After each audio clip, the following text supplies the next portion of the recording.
Hello, chat. How are you? How's it going? Ern, congratulations on your first elf butt. Congratulations on your first. Hello, Dorky. Hello, Wallboy. Hello, Shio. Hello, Flygon. Hello, Duke. This is from Ace Combat 3, Electrosphere. Hello, Schemo. Hello, Stock for Water. Hello, Lurkers. Getting a bit of a late start today, but we're going to do a full stream. We're going to do it.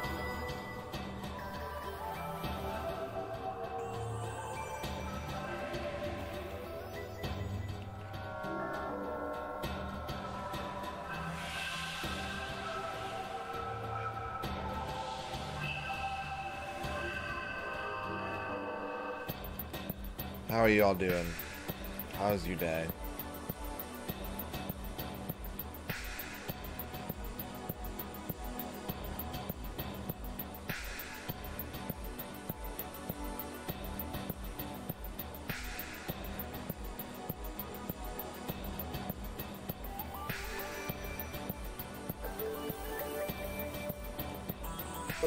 That's weird.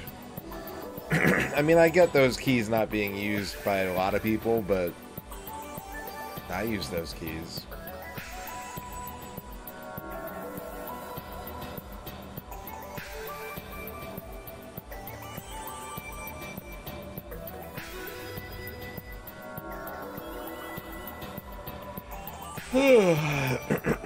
Yeah.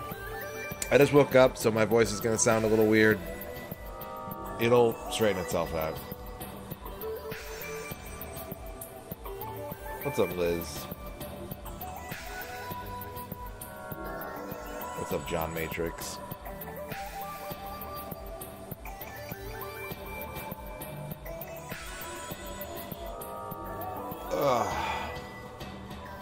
Mosme, congratulations on your first.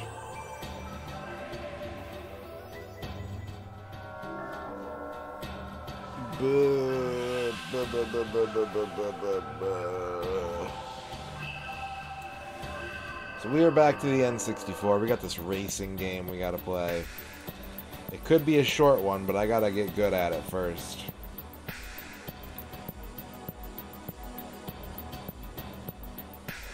There's not a lot of content to this game, but there is a healthy dose of challenge.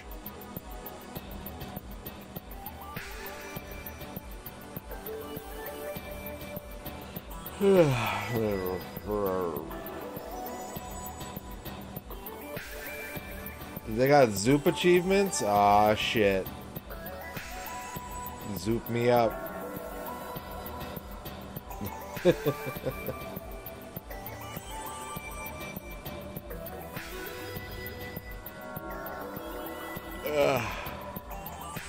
Oh yeah, that's like the only version there's achievements for, right? Is the Japanese Saturn version. Zoop got released on 1 million consoles, and the one that has achievements.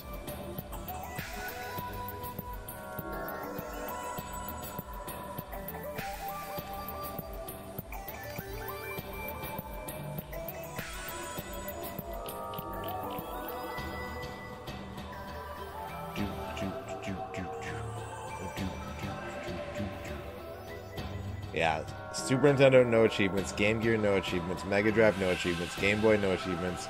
Jaguar, no achievements. Saturn, 17 achievements.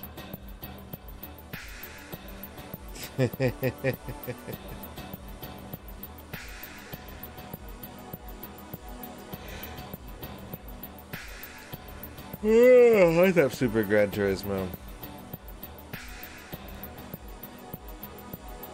No one's completed the set. Uh-oh. J-Legs, thank you for the 27 hot dogs. Hot dog. Brrr. I hope you enjoyed your mo I had. I could be the Zoot Master. I could. Let me look at these. Clear stage 10. on max difficulty. It's funny, no one's cleared stage 10 on like any difficulty, it looks like. It's doable. It's doable. Clearing a full horizontal row, a whole vertical column, that's a little more challenging. I think that requires some degree of luck. It wouldn't be the hardest thing to farm out, but you'd have to be patient. Because I don't know if there's a way to make colors appear. Obtain the bombs, bomb. Yeah, okay.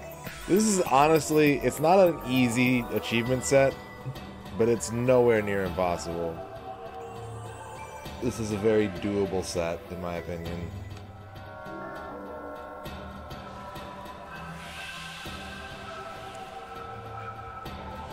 Let's go over here.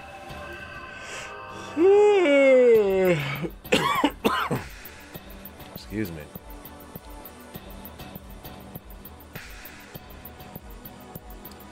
Yeah, that sounds about right. I'm of the opinion, and I know that other people do not share this opinion because I've talked about achievement game design before with people, and I've learned that I don't agree with others on this. Apparently, there are a lot of people who believe that achievements should be sort of like, well, the main way that this manifests is in the topic of multiplayer achievements, which doesn't really come up in retro achievements very often, if at all. But there's some people who feel that like every achievement you get should kind of be just the path to 100%ing a game. Like beating levels, beating bosses, finding secrets. That should just kind of be what achievements cover. And I've always felt that some of the more interesting achievements have always been ones that make you play the game in different ways, whether it's speedrunning or score attacking or, you know, deliberately having low health or, you know, whatever. If it changes the way that you would naturally approach a game, like, yeah, it sucks because it's going to be harder to get those. You're going to have to spend more time with the game or whatever, but, like, it's far more interesting. That's not true. That message of the day is not true.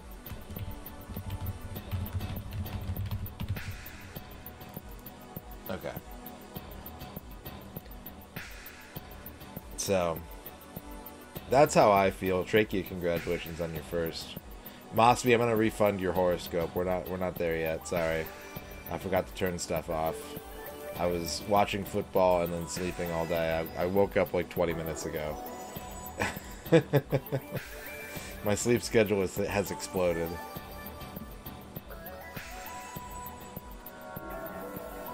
I did. I sure did. Alright.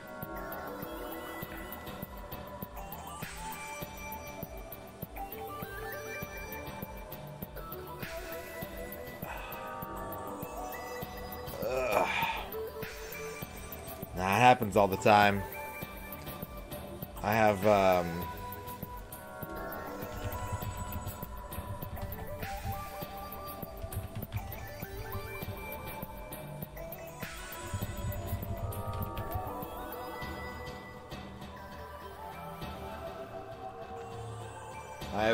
I guess you'd call it a non-24-hour sleep-wake disorder.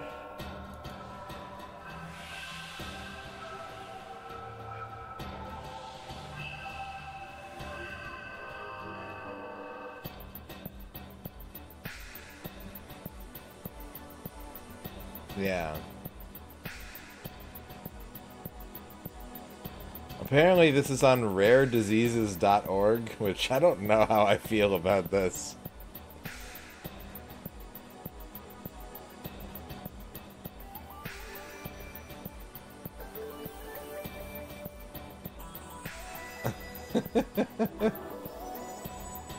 How did I end up on rarediseases.org and why am I seeing myself here?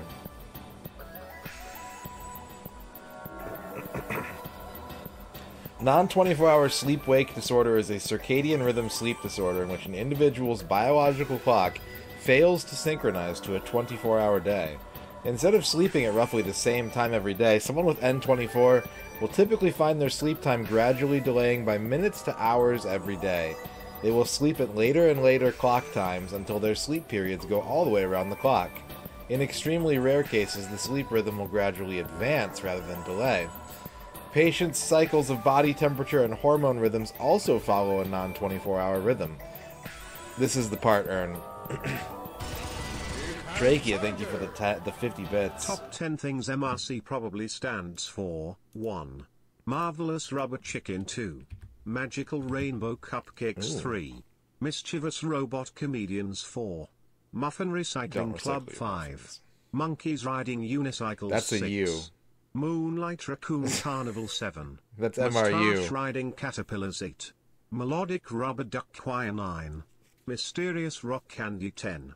Miniature Red Crayons, Baby. Thank you, Trachea, for the 50 fraudulent unicycles. Here's the sentence, Ern. Here's the sentence. This last sentence of this paragraph. Attempts to fight against this internal rhythm and sleep on a typical schedule result in severe and cumulative sleep deprivation. N24 occurs in 55 to 70% of completely blind people, but also occurs in an unknown number of sighted people. Let me see if there's more information about non-24 hour sleep-wake disorder. How do you fix non-24? Your doctor may recommend melatonin medicines or supplements. Is it a disability? It does qualify under the ADA. Well, shit. I could have been sleeping.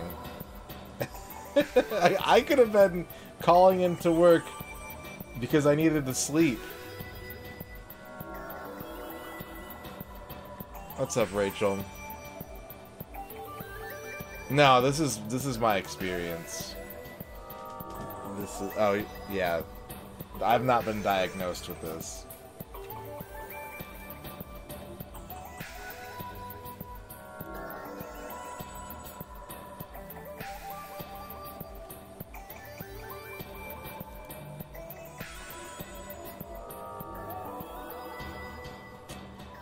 Symptoms manifest as generic daytime sleepiness and nighttime insomnia, so N24 SWD is often misdiagnosed. Yeah, Ewitch, I got you.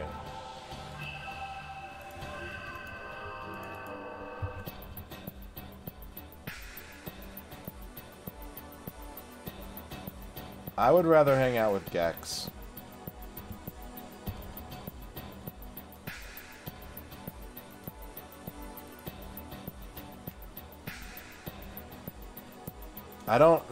I'm not super comfortable being around people who just want to talk about sex all the time. So, I would probably want to hang out with Gex. What's up, Livork?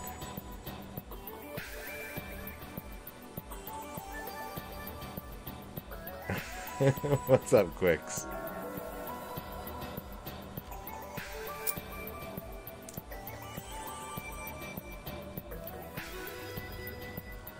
I've been distracted. Okay. Sleepfoundation.org.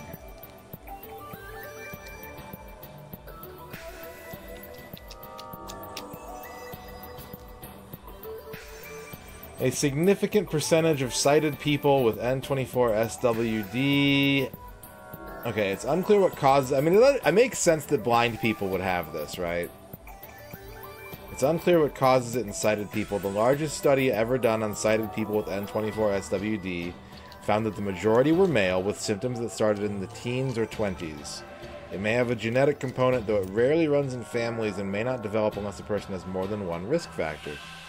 A significant percentage of sighted people with N24 SWD also have a prior diagnosis of a mental health disorder, such as major depression, bipolar disorder, obsessive-compulsive disorder, schizophrenia, or schizoid personality. For these individuals, they may have developed N24 SWD as a result of social isolation and other side effects of their disorder. Researchers suspect that N24 SWD may sometimes develop naturally in people as a side effect of staying up late for many years and getting too much nighttime exposure to light. Yeah, maybe. Maybe. It's a non-24 sleep-wake disorder. It's people who, like me, and I don't know if I have this, but I definitely have this sleep pattern, a circadian rhythm that does not conform to a 24-hour day.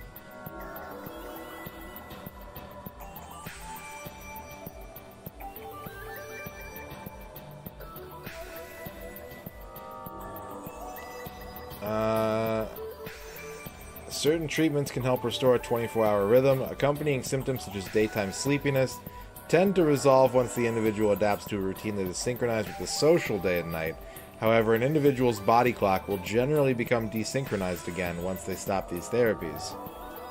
It's commonly treated with melatonin supplements or the FDA-approved melatonin receptor agonist tasimelteon. Taken at a specified hour before the desired bedtime, these substances help prepare the body for sleep at the same time every night. Using bright light therapy in the morning may also be an option for N24 SWD in sighted people.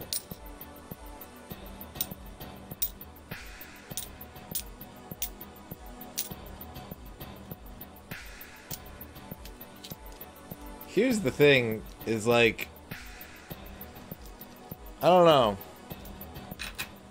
This sounds like me, but I also don't feel like,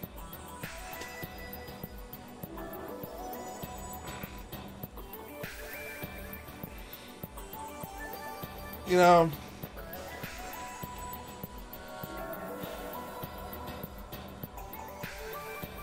like, is it a problem? I think we have historical evidence dating back like hundreds of years that some people are just like, hey, you seem to be up at night all the time, so you're gonna be the night watch or whatever, you know? Like,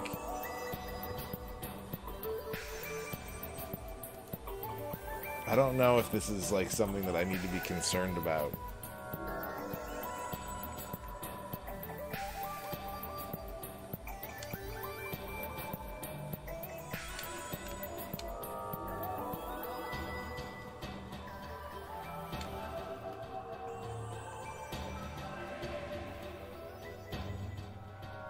That's true. That's true. What's up, MP83? Yeah, mine definitely does.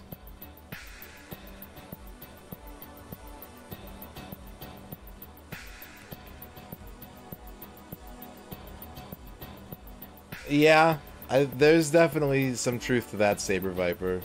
Although, I will speak from experience and say that, like, part of the issue, too, is that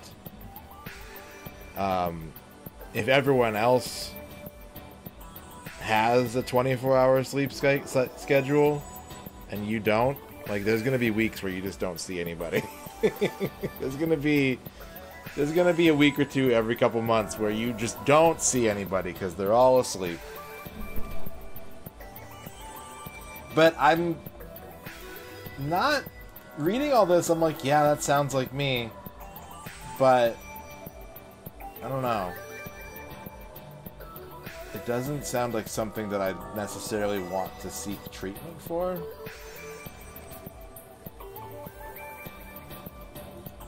I'm gonna go to WebMD and it's gonna tell me that it's cancer related.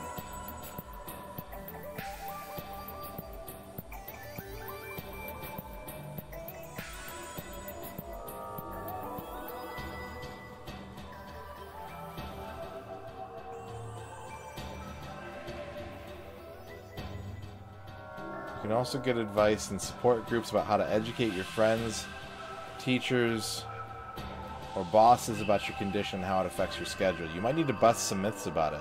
For example, some people may think all you need to do is try harder to get to sleep on time. Explain to them that you've got a very real disorder and that you're getting medical help to try to bring it under control.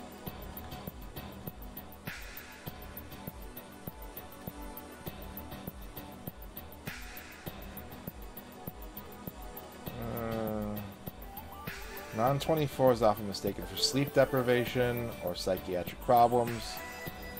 It suggests to keep a sleep diary, wear a sensor that tracks your movement.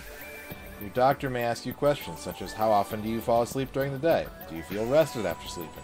How have your sleep patterns affected your work, personal, and social lives? When was the last time you had a good night's sleep? When you sleep, do you wake up feeling rested? How strong is your desire to sleep during the day, and how does it change from one day to the next? How hard is it for you to concentrate? What do you do to stay awake during the day? Blood, urine, or saliva tests over several weeks can check for signs that your body clock runs on a non-24-hour rhythm.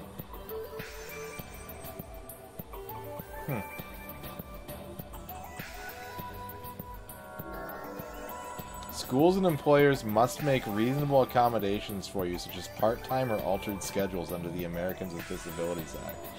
I'm so mad that I'm just now finding out about this. I'm furious. Do you know how many all-nighters I pulled in my work history because I woke up and went to work and was like, well, I'm not going to be tired by the next time work comes around. Guess I'm going to just go back into work and then come home and sleep. Alright, well, now you know about non-24 sleep-wake disorder, chat. I hope you've all learned a valuable lesson.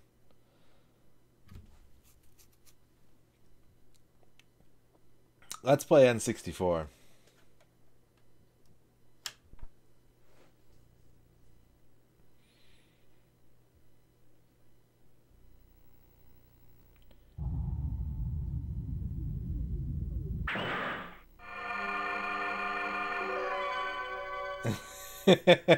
Liz. What's up, Fuse? You're just in time, yep. We were learning about sleep disorders that I definitely have.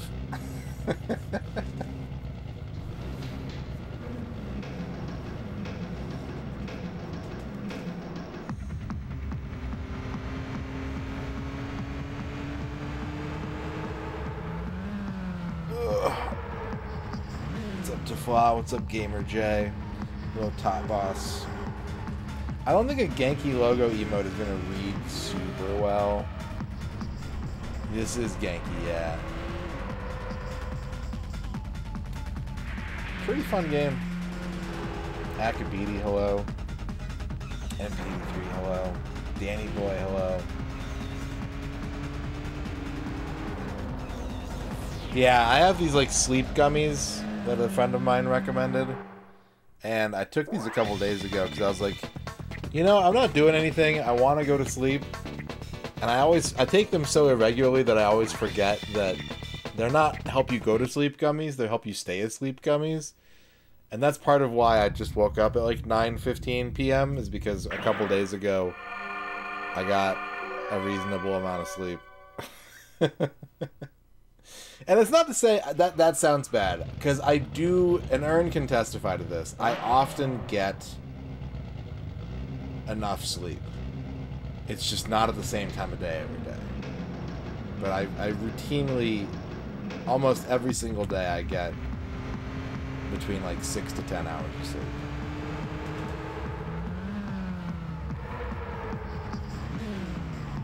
Ugh. Ooh. That's not good. That day was today. Good. I'm glad to hear it, Fuse. I'm glad you got some sleep catch up. Yeah. Yeah. When I'm on my night cycle, but it's like, oh, I've got this appointment at 1... I have therapy tomorrow, right? I have therapy on Mondays at 1:15, and I'm going to have to stay up to make that appointment.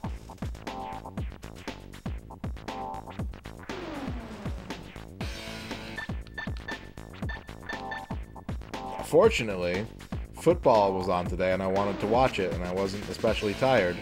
So I was up until 3 today. So I should be fine tomorrow, like. But it's interesting. The reason why I'm like reading all this stuff, right? And I'm like, I don't really think this is something I need to like talk to a doctor about. I mean, I'd love to get the ADA benefits. I'd love to have a diagnosis so I can go like, hey, look, like you gotta help me on this. Green Herring, thank you for the 100 bits. Football. Thank you very much, Green Herring, for 100 bits.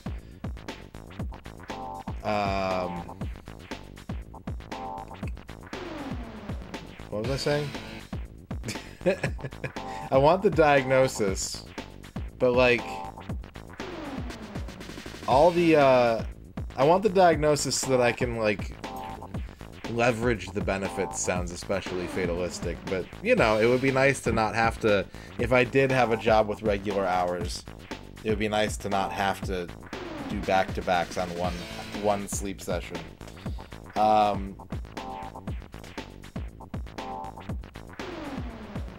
But all the articles were just kind of like, yeah, it's a social bummer. Like, oh, is it bad for my brain? Does it lead to like Alzheimer's or something? It's like, oh, it's just kind of a social bummer.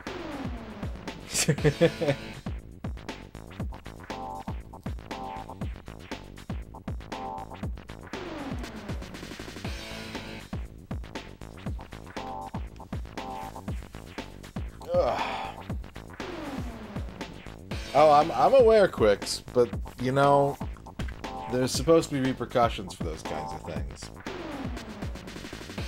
And I'm not cynical enough to believe that it's just always going to be that way. I have no room in my life for cynicism. It's just not who I am. It's not the kind of place I want to live in. Even when it's blatantly obvious that things are problematic, like, and I'm not an optimist, but like, I can't dabble in that energy. It's bad for me. We are a little over an hour on the timer on this game. We're on track 2. Loading data. Yeah, that sounds about right, Masumi. There are a lot of people who are like, you know, something happens in the news and they're like, oh, well, yep, this is the thing, and blip, blip, blip, blip. You know, of course. Oh, look, MP83 already busted out the Genki logo. Well, damn, MP83 is an emote wizard.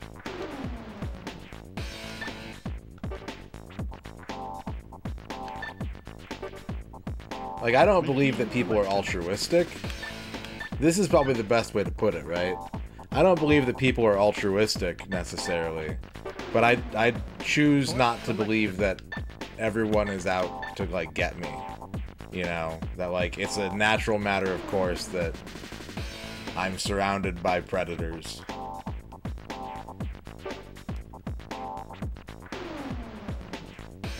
Okay, Saber Viper, I appreciate that. I appreciate you saying that. I don't recall it being a problem, so I think you're totally fine and you don't need to worry about it. But I appreciate you putting that out there for me. That's very nice of you.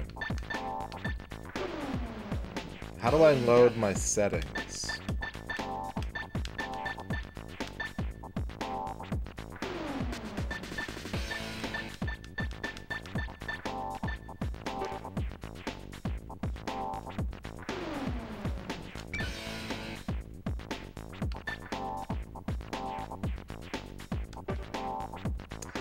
They're pretty good, honestly.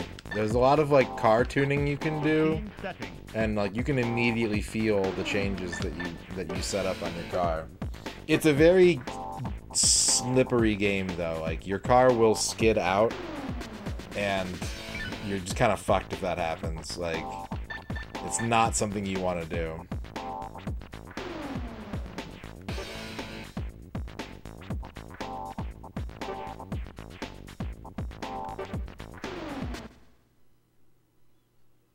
Yes, it's very, very easy to oversteer. MP83 gifting a sub to Genki Gaming. Thank you, MP83, for the gift sub. Ooh. Ooh.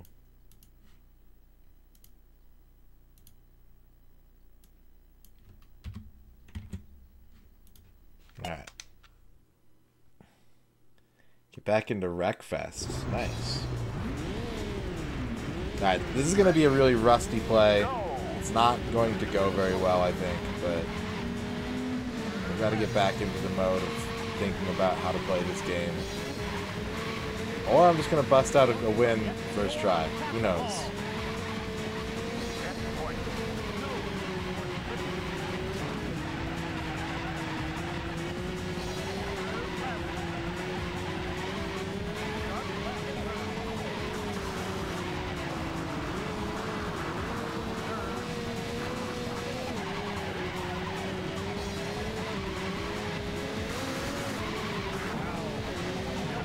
So now you know 2 things about me that I can get uncomfortable about. Deep cynicism and talking about sex. Ta-da!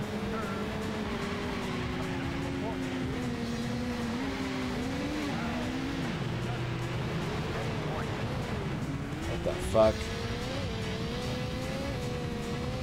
Well, that's a restart. I got pushed off my route. So one of the things about this game is that there are splits in the road. And there's like more paved options versus off-road options.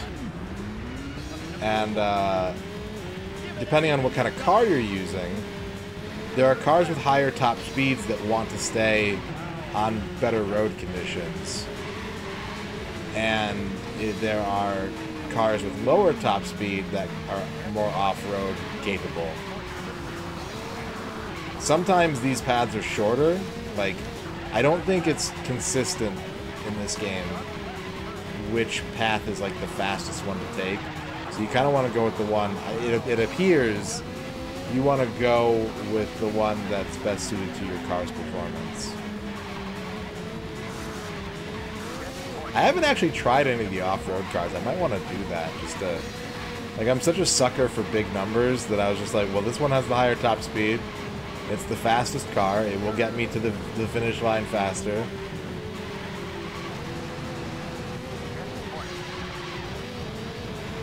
That's the car for me. It's got red on it. It's got the Imagineer logo. They're great. Good company.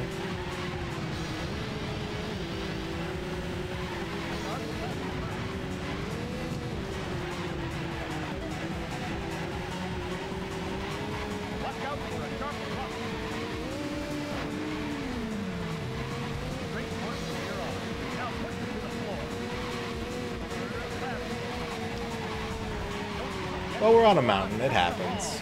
I live close enough to mountains to tell you that sometimes the mountains are covered in snow and it's 60 degrees where you're standing not on the mountain. Mountains are strange. I did not properly understand this when I lived in the Midwest. I was like, yeah, mountains have snow on the top, whatever, that's how we draw it. It's cool. And then I moved here, and I'm like, why is the snow up there, but it's not here? And the answer is altitude. What's up, internet friend? How's it going? Should be dipped up. Hello.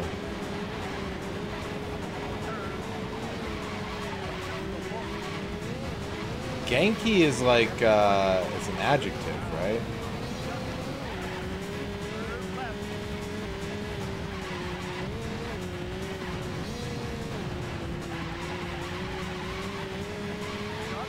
Energetic, yeah.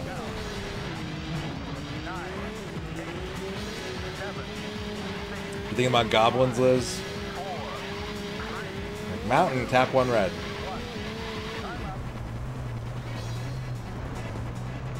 The island of Papua has had a permanent ice cap on it in the middle of the equator north of Australia. That is super weird.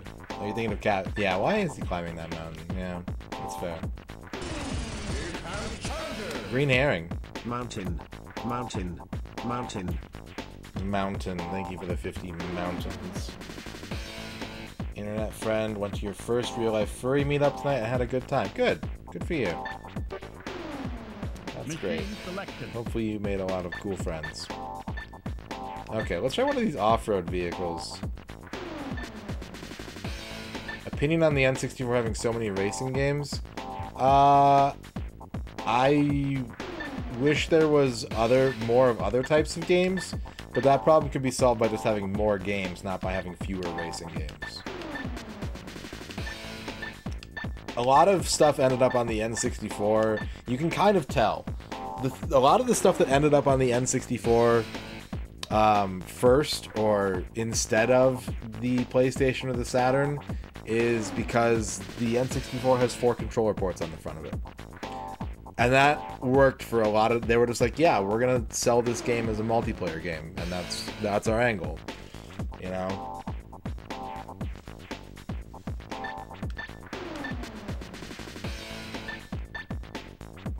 Meteora, Dog V. I kind of want to drive the Ocean Mobile. Machine setting.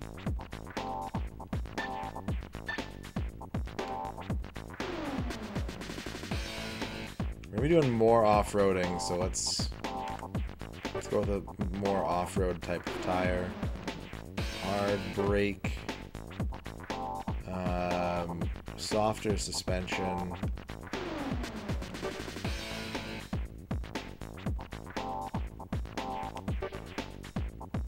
Automatic. Crank that gearbox. Crank those aerodynamics. Other way. There we go.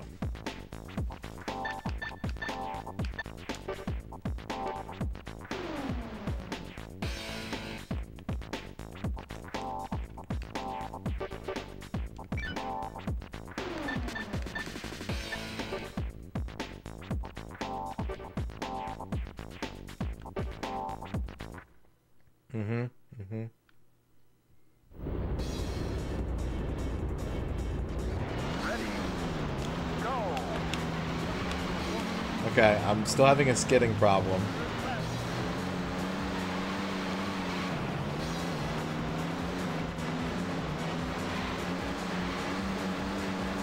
This thing has a lot of pickup, though.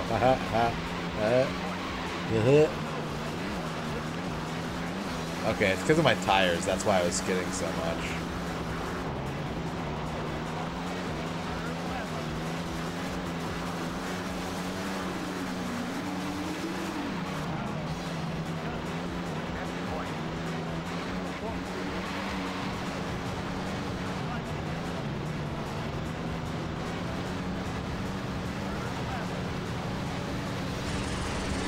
Shadrock. That was horrible. Oh, I took the wrong path.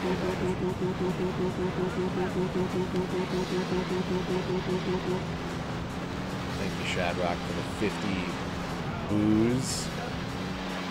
They sustain me.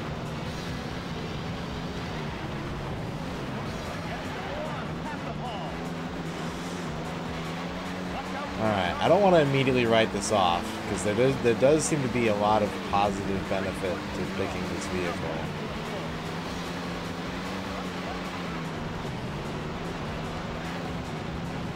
But I might need to do some tune-ups. But, there you go. Thank you, Shadrock, for the 50 butts.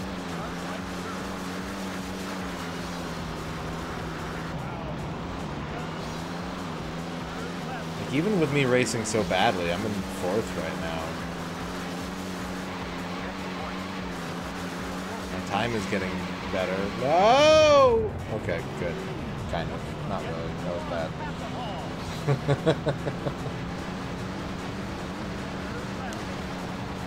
I wish I could turn the engine sounds down and turn the music up. Instead of me playing every racing game I've ever played.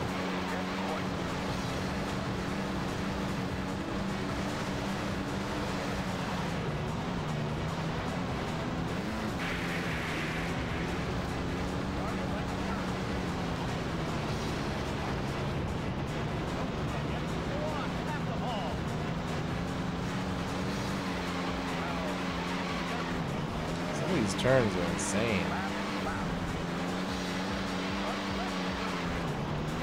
Alright. I think we can do some tuning on this to help. I think we can fix the tires a little bit. Everything else seems really good, though. Machine setting. Trachea, thank you for the 50 Top 10 things MRC stands for. unicycle 1. corrections. MRC, Master of Random Chuckles 2. MRC, Mischievous Raccoon Club 3. Sounds like a good MRC, club. Muffin Retrieval Champion 4. MRC, Most Ridiculous Catnap 5. MRC, Monkeys Riding Unicycles Coalition 6. MRC, Marvelous Rubber Chicken 7. MRC, Musical Robot Comedians 8. MRC, Mystery of Recurring Cactus 9. MRC, Miniature Roller Coasters 10. I like that one. MRC, Meme Recycling Center. We have like train sets and stuff and like slot car tracks, but I think we should have more miniature roller coasters. That sounds like a lot of fun. Thank you for the 50 bits, Trachea. Did I save that? Machine selection. Machine settings. Machine settings.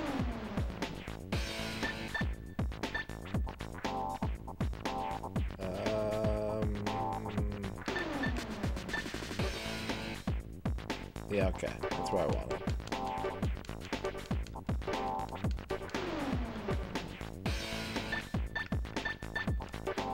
Right, Electro? It seems like it. Like I remember, like Connects having a roller coaster, but yeah, there should be more amusement ride miniature sets. Ready. Go.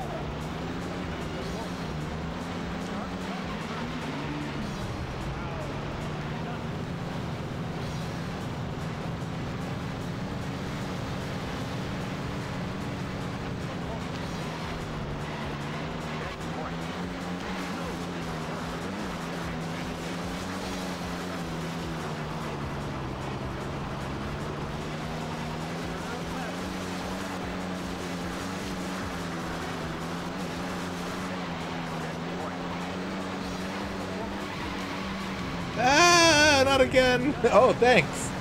Thanks, buddy. Ultimate assist.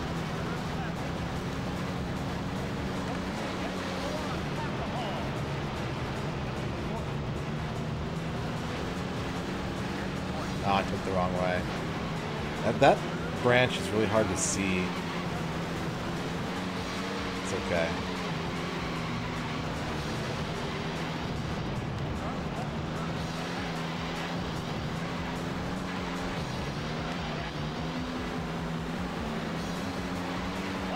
I want a log ride for my marbles. Awesome, thank you for dabbing.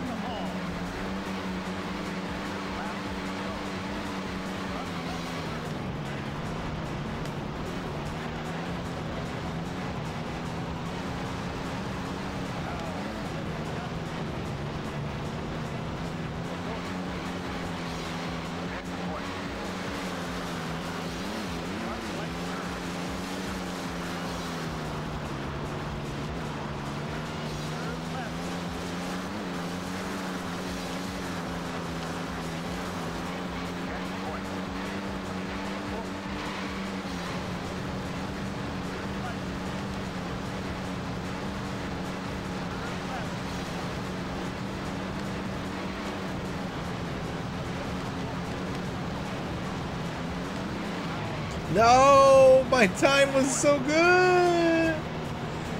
No.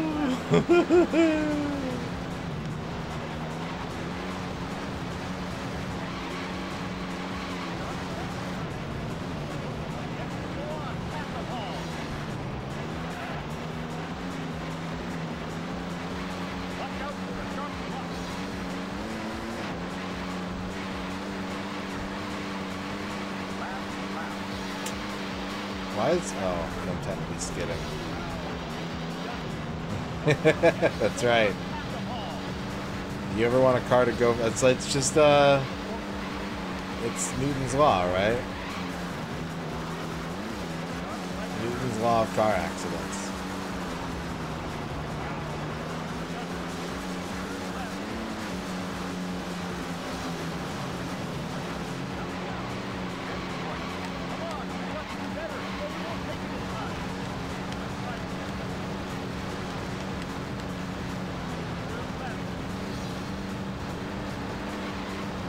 This feels like a cheat code compared to what I was trying to do. Fuck.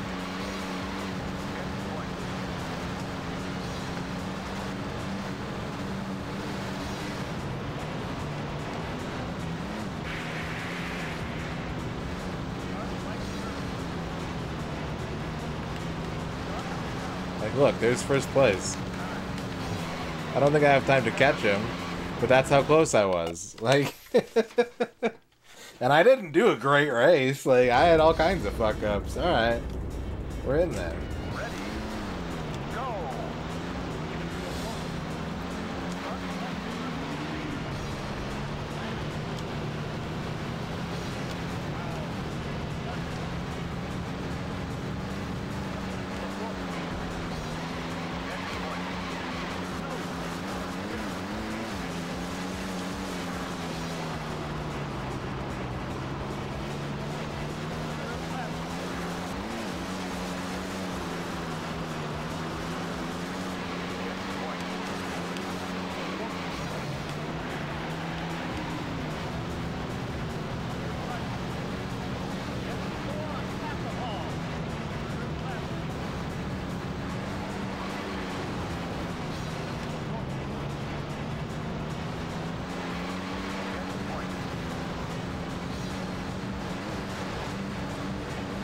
It's a mountain.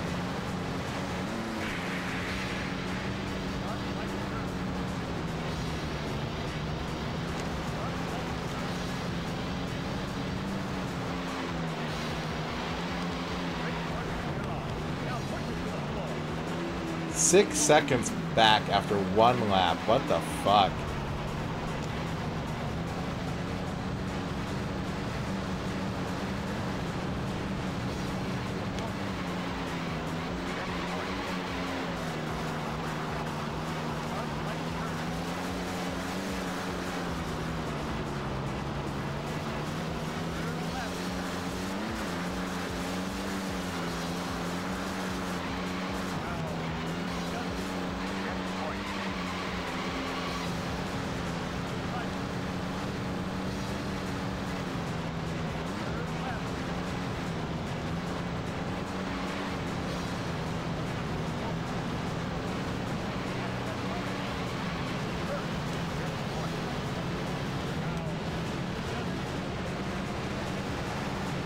What's that sound effect?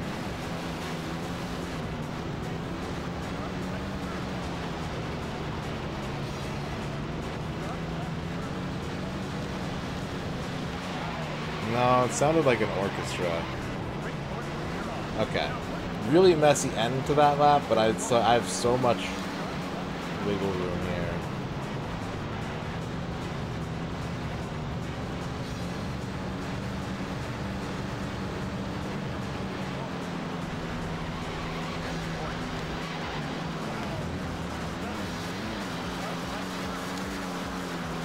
Except I have no traction right now.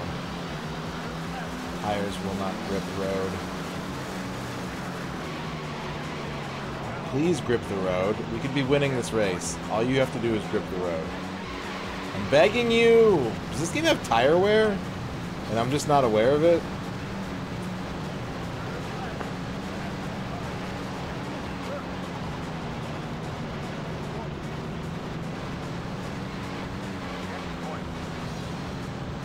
Okay, here's my chance. This should have been a much more conclusive victory, but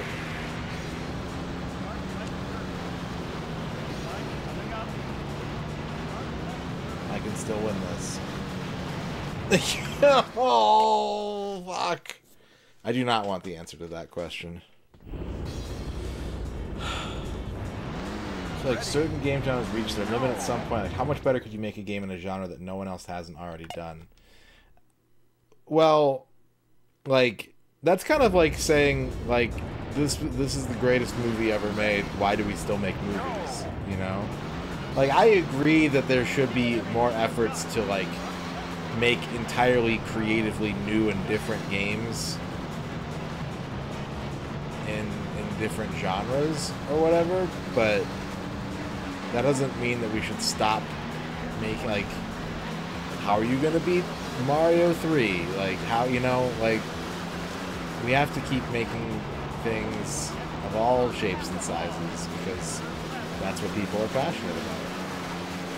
I didn't pause for that comment. I restarted the race and then read the comment. But I will read all of your comments now, Ern. The dog, Dorchestra, your tires are more aware than I am. What's up, Rob Bits? I'm having a lot of fun with this. I'm having a lot of fun with this. There's another one up there. Oh, you hate racing games. Your witty repartee always gets lost.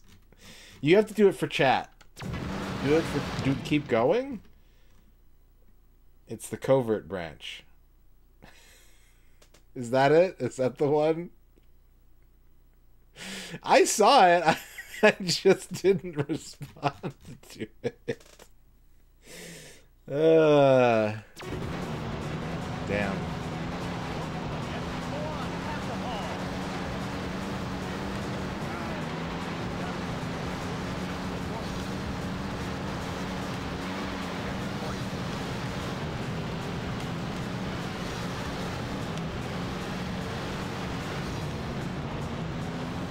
That's fair. I will pay more attention to you tonight, Aaron. Thank you for communicating that to me.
That turn sucks. It eats my lunch every time.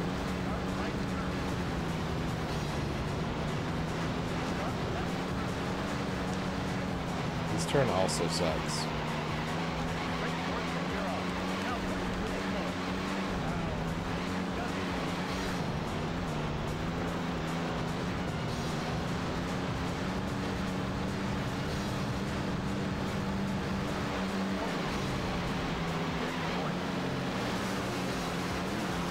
Oh, is that the sound that plays when you pull into first?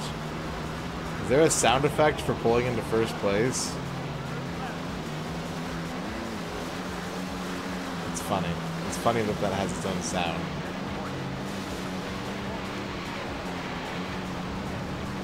That's absolutely fair, and I've only done it like 3 times now. I'm not very good at this game.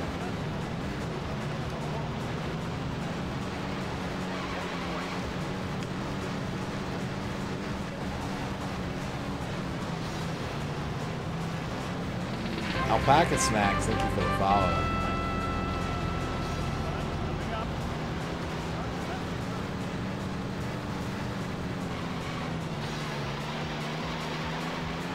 We did it. We got a win already. That's really good.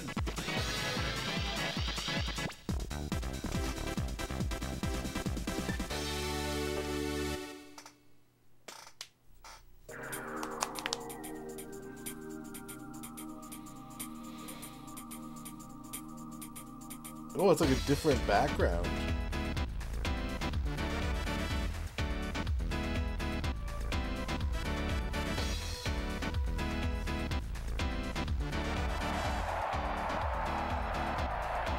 I truck, accept your trophy. Hush hush.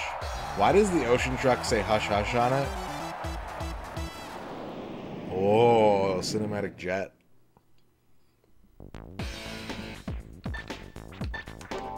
Alright, now we gotta learn a new track. We gotta learn Downtown Hard. It's been done before. You know, like Marvel vs. Capcom 1 on the Dreamcast had a mode like that. Street Fighter Cross Tekken had a mode like that. Not really at the same time necessarily, but it's also, you can also look at it as a permutation of like Smash Bros on a 2D plane.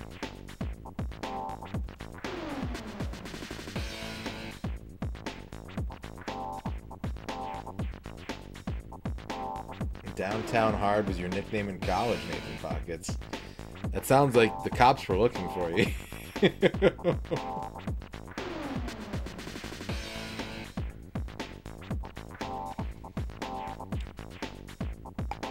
I don't know about that show. Like, 3D fighters became a thing. Tag fighters became a thing. Arena fighters became a thing. And some of those things have come and gone in popularity, but, like, the fighting game genre isn't entirely still chasing Street Fighter. And the racing game genre isn't chasing Gran Turismo or Forza necessarily. Like, there's still... I mean, in the last few years, especially on the indie side of things, there was a huge push for, like, Outrun type games. Especially with, like, Vaporwave or 80s aesthetic throwback kind of feel to it. I think that innovation is difficult, especially innovation in something like a video game. Like, if you want to make an avant-garde piece of music or, like, you know, modern art or whatever, you can just be like, I'm gonna paint this fire hydrant, or I'm gonna use rope instead of strings on this violin or whatever. And it's not that easy, but like on the video game side of things, I hate the way I'm saying this because it makes it sound like video games are superior, and that's not what I'm saying. But you not only have to come up with a clever enough idea to like do something radically different, you also have to figure out a way on the programming side of things to like make it functional. There have been a lot of games that have tried to do something totally different and aren't good enough technically to convey that idea well. Like Balls 3D. You know? There were a lot of ideas. Balls 3D was like, hey, 3D fighters should actually be like 3D. And they had a point. But they didn't have the sophistication either on the hardware aspect or the design aspect to make that into a fun product. Sometimes things that are experimental are challenging, and video games kind of have a requirement that the experience will be enriching or pleasant in some way.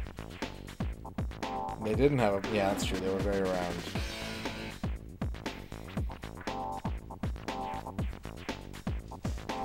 Alright. This level is called Downtown, so I'm kind of expecting a lot of on-road options. Course selection.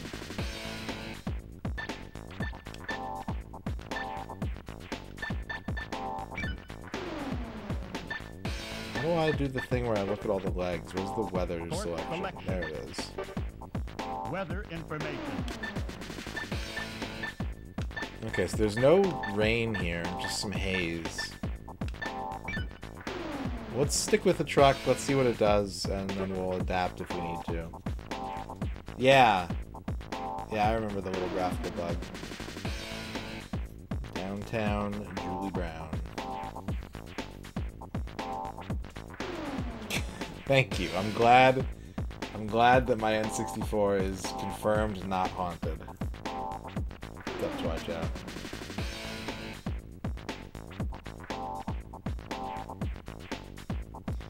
But yeah, I mean, I brought it up and I didn't even think about it. We're talking about fighting games in particular, and I'm kind of harping on that because it's a genre that I know better than racing games, right?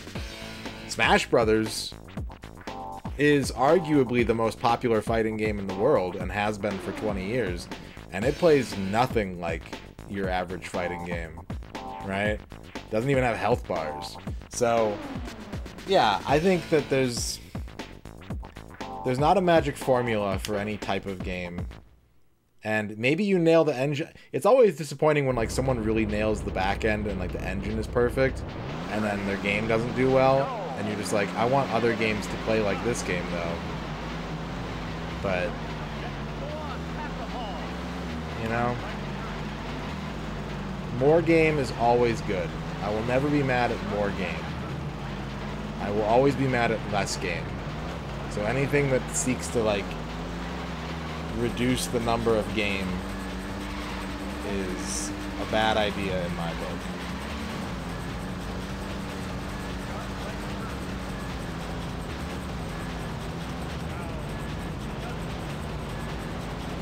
I absolutely want Pokemon Stadium 3. I don't want to play it, but I want it to exist. Because maybe someday I will want to play it. And if it doesn't exist, I'll never get that chance. I like chat trying to gotcha me about, like, video games. Oh, but if you want more games, that game you hate will have more of it. Yeah, that's good. It's a good thing.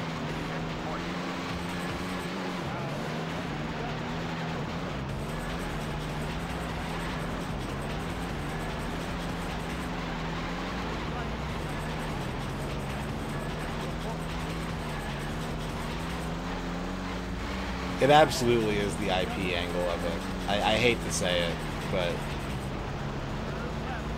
a lot of games have tried to just copy Smash. There's two problems with the other Smash, the platform fighters that come out. Is all of them are sucking off Melee. That's it. Like, that's their big idea, is like, what if we made Melee again? They're not bringing anything new. They're just trying to like roll back to a game that people are already clinging onto like it's a fucking life raft, you know? But they're competent games. They're good games. They're well made, but people don't gravitate towards them long term because they don't have the characters that they want to play as, and they're just making Melee again. And you can play Melee. Melee still exists. And that's it. That's where that genre, that micro genre, whatever, is stagnating right now. Is everyone's just trying to be like, well, if Nintendo won't give you Melee, we'll give you Melee. But Nintendo already gave everyone Melee, and that's the game everybody already knows how to play. And they're probably not gonna want to drum up support for a scene for a game. Like, you have to, when you're dealing with a game that is like strictly competitive, you have to get the buy-in from other people to make the game viable. It sucks. Hi, I'm a Virtua Fighter fan. I know what I'm talking about here.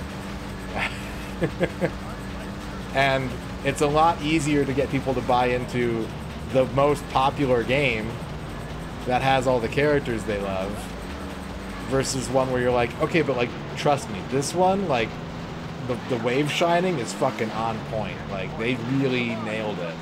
Can I play as Pikachu? Well, no, but like, this guy, nah, never mind. I'll go play Smash. All my friends play Smash. Like, I'll just play Smash. It's something that you have to have multiple people willing to commit to long term. And there's a lot of games in that field have a lot of good ideas, but they're hampered by the fact that they're not trying to. If you try to be your own thing and you fuck it up, your game's gonna be dead on arrival. PlayStation All-Stars Battle Royale basically takes the same concept of Smash Brothers. What if we take all of our most popular characters, we put them in a platform fighter, but like, we're not gonna copy Smash Brothers. And they had designers with pedigree, people from the industry, people from the fighting game community, really putting their input into that game. But the solution that they came up with wasn't very good. They tried to do something different. They didn't want to just be PlayStation Smash Brothers, but their idea ultimately wasn't as satisfying as Smash Brothers was. That's really, I think, the only fault of that game, is they tried something. And that should be commended. Even if it's not adopted, it should be commended.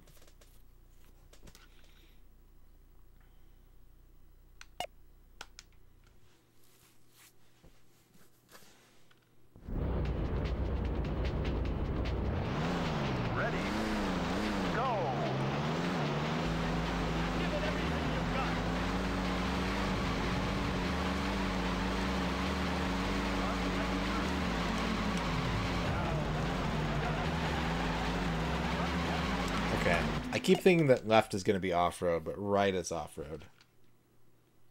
You used to have to pay channel points. Yeah, that's true. Look, if the chat is being fascinating enough and gets me going, then I'll get going. What am I doing? Mario Kart is another great example. Absolutely.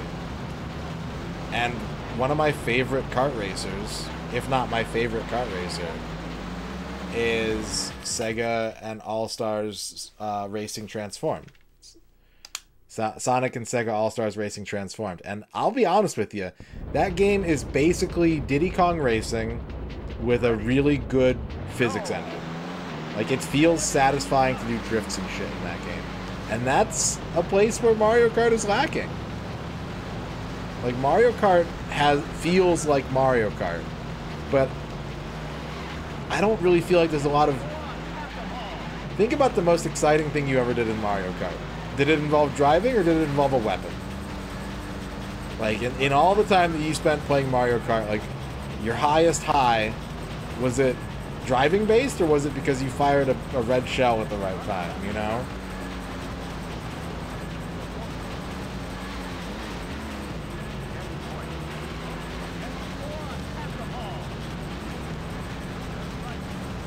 I'll tell you why I didn't get the third one. It's because they made it a Sonic game instead of a Sega game.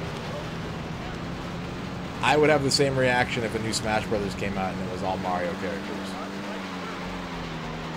I'd be like, well, I definitely don't care about this. But if you're like, you can play as Gilius Thunderhead and Vice from Skies of Arcadia, I'm like, alright, I don't know what your game is, but it sounds fucking sick, and I'll probably check it out. You didn't even tell me what type of game it was. That's fine. It's a MOBA? I'll probably still try it.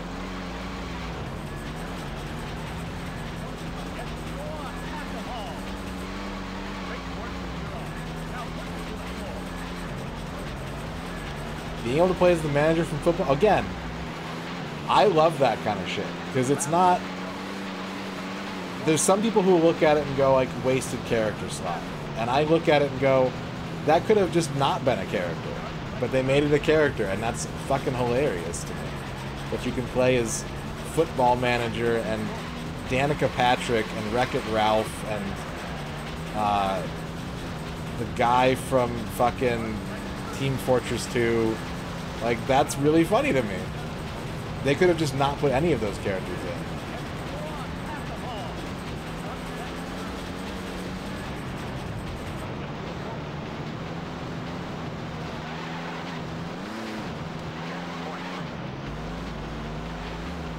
I think you're right about something there, Staricia. Like, most kart racers that I've played where they implement a Mario Kart style weapon system, the weapons are really fucking boring. It happened in Mickey Speedway. It happened in a game we played pretty recently, I feel like. Like Atari karts on the Jaguar doesn't even really have, like, it just has like engine speed ups basically. Like, if you're gonna make a kart racing game, even like Konami Crazy Racers, YY Racing, it's a cool game, but it's kind of held back by uninteresting weapon design. That Power Rangers game we played on the Super Nintendo the other day, they just skipped the item boxes and were like, you have 5 generic weapons per track. Like, you get 5 shots per track, you know? Lego Racers had, I think, pretty acceptable weapons. I've liked the upgrade system. They got, like, they understood that, like, you need a forward shot, you need a backward shot, you need a speed boost. I wish you could upgrade your weapons more, because that was the most interesting part, was having upgradable weapons. But they hid it behind, like, you have to get this special block, and if you pick up a different weapon color, you'll lose your upgrade. And it was just, like, way too fragile to, like, keep your cool weapon, when they really hit the nail on the head with something really good. Same as Diddy Kong Racing. Diddy Kong Racing has the upgradable weapon system. I think it's the first time a kart racer really had that. But their weapons weren't super interesting. not interesting enough to make people stop playing Mario Kart. But they understood the same thing. Forward shot, backward shot, shield, like speed boost. And that's our power-ups, you know? I'm gonna try the road mobile. Machine selection.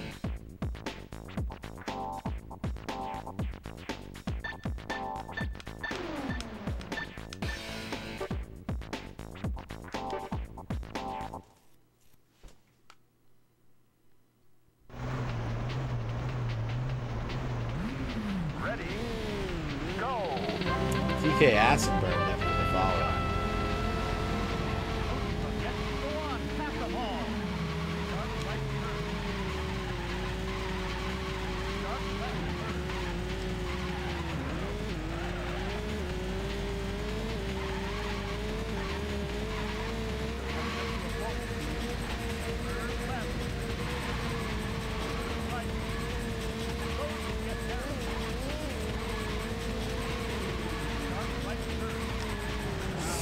There's not enough call-out warning on that one, Spotter. They're a racing game that's wildly beyond all other racing games. I would say no, because they all kind of, like, the big ones all kind of bring different stuff to the table, right? Gran Turismo doesn't have car damage. So if you hit a wall, you bounce off of it like you do in this game and nothing happens. Forza's big thing was like, we're going to do that with car damage. And they've also got, like, Motorsport versus Horizon. They've got two different franchises to capture kind of two different vibes. Ridge Racer is all about, like, insane-ass drifts that are completely physically impossible.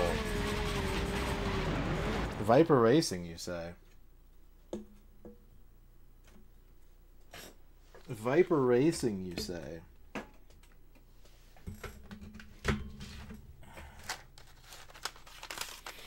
This game?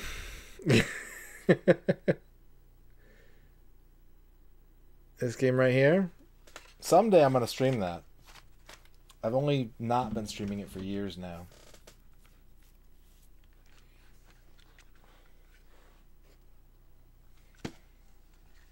But I mean, that's the whole conceit of the Gran Turismo movie, is there are people who, like, Gran Turismo will do, like, tournaments, and whoever wins the tournament, you know, will get, like, a shot at being an actual motorsports driver. And the movie is not an accurate representation of what happened, but yeah, like, if that's what you're looking for, Assetto Corsa and, like, sim racers are in, like, a really good spot right now because people are making, like, really dedicated setups with, like, you know, motion seats and force feedback wheels and VR.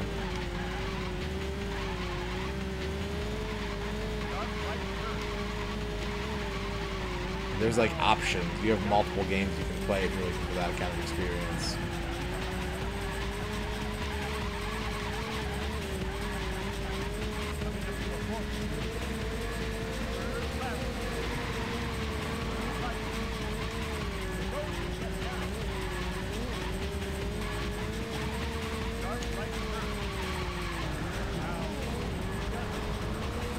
Okay, I'm gonna have to remember that turns there because they don't call it out well enough.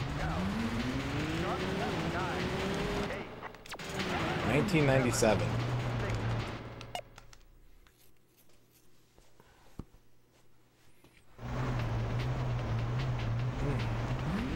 Ready, go. Give it everything you've got.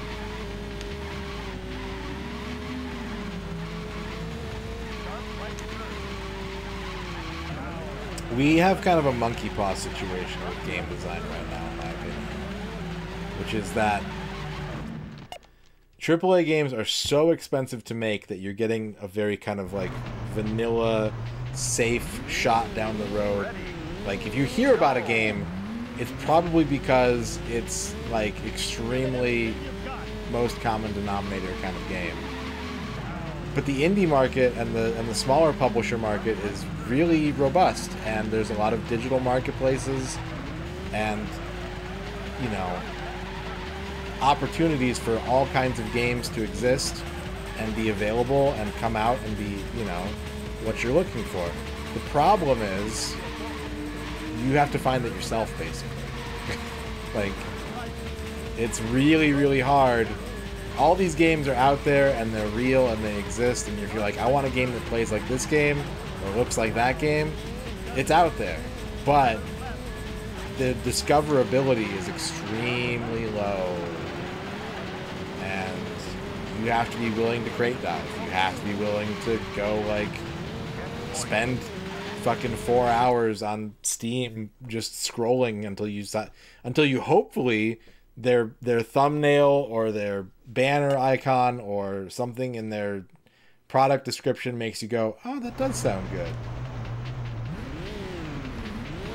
Twitch is great for promoting things like that, but there's an element of discovery, like, so from the creator's perspective, right? And I'm gonna put a, this is a hypothetical. I don't want you to, because I know what you're gonna say, chat. Okay, I know what you're gonna say, but like,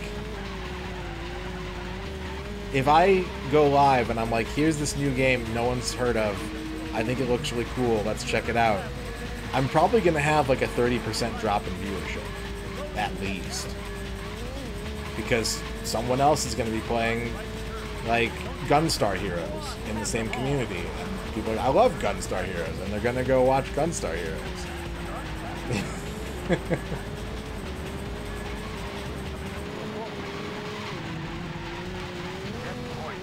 Like, Twitch can be very good for that, but you're also asking people to, like, leverage their own visibility and their own, you know, it's great if you don't care about any of that stuff. If you're just like, I don't care if I have 1 viewer or 1,000 viewers, I'm gonna play what I want to play, and that's what I'm doing. Like, if you can pull that off, hats off to you, you know? This is my primary source of income, so, like, I can't be as laissez-faire with things that I know my audience in particular is less likely to buy into. Pretty much anytime I don't play, if I play a game that came out in the last, like, 10 years, I know I'm going to see a drop in viewership. Because I'm in the retro community. There's people who just want to watch, and I'm like that sometimes, you know? Oh, someone's checking out this new game that looks cool to them. I don't know what it is. It's not, like, super grabbing my attention. So, I'm gonna watch this other streamer that I also like that's playing this game that I like. You know? I'm not above this. I do the same shit.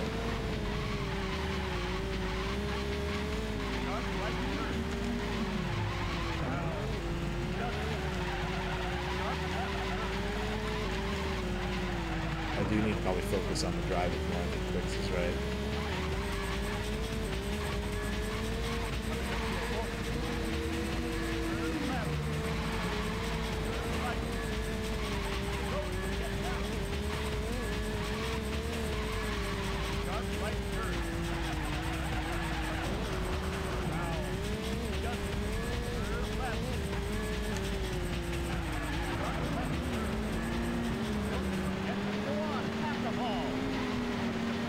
Don't do what I'm doing if I'm doing it now. I'm setting a bad example. I think I was doing better with the truck.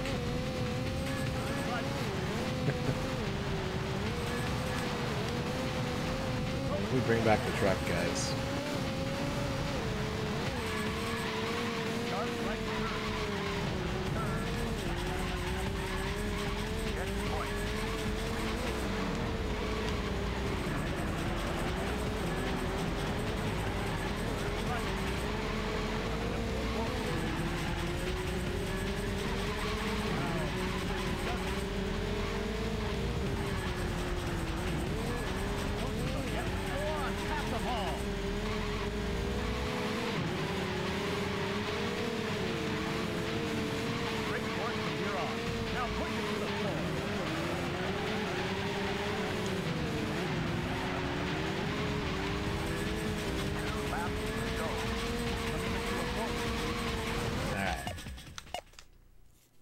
Let's go get a truck. Thank you for staying, Ern. I appreciate it. Ern's kind of also like... Ern watches Twitch the opposite of me.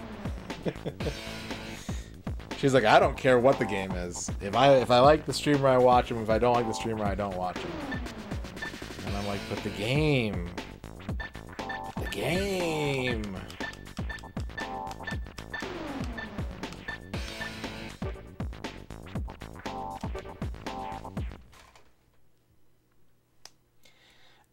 You know, Sornus, I hear that from a lot of people. I hear people say that all the time. No, I don't think people are like willing to admit watching for game over streamer, but like sometimes people don't like sometimes people don't watch my stream, and like I haven't changed, you know what I mean? Like, it's not to say, like, that's not calling it out, but like every watch decision is an active decision. Someone might be playing something more interesting, someone might be on at the same time as me that you haven't seen in a while. Like, just me being me does not get me views. If it did, I would have been partnered a long-ass fucking time ago before playing all these N64 games. You know? So I always appreciate the sentiment, but I know there's more to it than that. And I think it's okay to admit that.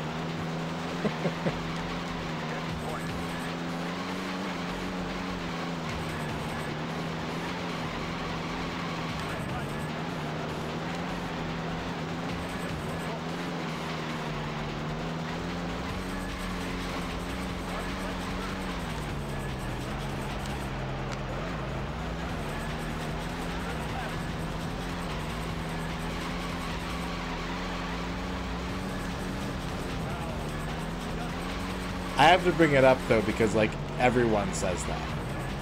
It's one of those things that's, like, it's not, it's a nice thing to hear, but it's not, like, helpful, you know what I mean?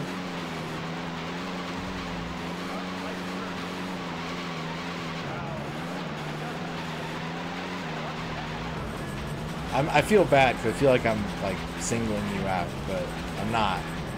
It's just, like, you never hear the opposite. You never hear people be like, you know, I'm only here because you're playing this game.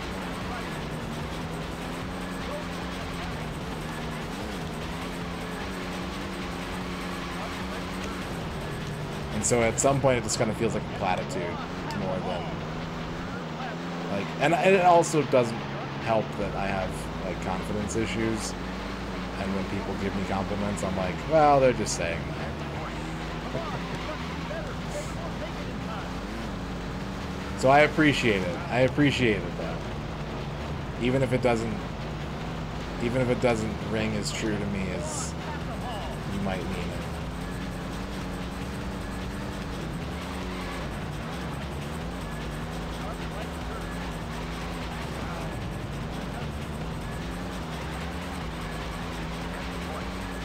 But I could talk about, like,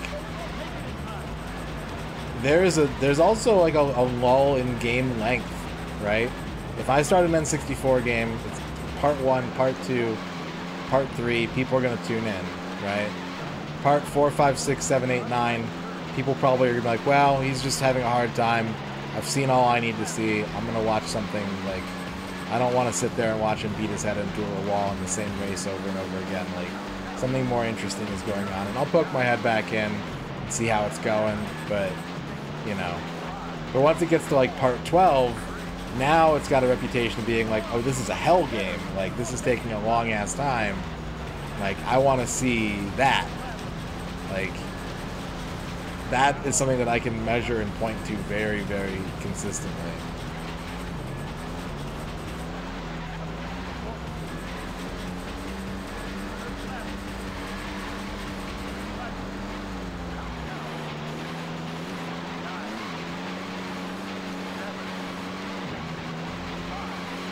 What I'm saying is, start a game and put in your title that it's part 13 and artificially inflate your timer by like 49 hours.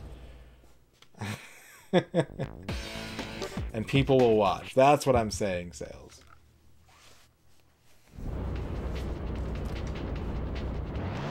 Ready, go. Give it everything you've got.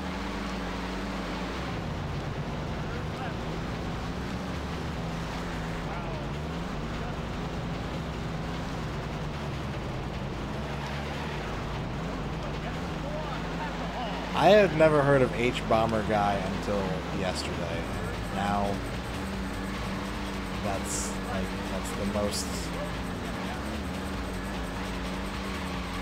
It's like constantly in my feed. Okay, I gotta figure out what my actual route through this track is because I'm fucking it up.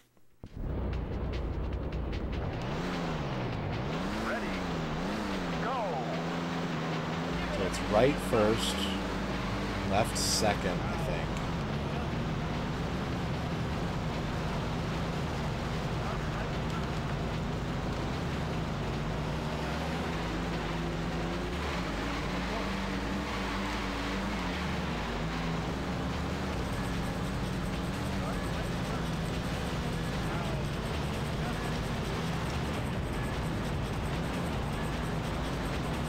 I was actually going to kind of bring that up, X17, right? It's giving me big reminders of like Carl Jobst stuff, where like I'm sure at some point like he made a video about something that he felt very strongly about, and it got him a lot of reaction, and now it just seems like his YouTube channel exists to like aggravate Billy Mitchell. Like that is now what his channel is about, and like. It was interesting the first time, but I don't care anymore, and I'm kind of sick of hearing him complain about stuff. Even if I think that his points are valid, like, yeah, I don't, like, I'll see one of his videos pop up, and I will literally roll my eyes. Like, that's the response that it brings out of me. I don't... Douchebags need to be called out on their douchebaggery. I worry about... The incentive is too strong for amateur... amateur-style investigative journalists to keep putting their hand in the honeypot when it works for them. Kind of like what I was just talking about like my Twitch videos. Like, I know certain things work. I know certain things draw people in. Right? And it's up to me. I make a sacrifice. If I'm like, I don't feel like playing N64 today, but if I play something else, I'm going to be missing like 40 viewers. And I know this. You know? And so I go, alright, maybe I suck it up and I just keep fighting through the N64 today. Even if I don't feel like it. And YouTube seems so much more cutthroat to me because the chance of one video blowing up, it's like, it's possible, and when it blows up, it fucking blows up. Like, if I have a big stream, it's probably because of raid support, it's probably because of, like, you know, maybe I'm just firing, I'm on a good one that day, and I'm retaining viewers really well, and I'm like, cool, like, that was good. But I'm not going to come back the next day and be the same way and do the same thing and hope that it's going to result in the same, like, numbers.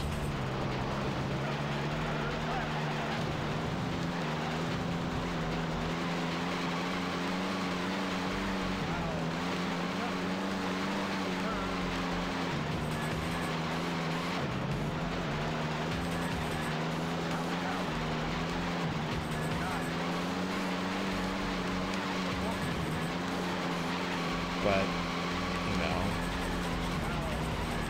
it's kind of normal behavior to go like, oh, people reacted to this, people responded to this. I just talked about doing it, right? I just talked about how I did that. I've been streaming for a long-ass time, and once I went, I'm going to 100% all the N64 games, my viewership doubled overnight. I went from, like, slow, steady, marginal gains over a course of several years to being like, this is a thing I'm doing, and now all of a sudden I'm getting raids from people I've never seen or heard on Twitch, and people showing up and becoming long-term parts of the community. Because if you're trying to make this work as something more than just like a fun thing to do, you have to pay attention to what people are responsive towards. What do they want to see? Right? It's like I was asking you guys last night, what franchise of game do you want to watch me stream?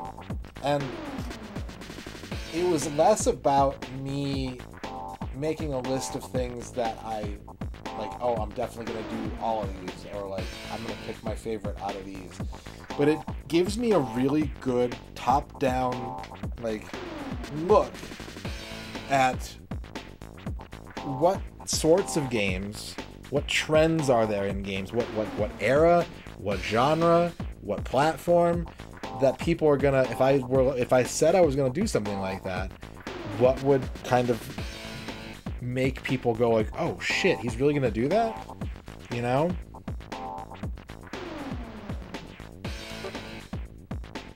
And so it's like, there's things that I can learn from that without giving the community exactly what they want. Like, I can still find a balance of like, well, what's interesting to me? What do I want to do? But also, like, what does chat want to see?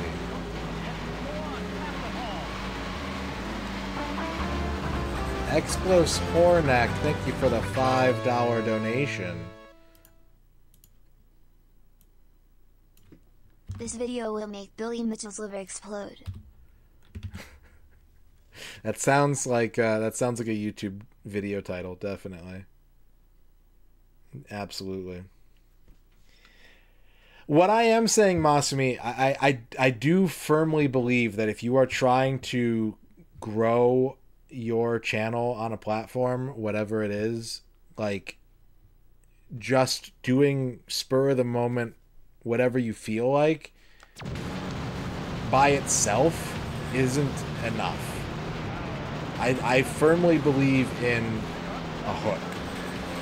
And a hook can be, I'm really good at this, or it can be, you know, I don't know anything about this. But, like, you can't just be like, this is who I am, this is what I'm playing, and expect to see, like, significant short-term growth potential from that.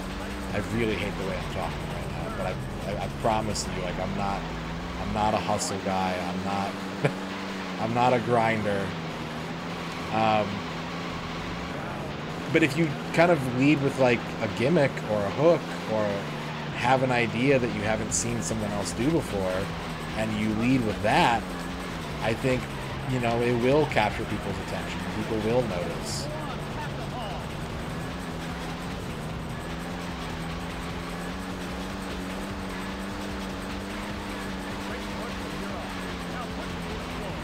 It doesn't have to be this scope. It doesn't have to be this long-term or challenging even. But I think it's worth thinking about, like, what kind of content do you wish someone else had made that you think you could make? What's something that you want to see people do, but you haven't seen it yet, or you haven't seen it done the way you do it? And then that can kind of inform, okay, is that something that I would want to do? Is it something that I could put up? Like, you know, I know where a lot of my bread is buttered is in patience. That's a skill that I have. I am a patient person. And so I can do things without stopping them, where other people will be like, fuck this is stupid, I'm not doing it. You know? That is an asset that I can use. My patience keeps my demeanor up while doing things that are foolish to undertake. And that's something that I have. So if I am gonna do, like, that's why a lot of my thoughts have been towards big projects, because, you know, I don't think I'm going to be quick to be like, oh, that was a bad idea. No more of that. I think Tom is incredibly funny. I think Tom is much funnier than your average streamer, especially in the retro community. Like he's got legitimate comedy chops. Like I think there's more to it than that. Like I don't want to just distill people down to like one good quality. At least not as readily as I do to myself, because I'm me and I can handle that. But yeah, Tom is fucking funny. He's really, really funny. And like a lot of people play the games that he plays, but like they don't play them the way he plays them. That's basically describing art in a nutshell. What do I have the technical skill to do, and how can I do it differently that makes my expression stand out?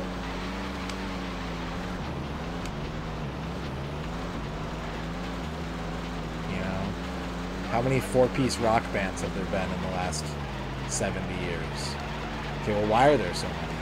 Like, what allows for such a wide breadth of voices in that space?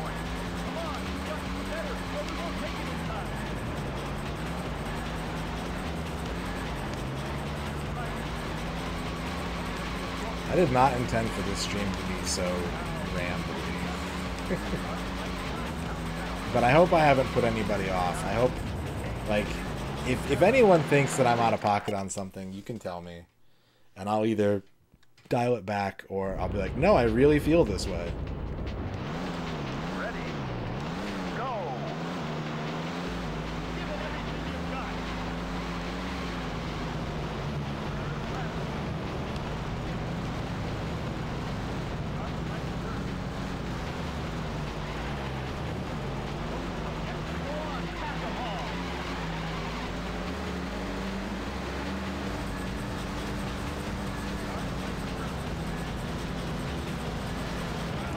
The interesting thing about Twitch is that discoverability is really bad in two extreme cases, where if you play the most popular things that people are most likely to search for, and you don't have a built-in audience for it, you're going to be hard to find. And if you put yourself in a hyper-specific category that people have to search for deliberately to find you, you're going to be hard to find.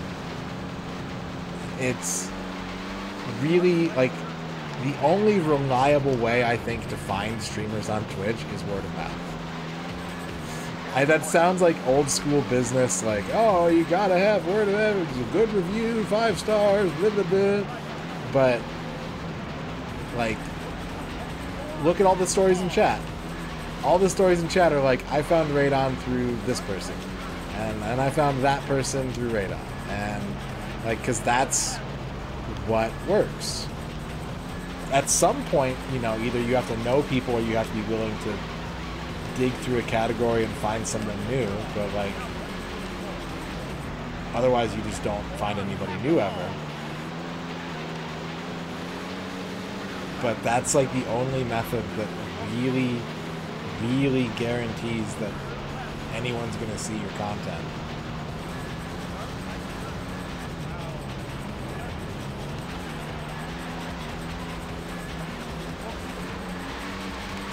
Yeah, there was I remember a long time ago, years and years and years ago, I used to not stream in retro. I didn't stream in retro for like the first probably like 5 or 6 years of streaming, because I was like, that's not what that category is for. Like, it's, you know, it's not gonna help. And then at some point they changed the way tags or search worked, and it did help. And then they changed the way it worked again, and it didn't help. And, like, it's definitely something that people are not going to, like, look for. But, like, so how do you get around that? You use tags, you use channel titles, you know, you can stream in retro and have a tag that's searchable and have a stream title that's searchable And Twitch responds to all that data in different ways. Duke and I spent an afternoon once trying to figure out like exactly how the Twitch search engine works. And I'll tell you, the number one thing that it will respond to is tags. If you want people to find your stream by searching for a specific word or phrase, tags is the number one thing that the Twitch search engine is looking for. More so than even your own channel name.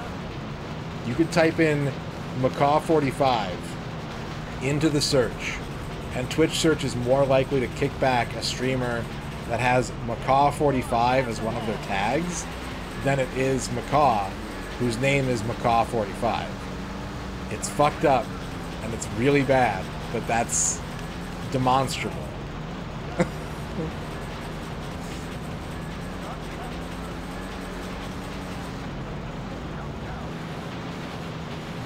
Duke and I spent a couple hours just poking at that, trying to figure out, like, what the fuck is going on here. And that's when we started putting retro in our tags, because you can search for retro, and it'll pull the category after you scroll down about 2 page lengths.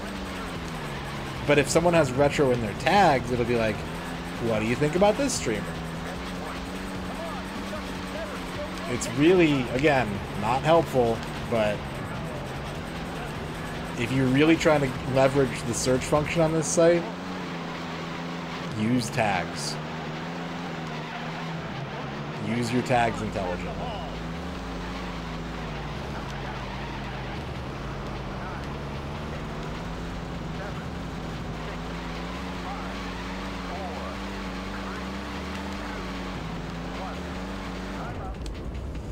Yep. And that's consistent. That's consistent across devices. It's consistent across, like, that's just the way the search function works right now. It's how it prioritizes stuff. You want to hear something funny? If I go to my engagement analytics, I can see the performance of each of my tags, how visible it made me, and how many click-throughs it got. Discovery, not engagement. Retro is the number one for me. Retro has gotten me seen 612 times with 4 click-throughs. Soup is number 2 with 334 impressions. People are searching for Soup. Now, this is within the past month, I think. Like 30 days, probably. Only 1 click-through. Eyebrows, 5 impressions, 0 click-throughs. So, like, I can look this stuff up. My number 1 performing tag in terms of getting views is N64. Mr. Soup. Mr. Soup. Thank you, Green Hattie, for the 50 bits.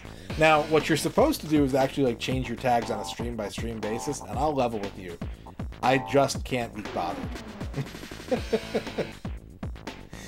I cannot be bothered to think of 10 tags for every single stream that I do.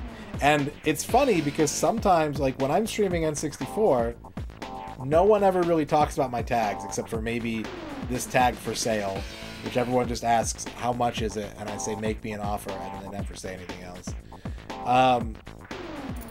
But when I'm not streaming N64, it's fairly common that someone will come in and be like, why is your stream tagged N64? Because I don't change it on a stream-by-stream basis. For me, the tag system is like, what is this channel about? Here's how you can find my channel, and not like my stream of the day. Just what's the vibe here about?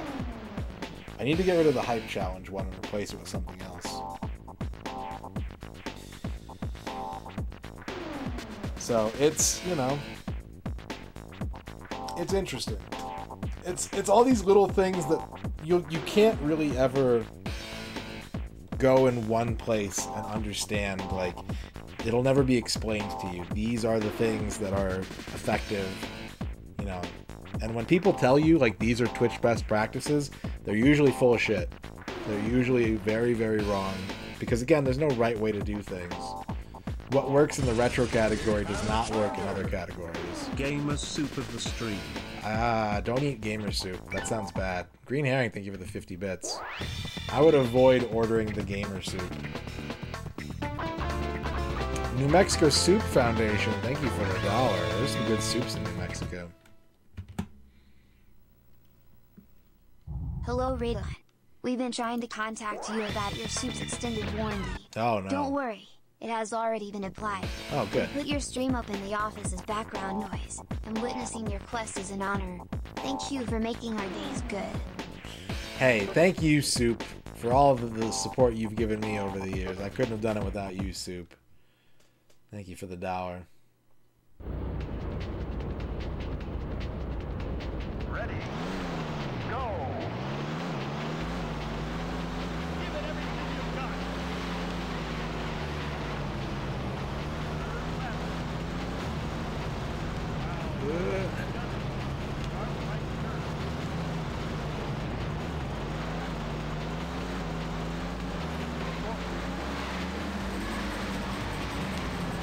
I would probably sell a tag for $10, yeah. The problem is I'd have to get rid of 2 tags to do that, because I have to like give you your tag and then also let other people know that I am selling tags. So get rid of the hype challenge one. But also it's not a guarantee. I'm not, you can't be like, oh, put balls up there. Like, no. I'm not trying to invite those sort of problems in my life. Ball problems. I wish, chat, a long life full of no ball problems.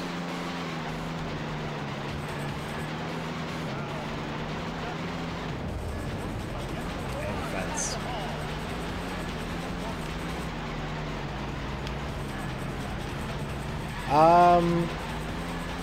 Typically no.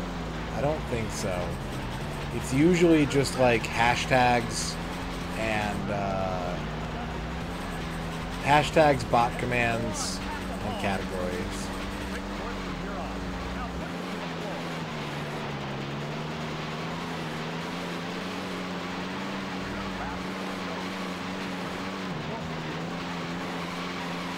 Why am I going this way?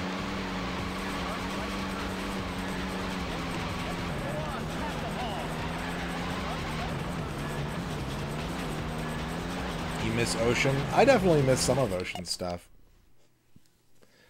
Can you take the SP? Yeah, you can have it.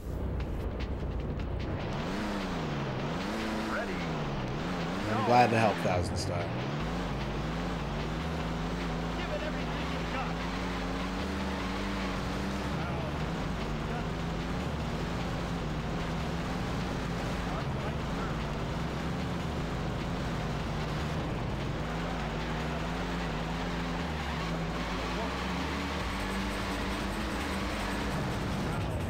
What the hell? I think we should probably restart there.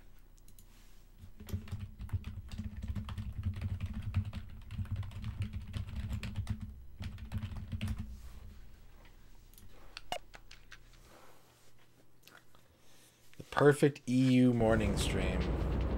I do, kind of circling back to what we were talking about at the start of the stream, non-24 sleep-wake disorder. I really miss just streaming at all times of the day.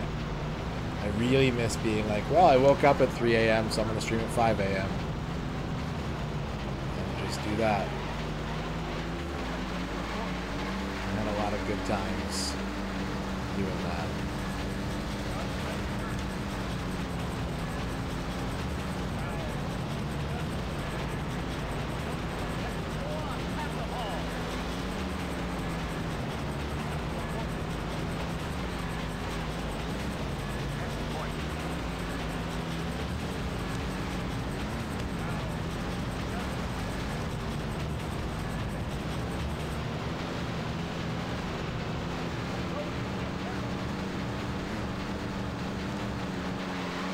What's up, Fankle?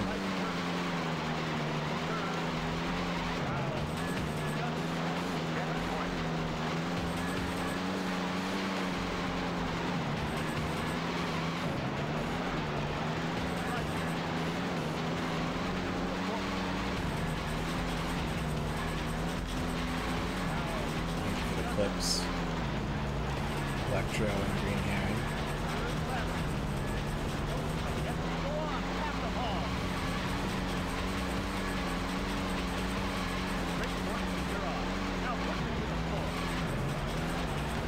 Do I prefer dense fog to hide draw distance or noticeable pop in? I prefer fog to pop in. Because fog sets an expectation that I'm not going to be able to respond to things at a certain distance.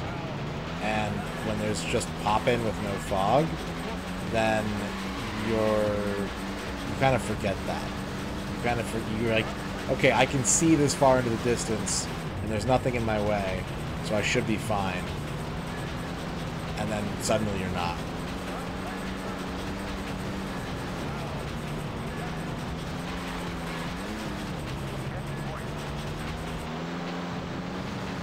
But I don't mind if a game sets the expectation of being like, hey, you can't see that far in front of you. Okay, I understand. Like, I've got to be sharp on my reactions.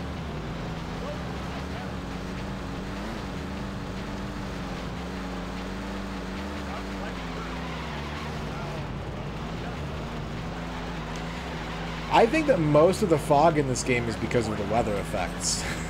I think this game is pretty decent about handling at least low texture objects at a distance, but they're selling the weather aspect of it. And so you've got cloud cover, you've got haze, you've got rain.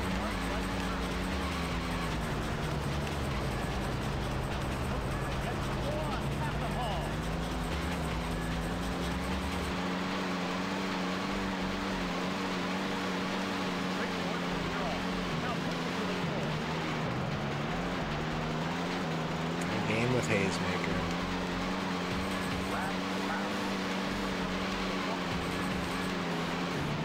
I don't know if Hazemaker and I will ever know peace.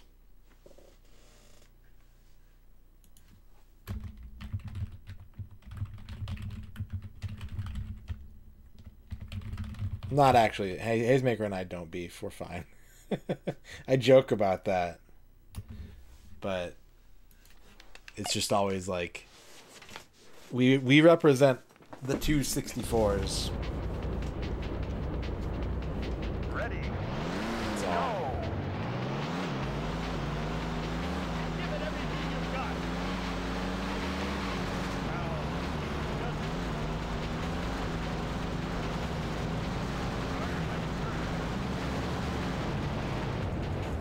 Okay, I keep getting bounced back.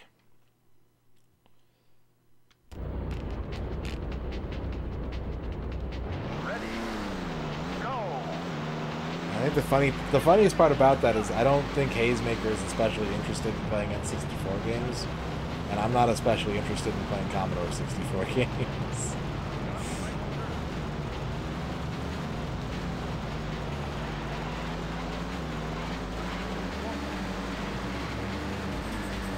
I am in fact not keeping up with the Commodore.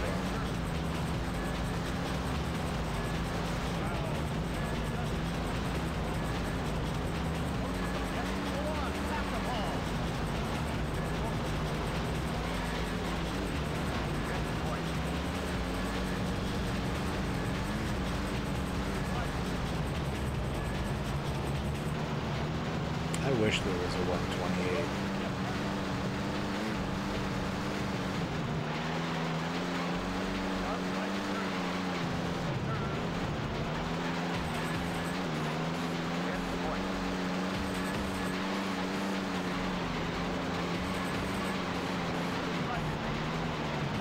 Yeah, I like the 100% games. It's actually kind of a problem. There's a lot of games that I sincerely, really, really want to play, but because I probably want to 100% it, I just don't play them.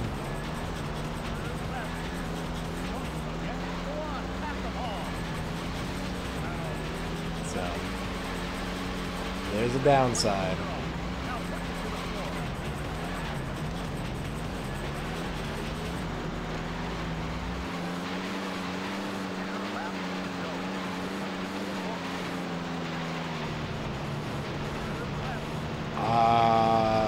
Probably all PAL, right? Because NTSC covers Japan, too. Owl is a smaller mod.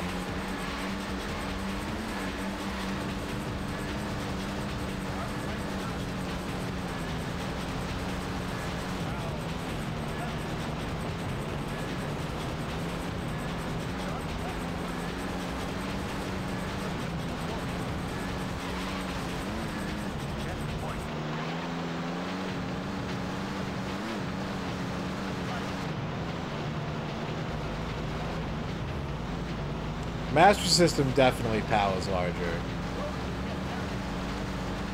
Absolutely.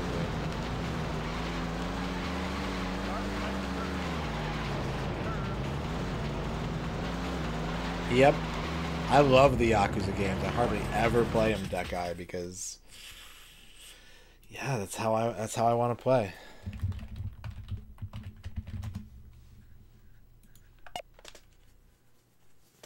I have like all of them sitting in my Steam library. I've got Judgment and Lost Judgment on my PS4 and Fist of the North Star, and I really, really want to play all of them.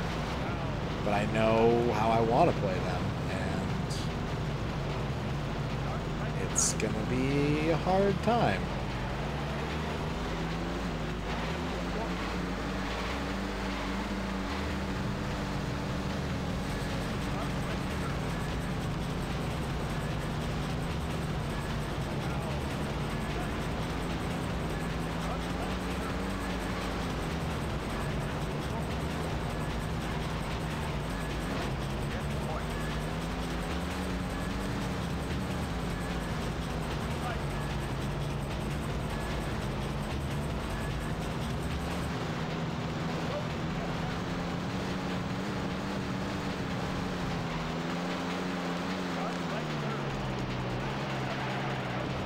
Why did I skip there?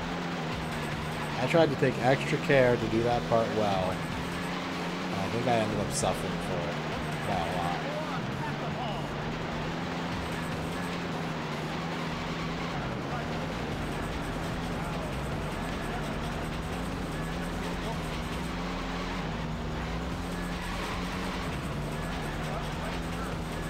I think that's true for a lot of things, honestly. Like, people like to ask me, like, what capture card? Is your N64 modded? Is it RGB? And I'm like, I'm sure that all helps it look better in general, but I just haven't bought into, like, that being something that needs to... You know, I always think about frame rate, right? I don't think... When I had an N64 when it was new, and I played N64 games, I don't ever really remember being like, this game runs poorly. I can't remember ever thinking, like, something's wrong. Maybe I didn't like it as much and I couldn't put my finger on why, but, like, I don't remember ever being like, ugh, this frame rate, you know? Like, oh, it's so choppy. Sometimes games had slowdown, and that's about all I really knew. And then towards the end of the 90s into the early 2000s, like, pushing frame rate became a really big thing to, like, pay attention to in, like, PC games and such.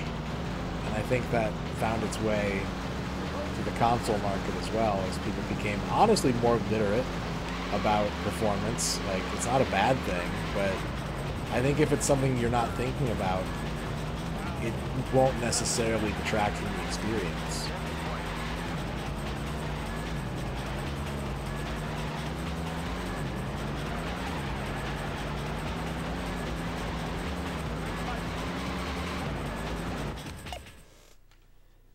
Playmobil Zelda game with pressure-sensitive attacks. Oh, no.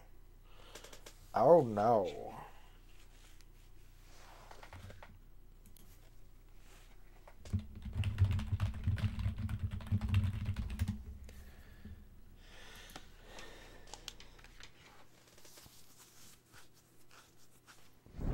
Thank you, Biko.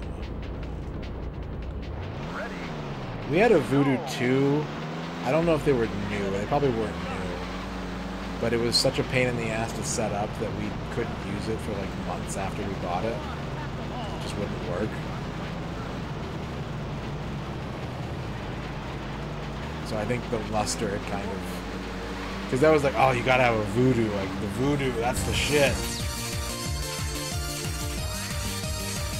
Neurogabu, thank you for like 26 months. One for every letter of the alphabet. 101 month for every letter of the alphabet. Hell yeah, thank you for the 26 months. Much appreciated.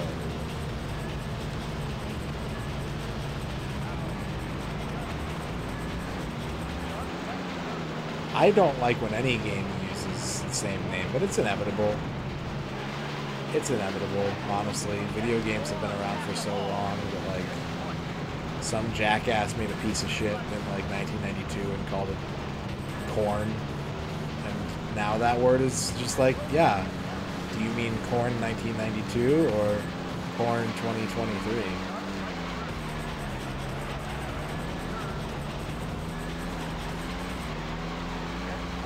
I think the era of like one-word game titles that happened in the 2000s was not a positive trend, but it's not my least favorite. My least favorite is most commonly seen in the mobile game space, but also in the AAA space, and that is noun, possessive noun. Call of Duty. World of Warcraft. Assassin's Creed.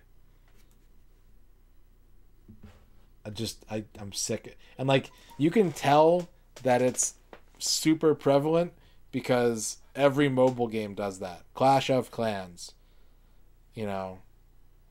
State of Decay. Or State of Survival. Like, World of Tanks. Yeah.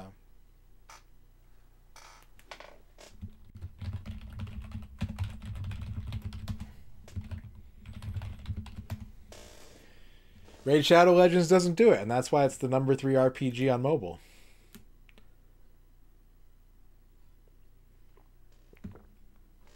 Yeah, State of Decay is another game. I got confused there. What's up, Gydrian?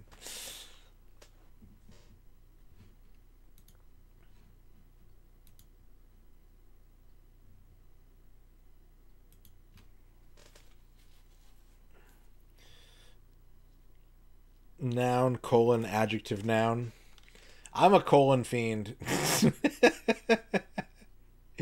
More colons in video game titles, please.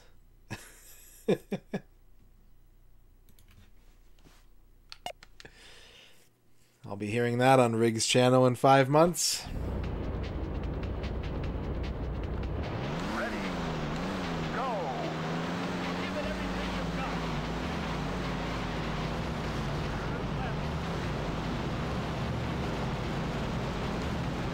I don't mind if you do. I wouldn't say I want you to, but I have already given Rig 100% full permission to turn any stupid thing I say into a sound effect.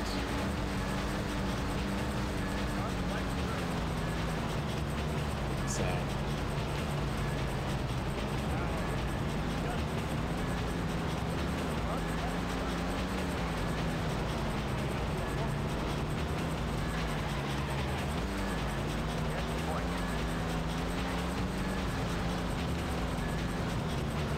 But I think even that pet peeve has been replaced by a much more modern trend, which is to release a sequel of a game with the same name as an existing game, like without any numbers or any kind of subtitle or anything.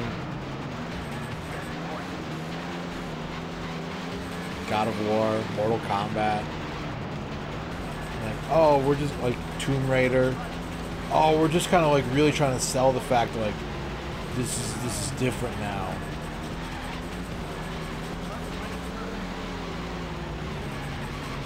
It's iconic, it's new, it's like it's brand new. No, you're just making things incredibly confusing for everybody, and the community will give you a name. If you don't put one on your game, like if I'm talking about Mortal Kombat 9, you know what I'm talking about. If I'm talking about Dad of War, you know what I'm talking about. Like, you could have had people call your game what you really wanted them to call it. If you didn't call it the same thing as you called another game that already existed. Doom 2016, yeah. Sonic 06. Yep. Like, nobody calls these games... Has it ever happened in your life where someone was like, oh man, I just finished playing Sonic the Hedgehog, and they meant 2006? They meant Sonic 06? Like, it's just a thoroughly... Oh yeah, that happened. That happened to Ern. That's a real story. Ern got gamer mansplained by someone who abbreviated Sonic as STH.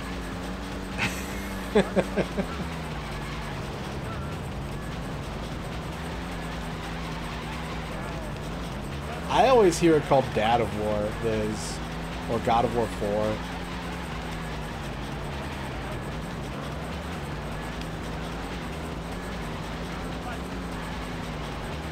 What's up, Duke? Green Herring. STH3 and K. That's a perfectly reasonable acronym right there. Thank you for the 50 STHs.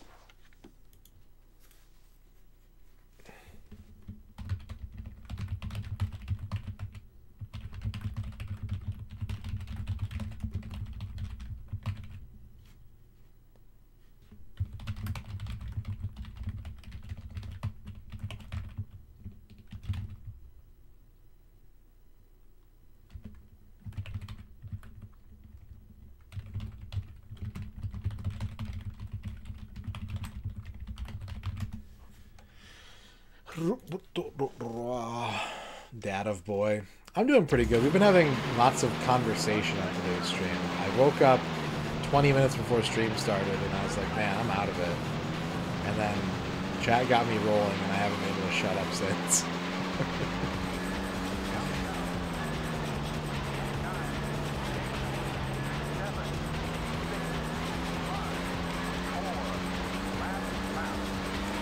You've got to do better. We finished a race. I don't watch Carl Jobst videos. Ready? Go. Give it everything you've got.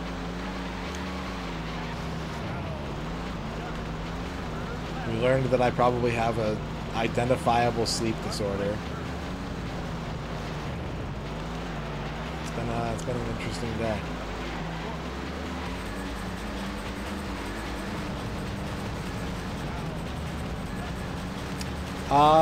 It's like, all the pages I read about it were like, you can treat this with like melatonin supplements, but if you stop taking the melatonin, it will immediately go back to the way it was. And there's no negative side effects other than like social issues, because you'll be asleep when everyone else is awake and vice versa. So, but apparently it is recognized by the ADA, so theoretically if I got diagnosed with it, then I wouldn't have to worry about, you know, some things would be easier. Duke, I saw something in a video that made me think of you, and like, I feel like it would make you instantly angry if I told you, but also I find it very interesting.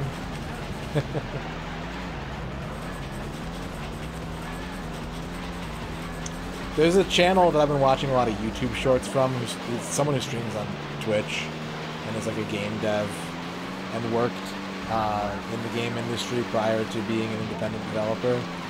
And one of the things that he did was he was working in QA on StarCraft II Wings of Liberty, and said that their whole team worked overtime for 2 years straight because their lead of QA had this idea, and this is the part that I think is just going to make your brain light on fire. The QA lead's idea was that they were going to be so good at their job that QA was going to be ahead of development.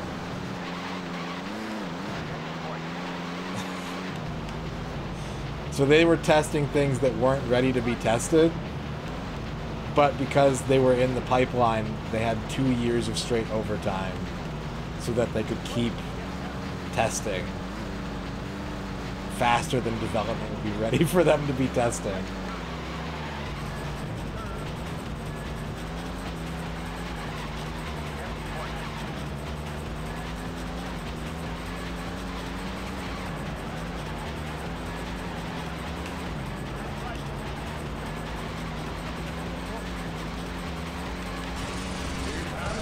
Xkeeper, thank you for the 50 bits. Our train is so good that it goes ahead of where the track is laid. Wait, is that bad?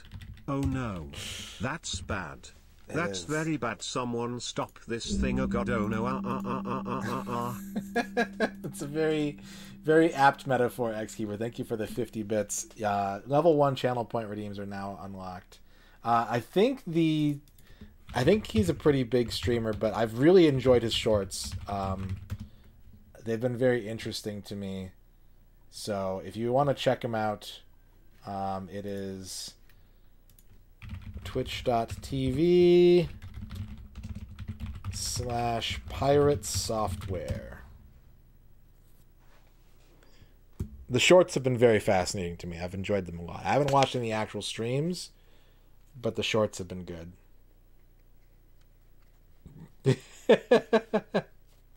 Yeah. I've never seen his shorts, but I've seen his shorts. Okay, give me a sec. I gotta...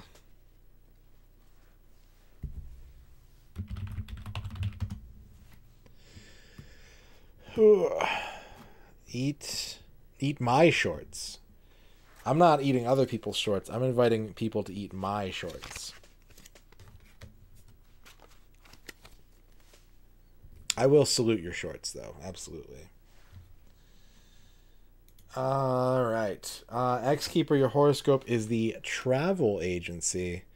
If you have any flight plans, any vacation plans, you want to get away, make sure to get it done now. And if you can, schedule it for after the holidays for a delightful discount. I have used a travel agent. My sister has a travel agent. It's one of those things that I think people of our generation probably never have thought about using, but it's actually kind of useful to have a travel agent, it turns out. It's just not super practical unless you have traveling money and pay my travel agent traveling money. But my sister goes to really she'll travel out of the country at least once a year, and it's because her travel agent will call her and be like, hey, I can get you a really cheap week in South Africa right now. And she'll be like, all right, I want to go to South Africa. NeuroGabu, you also have a pretty good... You got the movie theater, NeuroGabu. It's time to dim the lights, butter the popcorn, and enjoy a special presentation of the hit movie Motocross Kids, starring Lorenzo Lamas and Gary Busey and a monkey.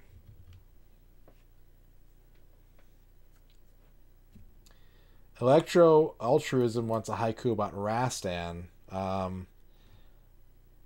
I don't play it much. Not super into muscles, but the game looks fun. I was watching Macaw play Warrior Blade, and I was really kind of into watching that. There's something about that game that's very appealing to me. The way it looks, the way that it appears to play.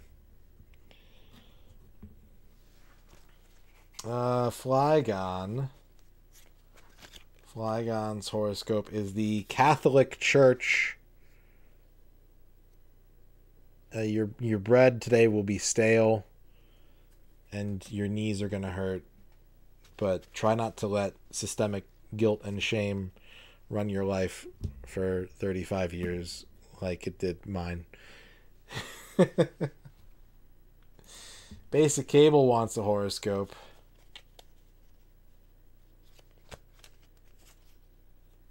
Basic Cable, you got media uncovers bribe.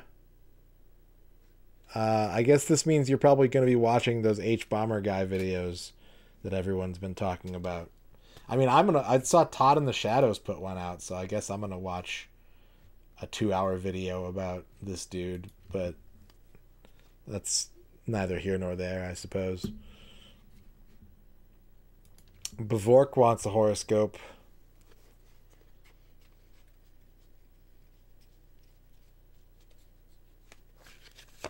Pavork, you got the community center.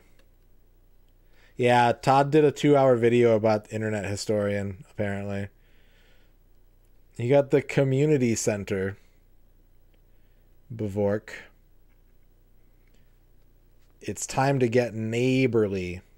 Help people put up their holiday decorations, do some caroling, hot chocolate, dairy-free, of course. All that.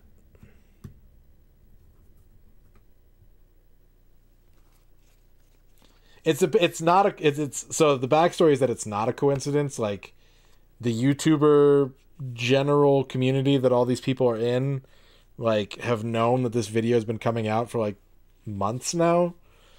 And so Todd in the Shadows was like, well, I don't know about this, and did some research, and then was like, I have material for a 2-hour video now too.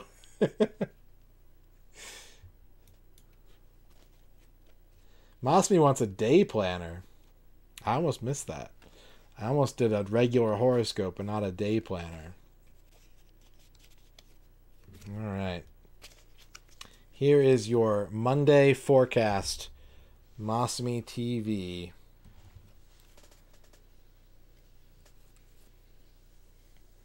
You gotta, this sounds like a perfect holiday movie, Bavork. You gotta rally the town together to fix up the community hall and restore civic pride.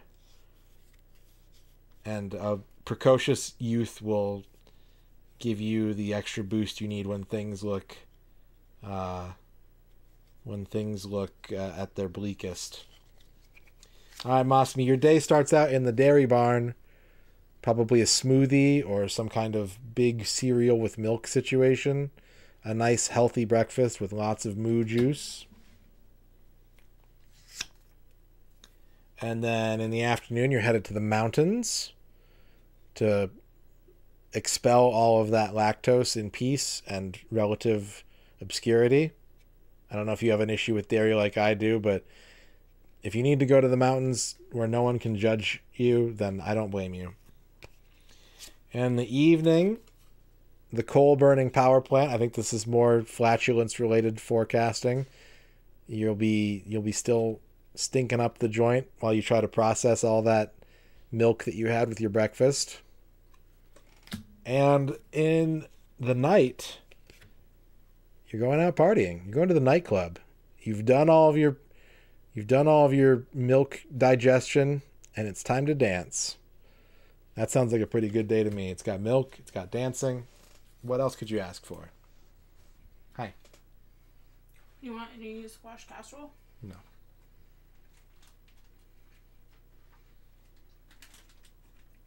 I didn't try it. I feel a little bad about it, but I know I don't like squash, so. Yeah, that's fair. Electra says hi, Aaron. Hi. Thank you. Mm-hmm. You just want the like heated up, or you want me to carve it for you? You don't have to, but if you want to carve it, cool. But it would be more convenient for you? Yeah. If I'm going to be streaming and eating, it would be way more convenient. Squash casserole, Liz. Apparently firefighters love it. Jamie wants a horoscope.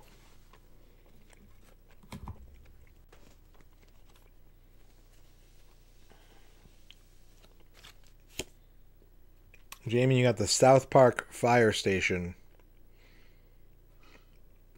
And this is the division of the fire department that handles all of the angry parents burning South Park DVDs from the mid-2000s in a moral panic.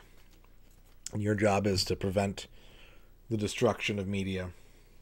Squished asshole. No, I don't want to eat that either. I'd probably rather have the squash casserole. But it's close. It's closer than you would expect.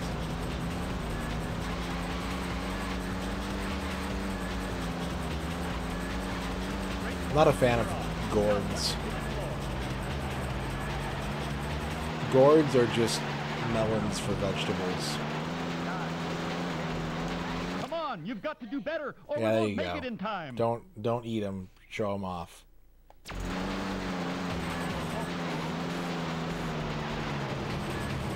That goes for assholes too. I do remain a big colon fiend though. Does it?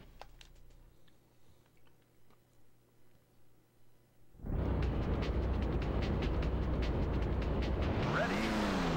Go! Give it everything you've got.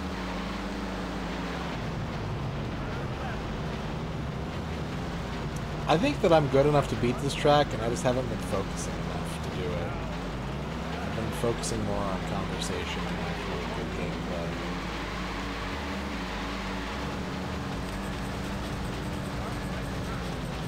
Which isn't a bad thing when you're streaming.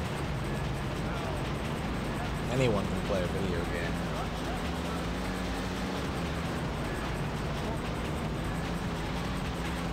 That includes you, chat. Go play a video game. That's an order.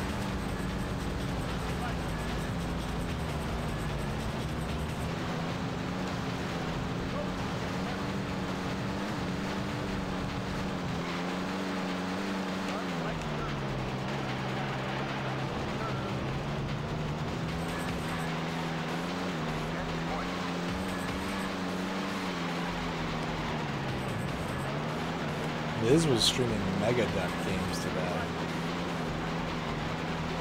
That was awesome to watch.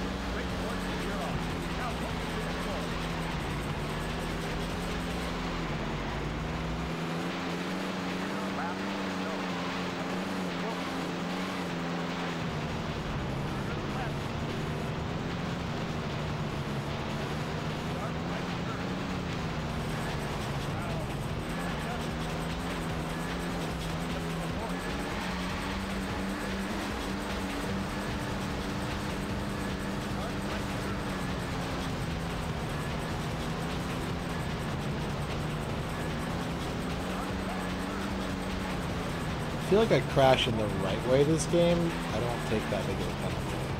But I might be completely out of my gourd on that. That is the wrong way to crash. Dead stop crashing means your race is probably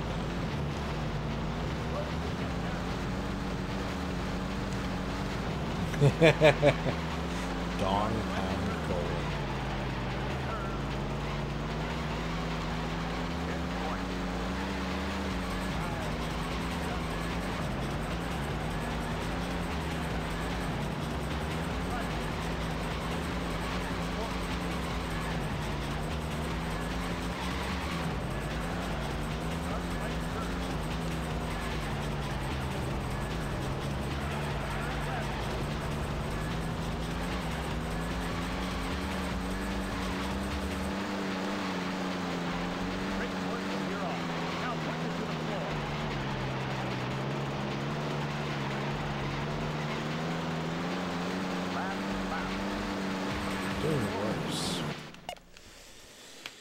I'm doing worse. Ready? Go! Give it everything you've got.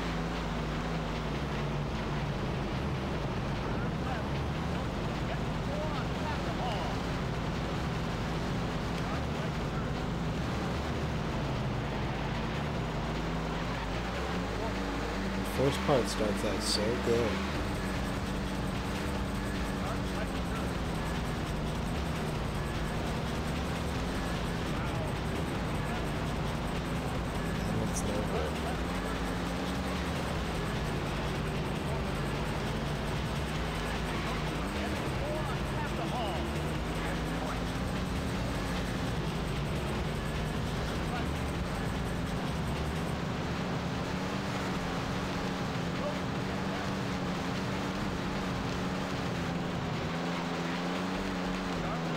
Hey. Thank you. Welcome. Look, chat, it's a plate of turkey meat. Turkey. Expertly cooked and expertly reheated by my wife. Oh.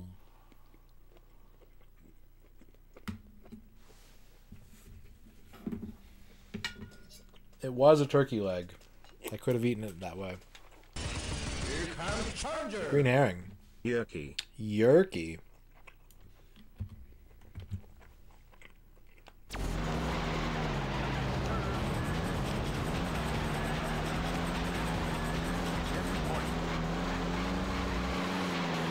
I think you get 50 yerkies.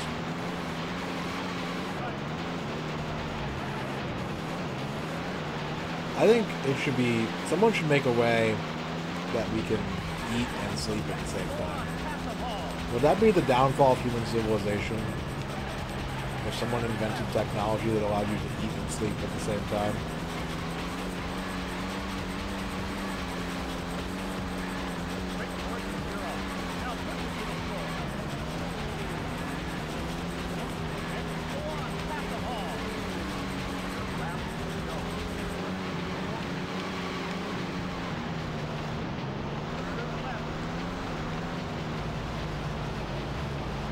You don't get to taste the food, though. That's the problem. I don't care about the nutrition. I want the flavor. Where's my Baja Blast IV drip?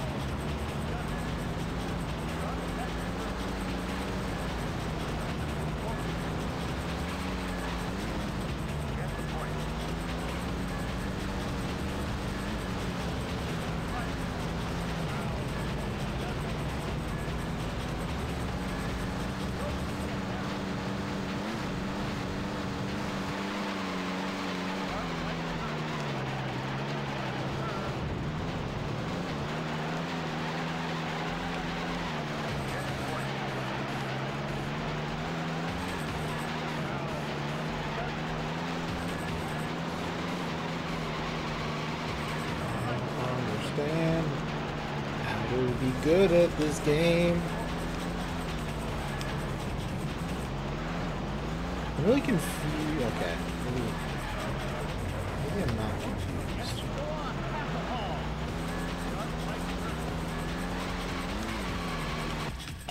I think I'm taking the wrong path, and that's why I'm not winning. I'm taking the wrong path.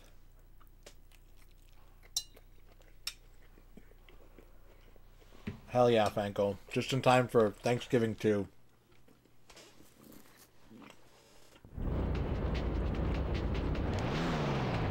Ready. Go. Give it everything you've got.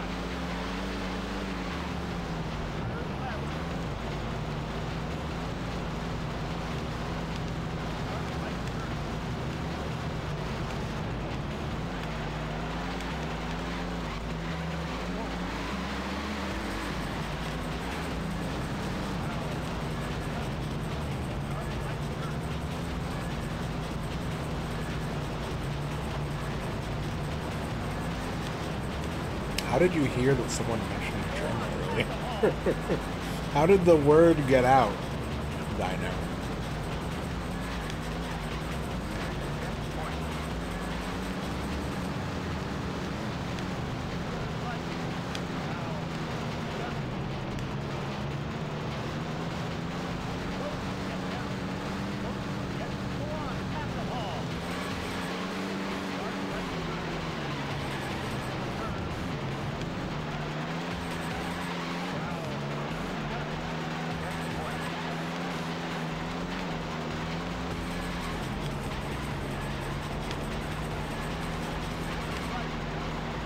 I feel like this conversation is how I know that I have a sleep disorder. Because if I had an option to hit a button that said sleep for 8 hours, I'd be like, what if I didn't push that button? What if I pushed sleep for 4 hours? I don't want to sleep for 8 hours.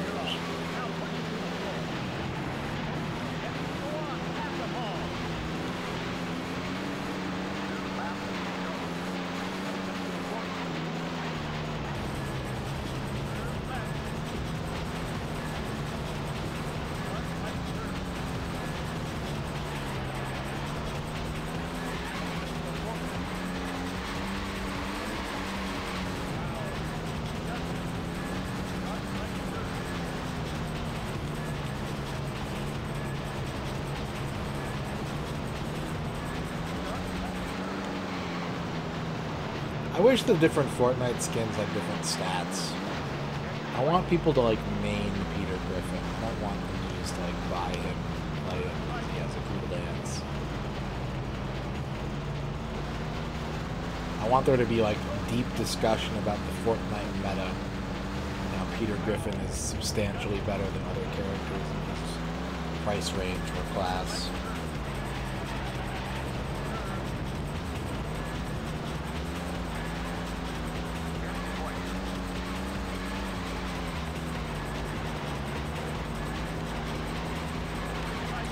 Yeah, wasn't there like a dance that like moved your hitbox? That is so hard to hit that turn. That's a really hard path to hit, but it's the path that this truck wants to go.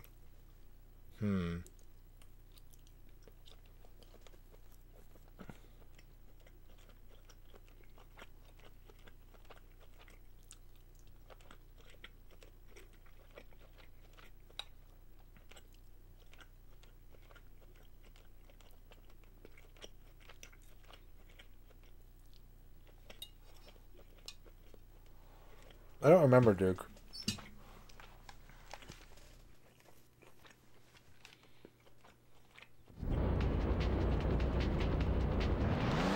Ready, go. Give it everything you've got.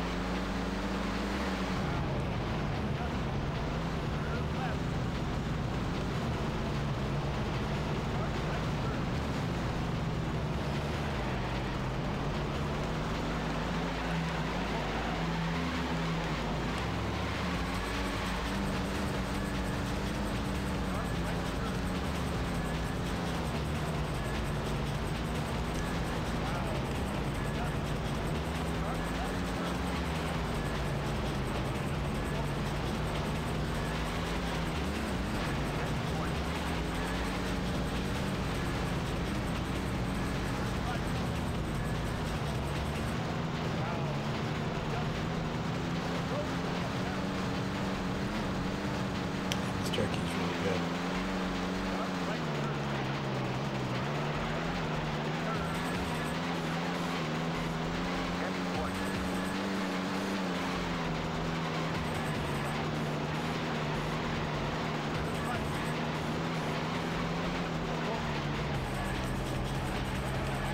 How are you supposed to hit that?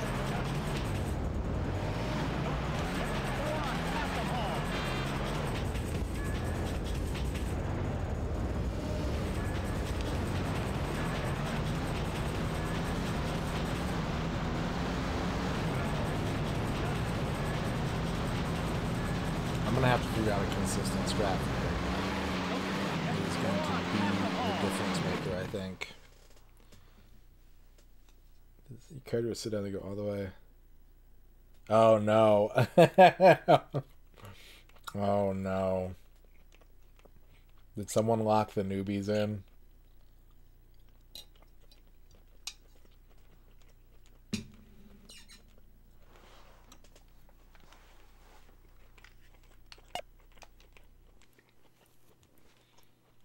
Ready,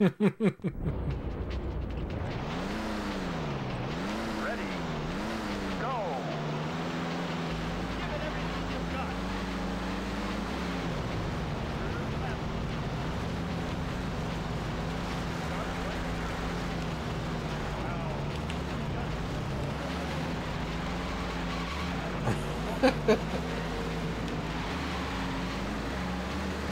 Good.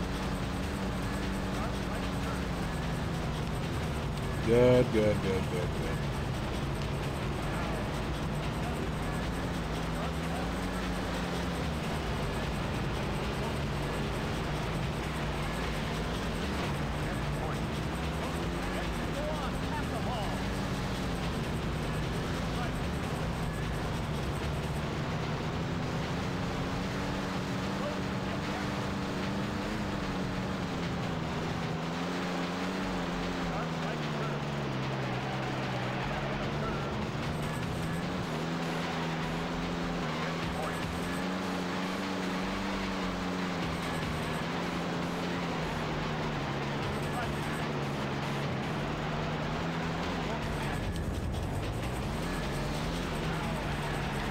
Well, good. Thanks. Go on, pass Thanks, them all. car.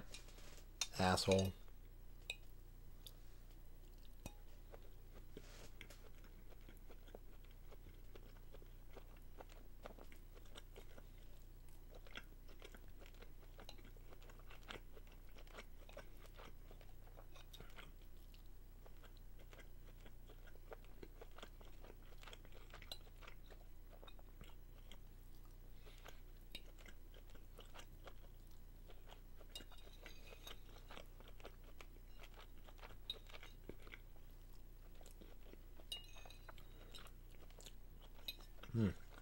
It was really good.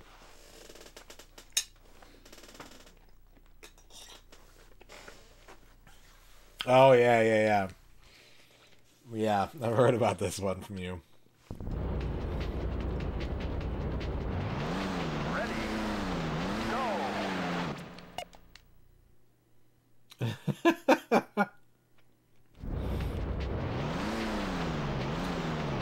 Ready, go. Just fighting with an army of corpses, preventing the enemy.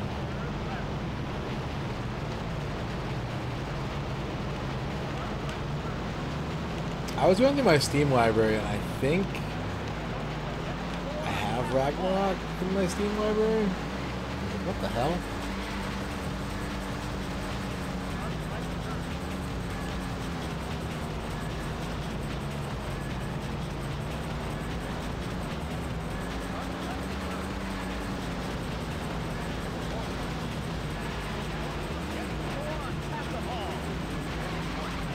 Wow.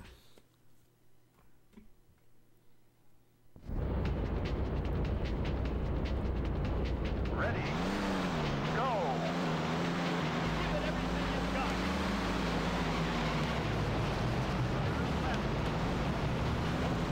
Go on, pass them all. Making games is hard. Respect to anybody that can make games.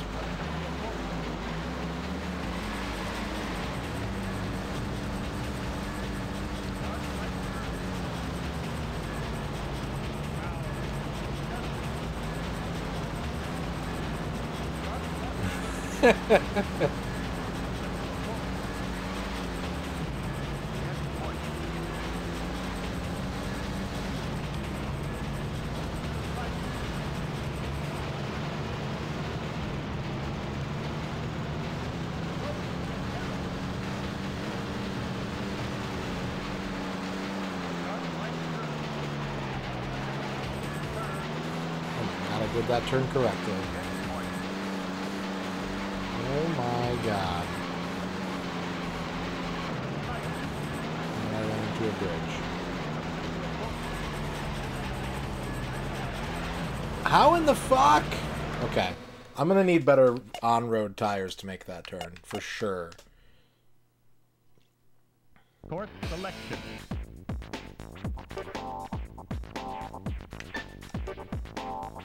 Machine selection. Which is gonna mess up all my other steering strats, but I will not be able to take that route without at least balanced tires.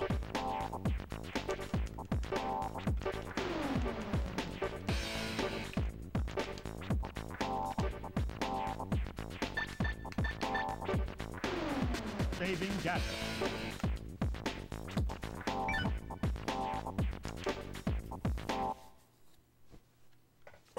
Ready,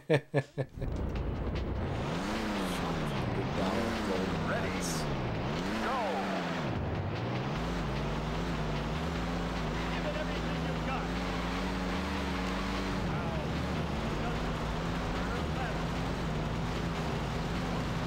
Go on, pass them all. Oh, okay, hang on. Machine selection. Machine setting. Let's try it with just slightly off-road tires, like there. And if this doesn't work, I think I might want to switch to the other car, even though it feels like this one is getting me way closer to where I'm trying to be. Oh, gross. that's fucking terrible.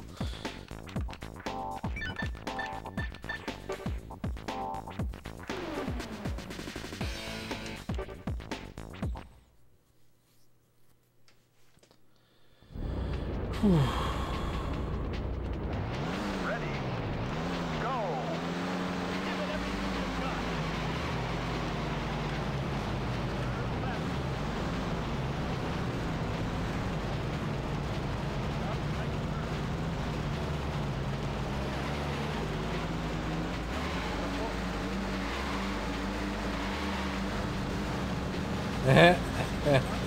They Nintendo did.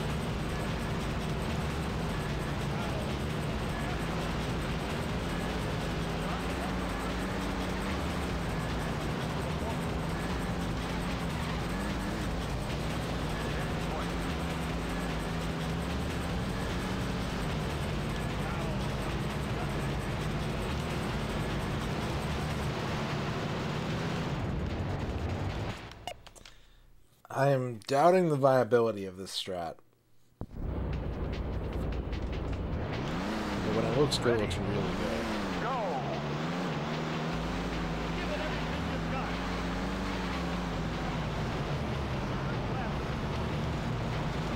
Go on, pass the ball.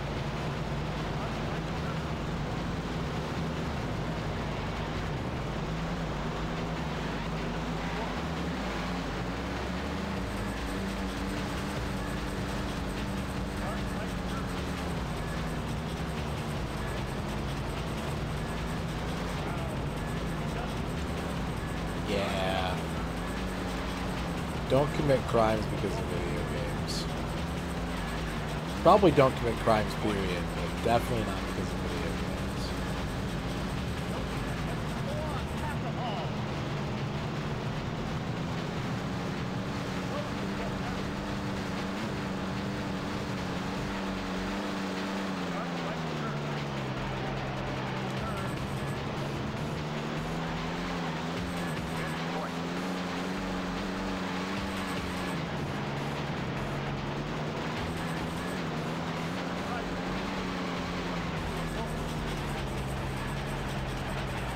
Missed it. How easy does it?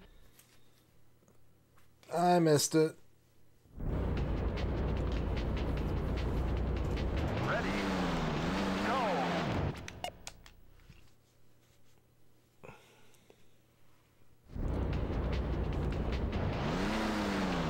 Ready, go. Yeah. Give it everything you've got. Getting mad doesn't help. Go on, pass the ball.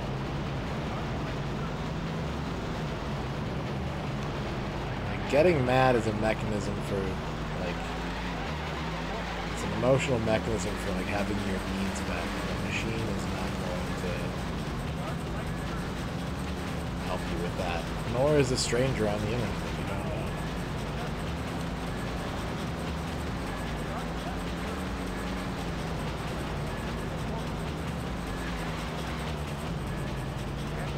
Is it? Is it too loud? Do you need me to turn it down?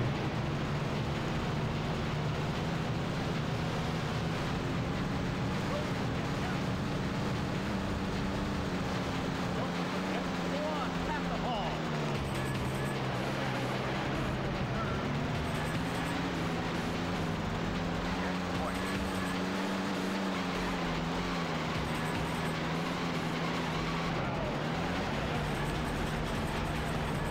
Okay, I can turn it down.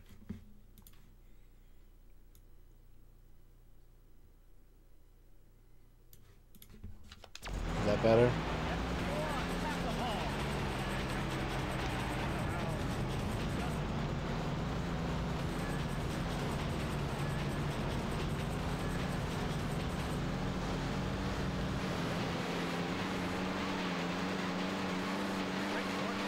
I think he says pass them all.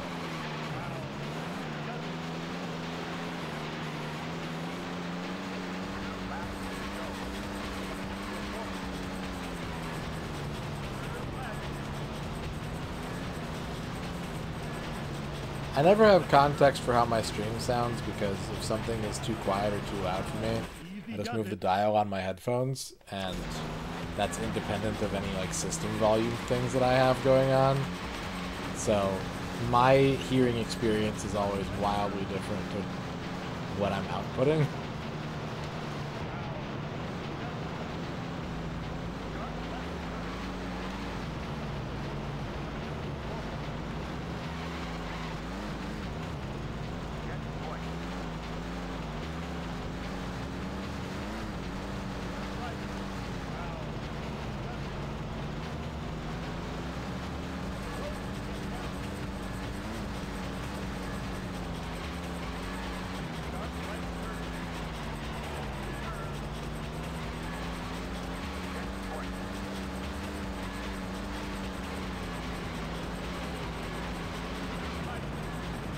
Probably feeling a little sensitive towards it because when we tried to play that homebrew game, I had to reduce it by like 50%.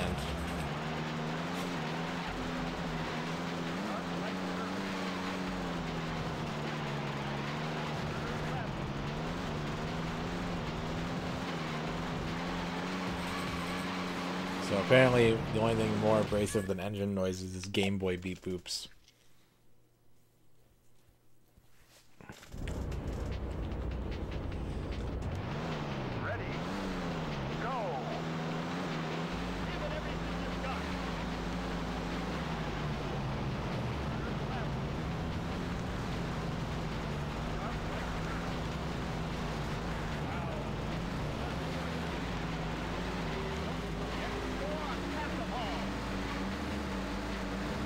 Yeah, that's kind of what I was thinking. Like, I talk in a low register, and so it would just blend with the engine sounds.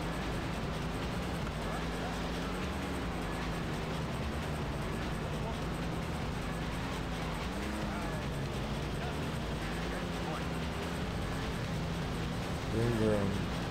I'm a car.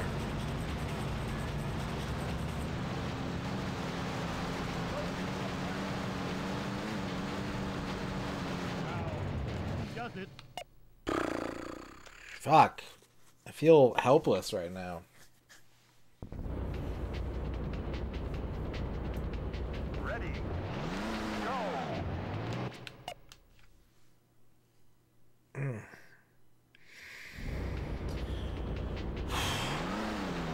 Ready. Go. Give it everything you've got.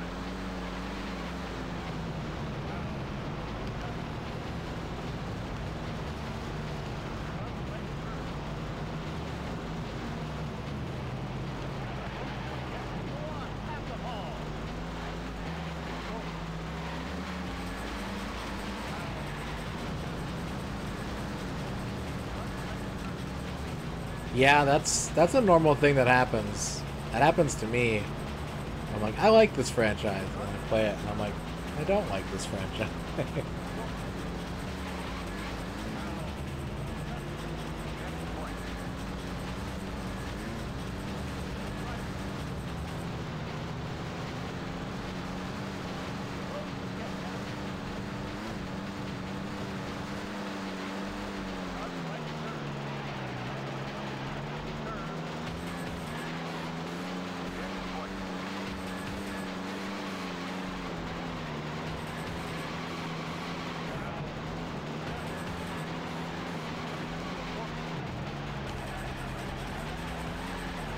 That fucking path, I need it, and it is so fucked. Ready. Go. Yeah, just a third. The third.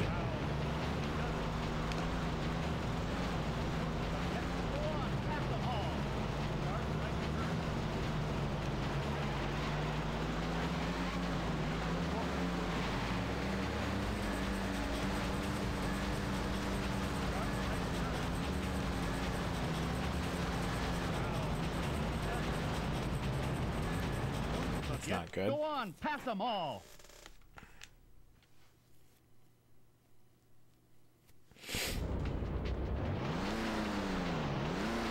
Pass the ball. Go. Got them all.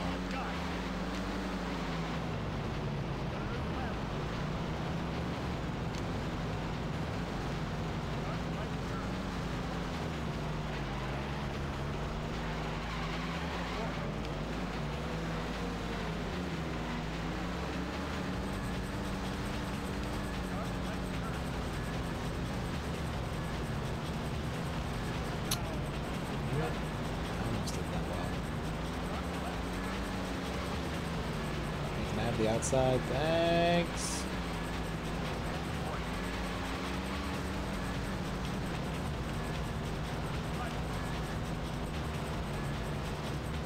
I would love to know where you can get a car for PC money. That sounds incredible. It's not possible where I live.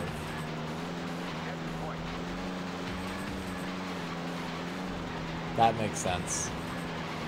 That makes sense. No arguments for me there.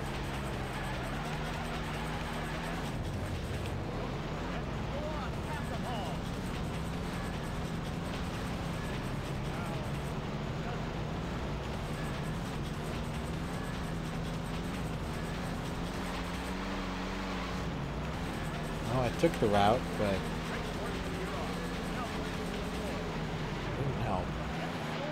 I'm gonna go back to trying the fast car.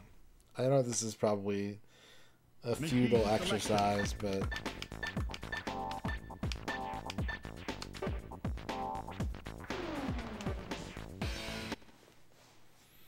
$8 terabytes more, hell yeah. Ready? Go! Give it everything you've got.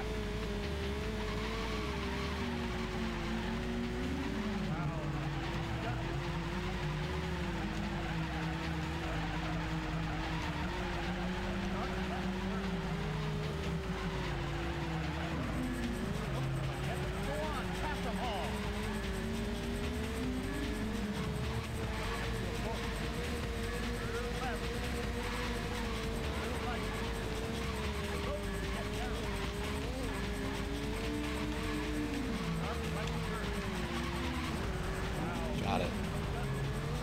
I need to be ready for that turn.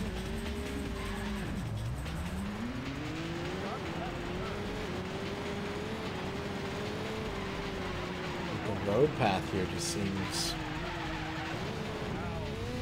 so sharp. I don't understand how I would ever leverage. Actually, I do have an idea. I have an idea. I have an idea. Machine selection. Machine setting. Unlike the mountain, there does not appear to be much. Oh no. Okay, hang on a second. There. It appears that this is all road. So if I make my tires super road balanced,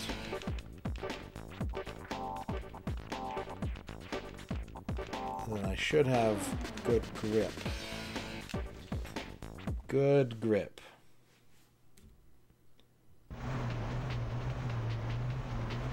Linux screenshot.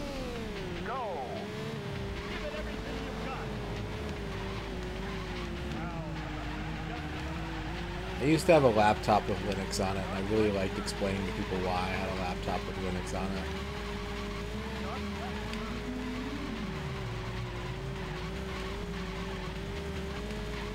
Like, ew, why'd you put Linux on there? And I would go, because this is my work laptop, and if I can put things on it that I want to use, like emulators and games, then I won't work as hard. I can still distract myself with like online videos and like web-based stuff, but I've deliberately made it harder for myself to put fun things on this laptop.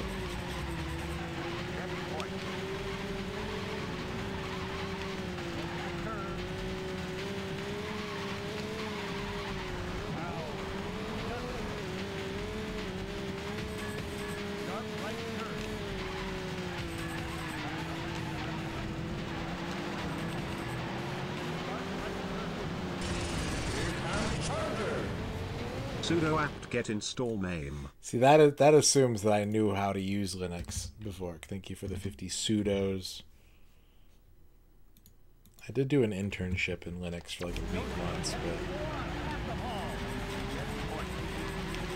that was mostly spent playing video games, to be honest.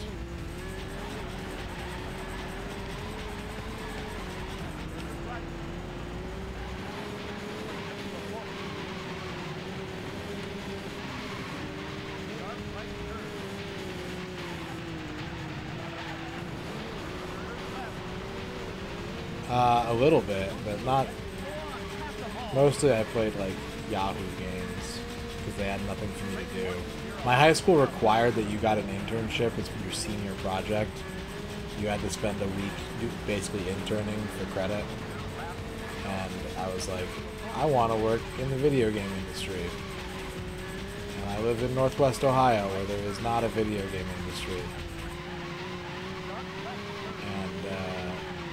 So I sent away to like the big companies to see if they would let me kind of shadow them for a week, and they all said no, in varying degrees of politeness. I used to have a folder full of rejection letters from all of them. I don't know what happened to that though. And so like my brother-in-law, who was the least polite, I want to say it might have been Squaresoft. I remember someone sending me a letter that was basically like, we never do this. Like, we have nothing to offer you. But a couple of them were like really nice and being like, hey, thanks for your interest. Like, you know, we don't have anything in place at this time that we can help you with, but, you know, we'd love for you to be in touch after you finish college and that sort of thing.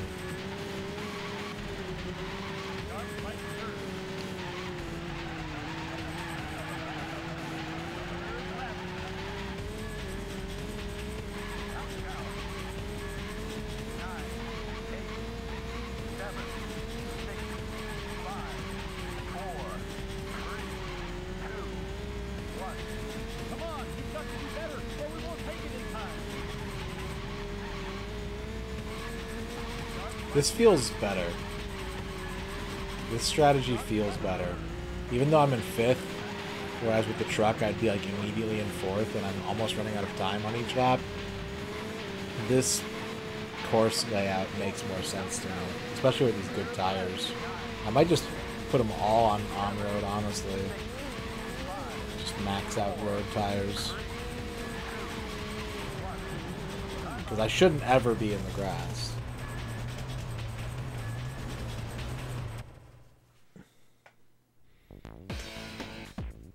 What's up, Jiggy? Yeah, that's true. You'd have to jump through so many hoops to make that work.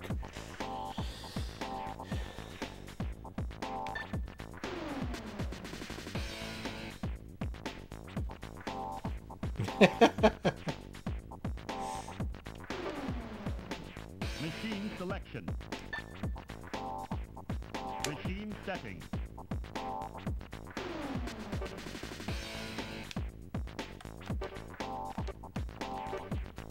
Yeah, I will say that. Almost everyone that I asked did respond.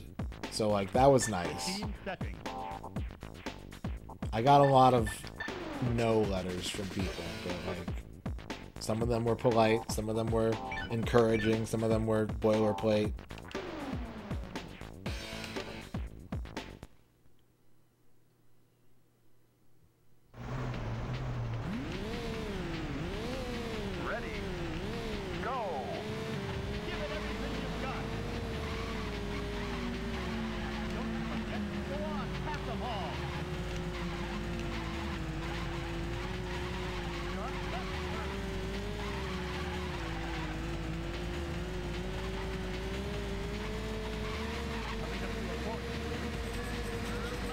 I don't think I would have done well had I gotten hired at a video game company, though.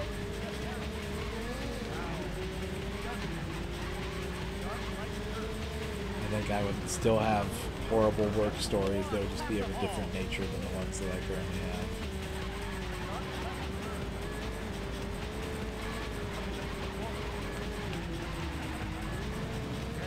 That's awesome. See, it doesn't take much, honestly. Like, just a little bit of compassion, right?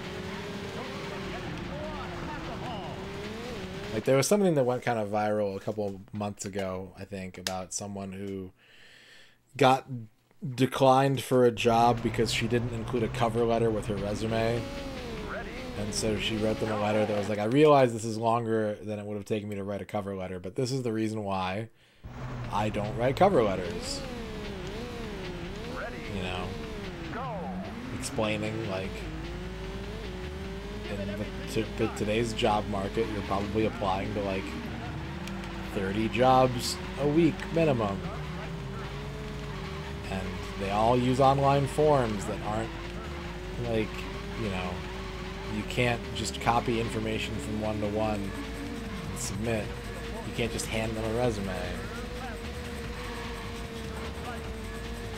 So writing 30 different cover letters on top of submitting 30 different long-form applications is incredibly time-consuming and tedious. And I have another job already. I'm just looking for something better. And I was like, God, I feel so seen. I fucking hate writing cover letters.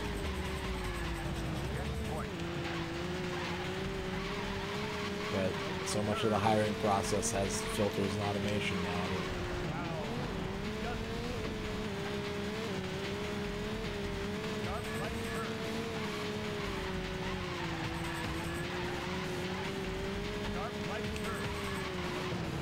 Well, the problem with me wanting to be in the video game industry is that I don't have any I don't have hard skills, really. I'm a very quick learner. I'm very good at adapting to my environment, but like getting my foot in the door in places is very hard to do because I have experience, but I don't have skills.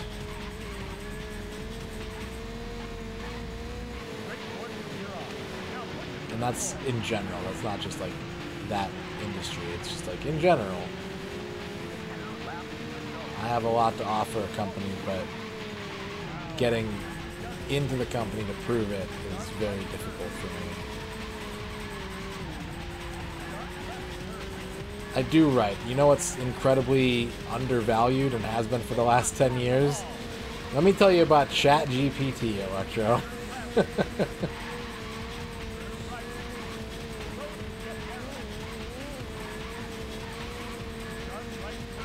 But also, a lot of places are like, "Oh, you write? What university did you get your 4-year, writing degree from?" And it's like, "Oh, well, no, I don't have that.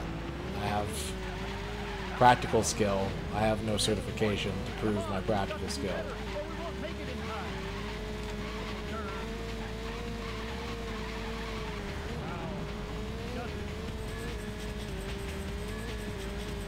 That's the worst part for me before, because I don't need to be trained. Like, I need to know the basics to do your grunt job, but once I'm in, if I'm interested, I will completely self-learn. When I was working for DirecTV, I ended up being, like, I was in the conversation for, like, who knows the most about DirecTV vendor-wide. And they didn't train me on any of that. They only trained me on how to do billing, tier 1 tech support, and management shit. The rest of it I took on myself.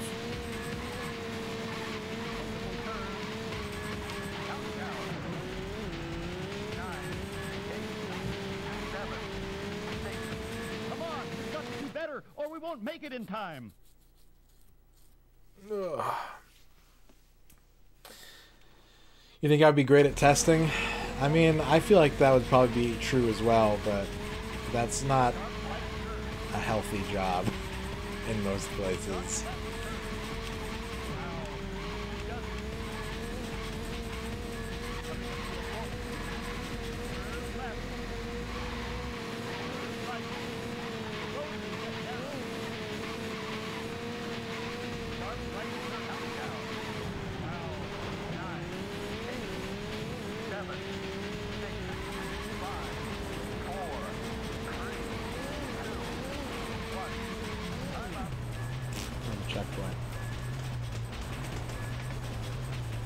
You can tell that things are AI generated, but honestly, most companies don't care.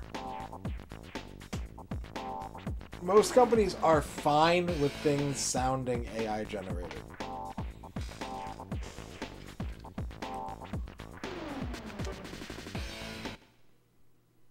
Because it's prior to ChatGPT and AI generated text, it was search engine optimization, and it was CRM, and it was like all these. It wasn't. When I started writing, it was right when SEO was starting to become a thing. Like when I started writing professionally, within about 1, maybe 2 years, the shift completely changed from like, we want you to write this content, you're going to pay this much by the word, you know, mention these things, but keep the tone this way, use this kind of language. And then it overnight became like, we want these meta tags and we want this kind of keyword occurrence. And it was just like, it became immediately obvious that they weren't hiring people to write for people. They were hiring people to write for Google to recommend to people.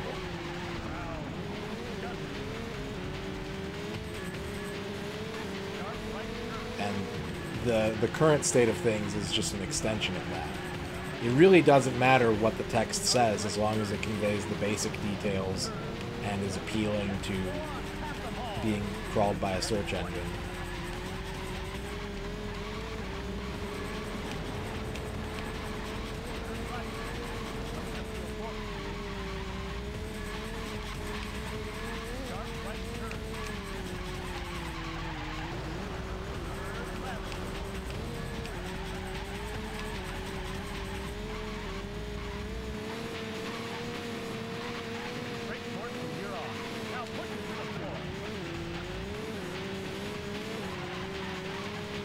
Yep. Exactly, Sir Kurtz. Whoa.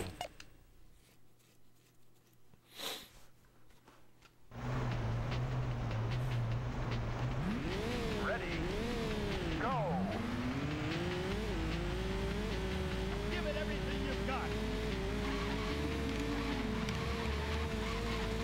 Start right turn.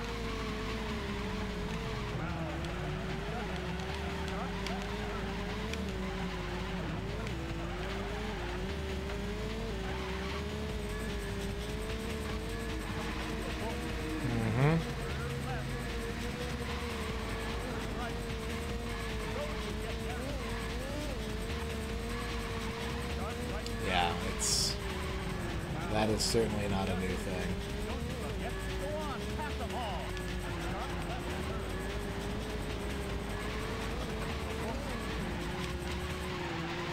And I'm not like, it is what it is, right? I'm not upset about it. But I knew right away, like, that's not what I wanted to do, right? That's not why I wanted to write. I wanted to say interesting things and have a voice and research topics and learn stuff and communicate that. And I don't mind having restrictions on like what I write, or even like, hey, use this phrase 10 times so that it's really, like, it sounds like shit. It sounds like shit to like keyword load a piece, but at least you can still put interesting stuff in between that. You can work around. It's kind of like, it's almost like an improv game. You know, use the word toilet on this phone call 6 times without the person catching on. And you have to get a little creative with it. But getting like hard into just like back end, like make sure that this is what search engines are looking for this month and build your content around that is not interesting to me, and it's a big part of the reason why I'm no longer like trying to make a freelance writing career really happen.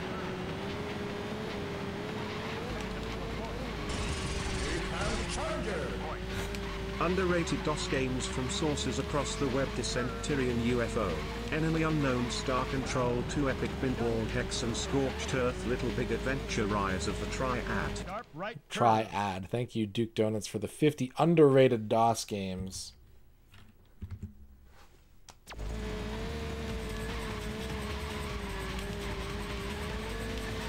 But yeah, that's like, so that's the magic behind those articles, right? If you really think about it. You're not supposed to find that article by, like, searching for underrated DOS games. You're really supposed to find that article by searching for Tyrian 2000. You're like, oh, I had this game when I was a kid. Called fucking, oh yeah, Tyrian 2000. And then you search for it to look up information on it. And then you see this article that's like, underrated DOS games with this game on it. What? And then you click it. You're supposed to get into that backwards. You're supposed to fall into that article. You're not supposed to be looking for what it purports to be selling.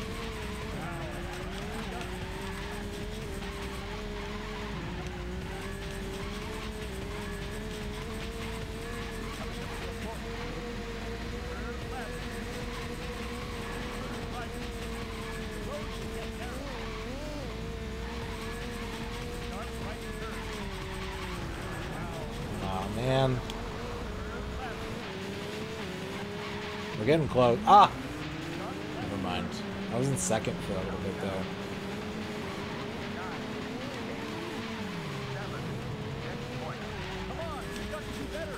Okay. Make it in time.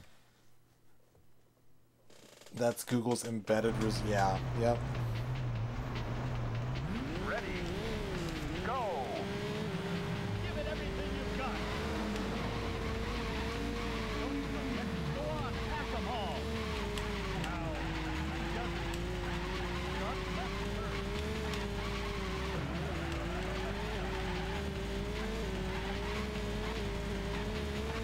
Coming up to a point. Turn left. Right. Road to get down.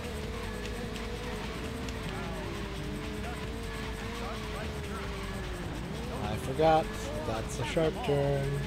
Maybe it's even faster to just barrel through it, honestly.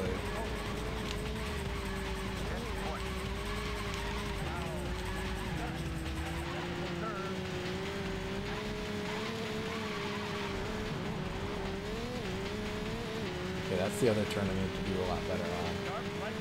There's 2 turns in this track that I've really got to pay attention to.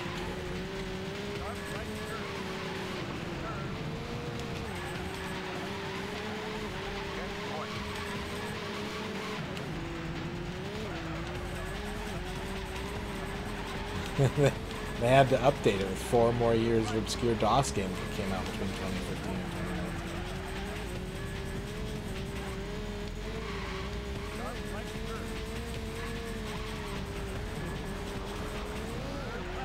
So I found a video of Ern and I talking the other night, a night or 2 ago, that I just kind of recorded on a whim and I completely forgot about. And I was like, man, these sound completely different. Like, these don't even really, like, they sound like us, but they don't sound like us. And then I realized that I took that video in 2014, and I was like, yeah.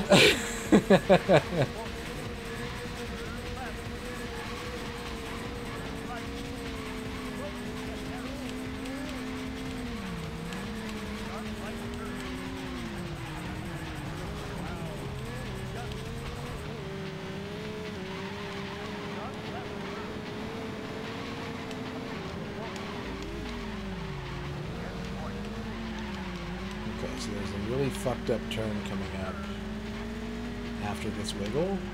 Yeah. I've been streaming since 2011.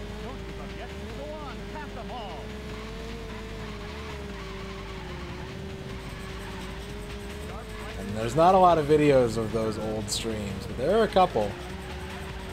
There are a couple. I did a couple Ustream streams, but I switched to Twitch in 2011. I've been on Twitch since 2011.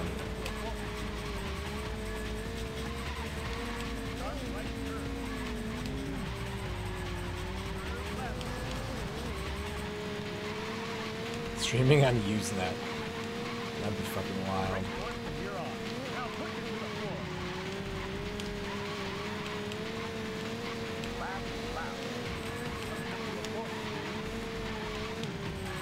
Open in second.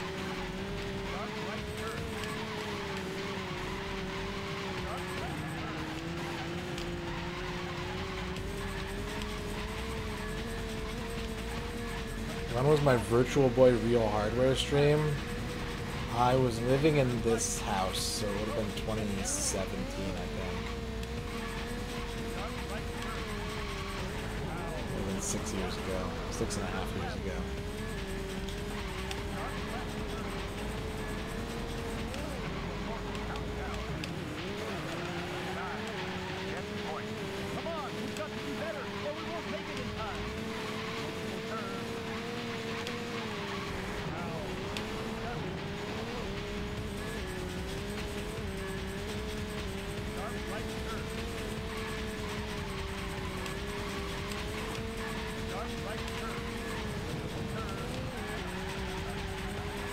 It does feel wrong, right? It undersells the fact it's like, oh, there's this wiggle. There's like a little S curve, and then it's like, oh, by the way, there's a fucking 140-degree left turn afterwards. That's the important part. Tell me about that.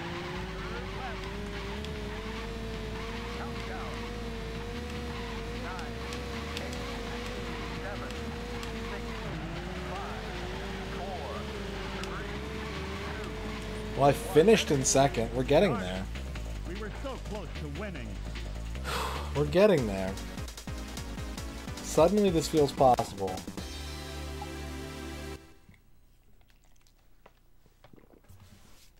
Let me see what's the oldest clip I can find.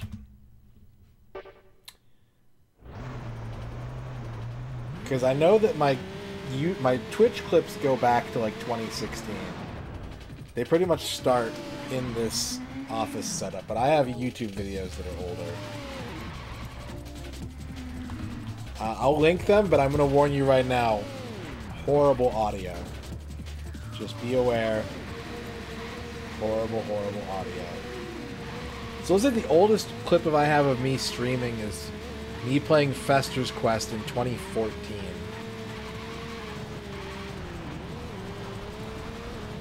This is the oldest stream evidence that I have. And again, bad audio.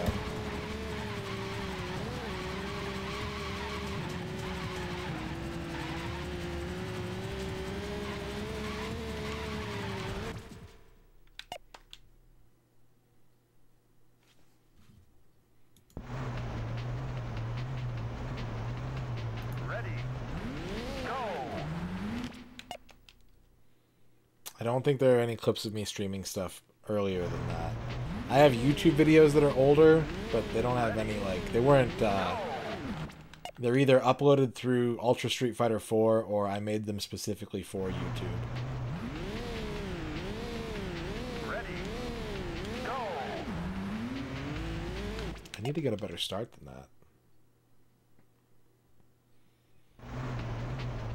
The voice lines in this are pretty, I wish they were more audible. Ready, go! Give it everything you've got. Ramses is still around under a different name. Jason is not around anymore.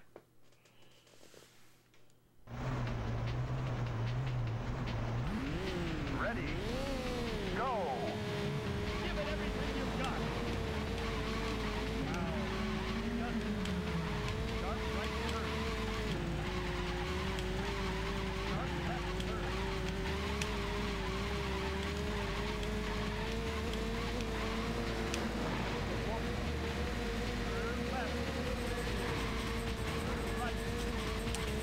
I think I still have that rose shirt. I can't fit it anymore, probably. It's probably a size too small, but yeah, I think I've still got it.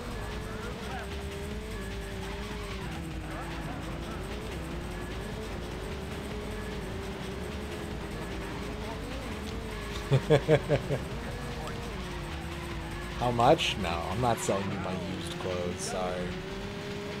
That was a gift too, so I wouldn't feel good about selling it. Start right mean, unless you're going to pay a lot of money for some gamer apparel, in which case I will wear whatever you want.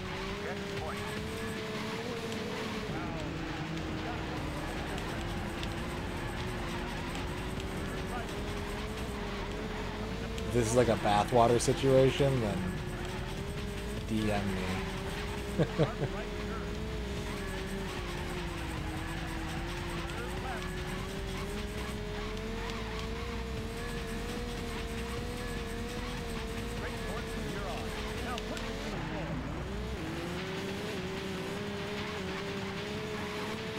I mean, it's good to have diverse types of content if that's what you're interested in.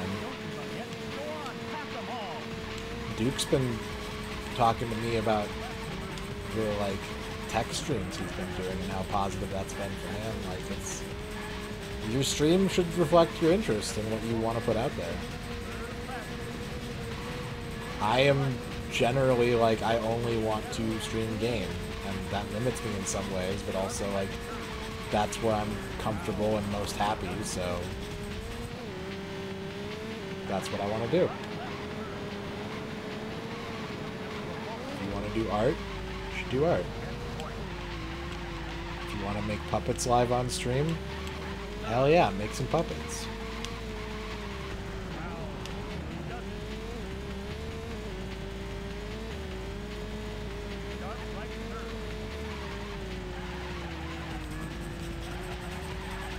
That was a really hard thing for me to do before, right? Because I retired from streaming officially when I got my job at the video game store.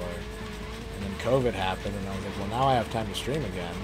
And then the stream started doing really well, so it was like, okay, well, now I feel like I should be working on the stream as a means to, you know, slowly transition away from working in like a retail job. Make puppets live on stream. Yep. Imbue them with homunculus power.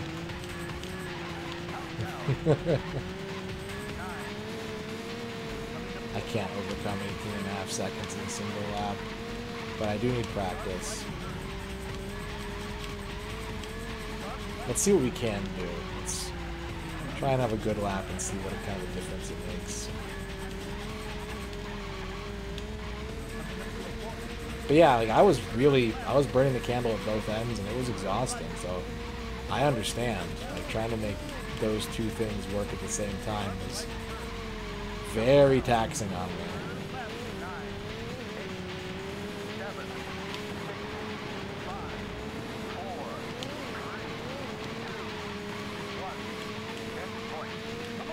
I appear to be losing time. How the fuck do you make that turn?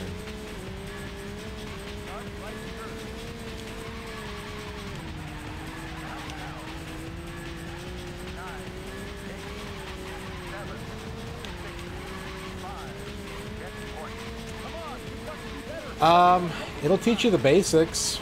Like those are meant to be things you should know going into the game. So yeah, I think they're not like bad. It's not bad advice, in my opinion. The video's not good, but the advice is solid.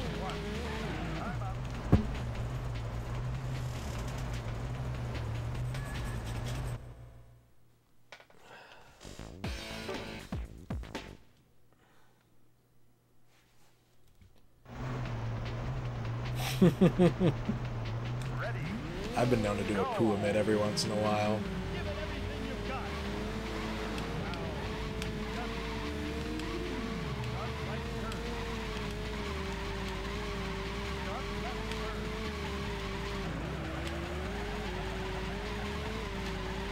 I have no idea what you're talking about, Dino.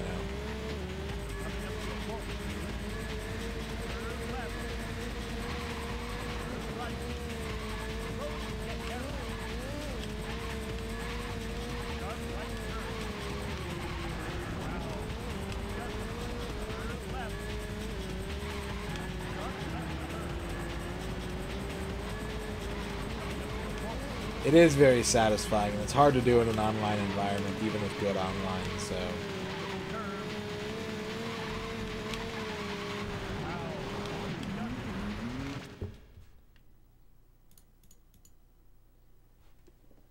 New era, new energy.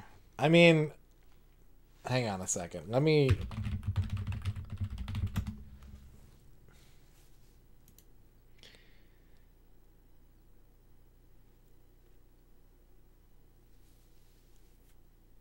Here's an image from 2 years ago when Sega mysteriously started talking about Virtua Fighter esports. And, like, it didn't result in any new games.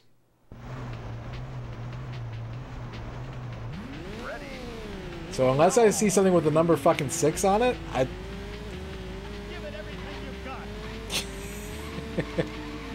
I'm not budging. Show me a 6, and then I'll react. I've been in this song and dance for over 10 years. 6! Ah! Thank you, Loki.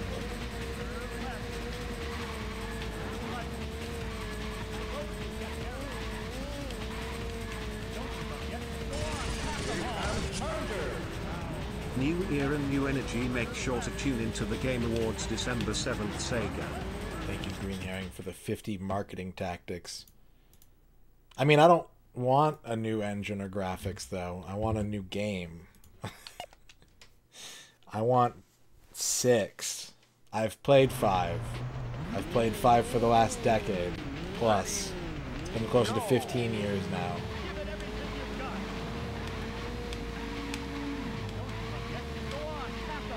I don't want Virtua Fighter 5 and Knuckles. I want Virtua Fighter 6. Yeah, just 3.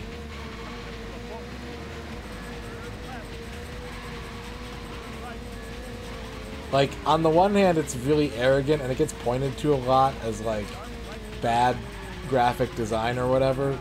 On the other hand, it really speaks to how dominant Street Fighter 2 was, right? That you could just be like, oh, 3 is out. And it's like, oh shit, 3 is out?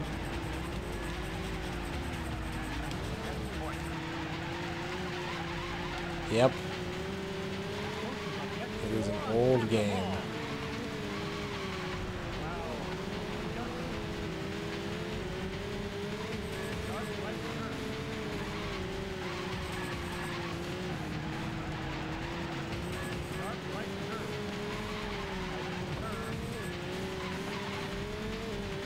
You know, I know that's like a quote-unquote like joke, because that's a very high likelihood of happening, Duke. But I would be okay with it if, and this is the if, it came with new games. If Sega was developing, if they were like, oh, we made another Sega Genesis, and we've got this team that's dedicated to making 16-bit games, and Yuzo Koshiro's Earth Badonk is coming out for it, like, that's exciting. Like, I would actually be like, cool. You made a Raspberry Pi system, you're going to be developing new software for it? Hell yeah. That kicks ass. But the reality is probably closer to what you're envisioning.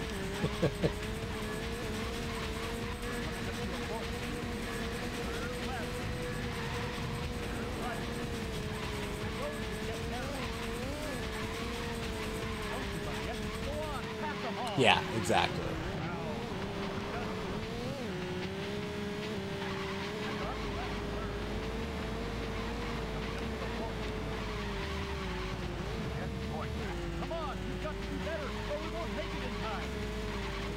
Okay, I'm gonna just like go really fucking slow here. And I immediately lost grip. Easy does it. Ugh. Ready? Go. Give it everything you've got.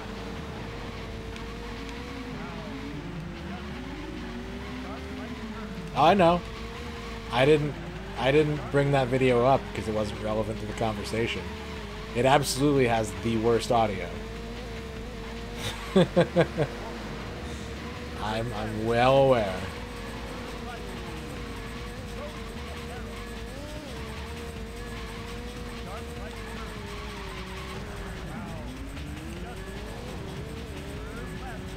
That video is almost a decade old. Like,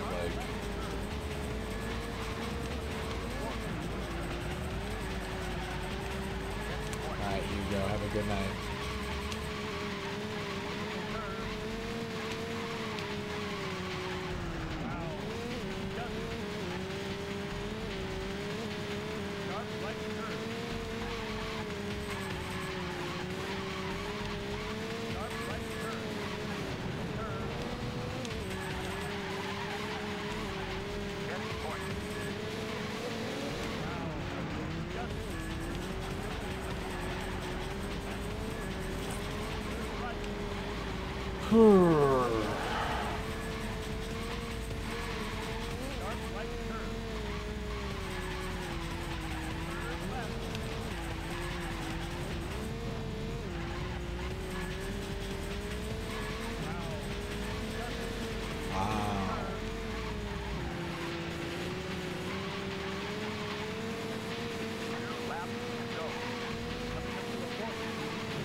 God damn it.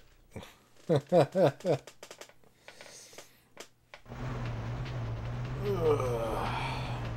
Ready,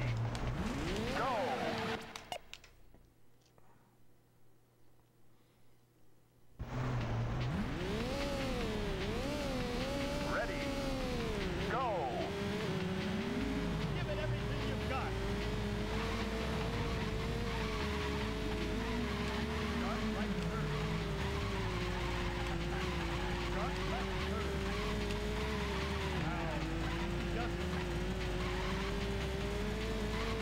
So I'm just spitballing here, right? I have a thought about this that you're talking about, Flygon. I'm spitballing here. I want to see something. I'm going to propose a thought exercise that the GameCube may have been pretty solvent for Nintendo because your console is your loss leader and your software is where you make your money. And so if you have titles with a really high adoption rate, like they sold 21.75 million GameCubes worldwide. They sold 7.5 million Melees, 7 million Double Dashes, 6 million Sunshines. Their top 11 games all sold over 2 million copies. So like, it would almost kind of balance out a little bit better, I would think, that you would have fewer units manufactured, not sold, because if you're manufacturing them, then you've got dead stock, but fewer units manufactured with high software purchasing rates would probably help you balance the ledgers a lot more easily.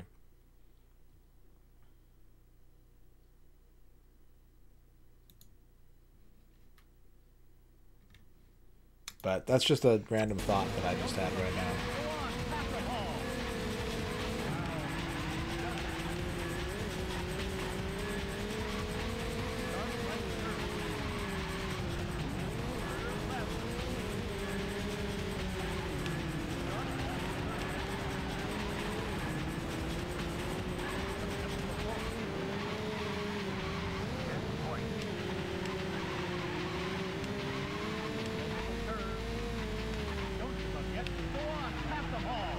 How in the fuck do you take that corner?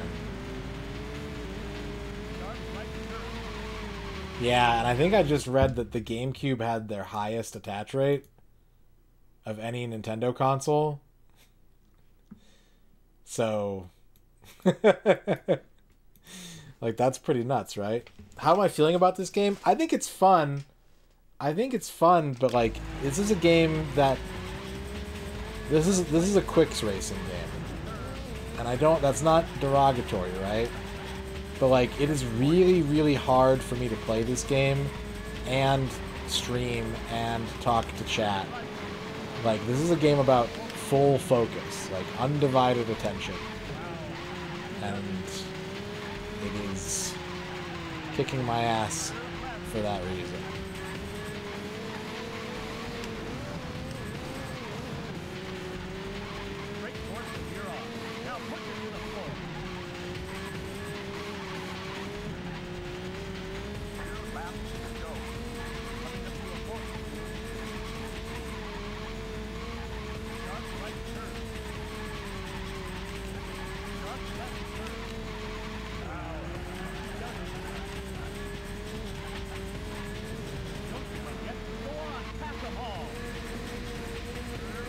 But I think it's really fun. I think it's a good engine. It feels good.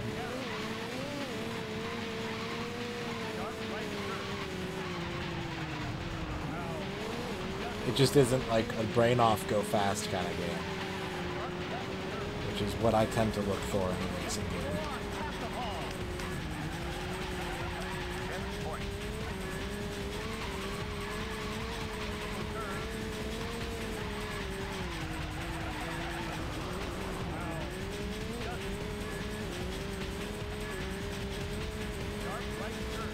It does have multiple routes, and the routes are basically, is your car built for on-road or off-road?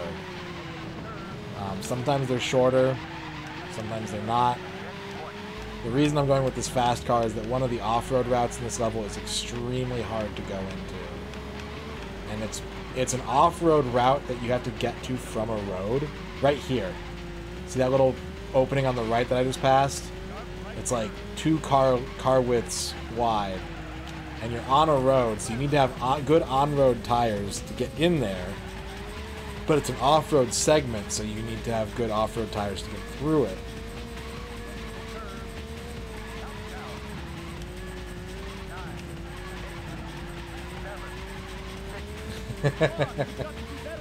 Not that. Not that, Bavork. Here's the interesting thing about talking about attach rate and what I just read in that Wikipedia article that I pulled up, right? It says that the GameCube has Nintendo's highest attach rate of any console, right? At a rate of 9.5, basically. Which I think is one of those pieces of information that really puts into perspective, like, the average person's video game experience versus the video game enthusiast's video game experience.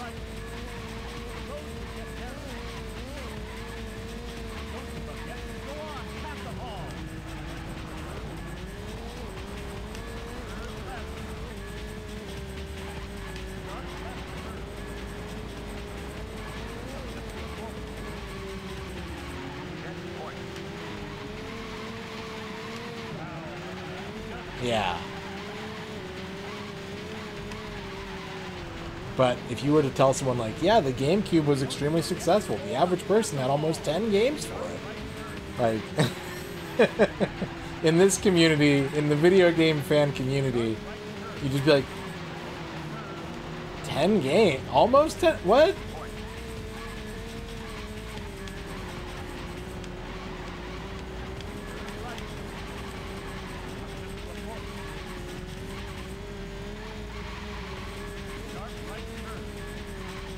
Yeah, you mean per month. You mean they bought 200 games and sold all the ones that weren't the 10 best, right? Because if it's a good video game system, it's got to have like 400 good games on it. Nope. Turns out to be record-breaking. You just need 9.5 good ones.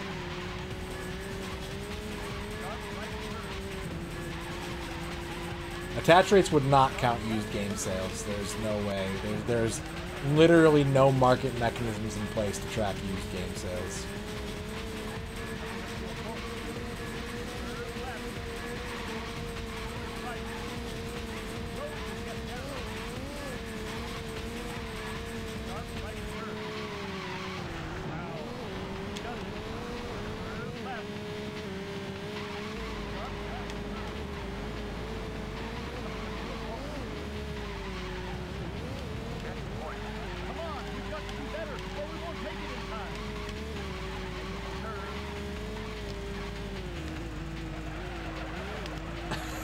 hate this turn so much.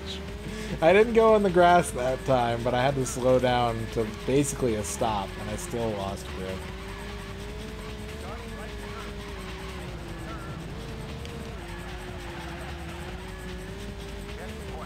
Come on, you've got to do better, or we won't make it in time.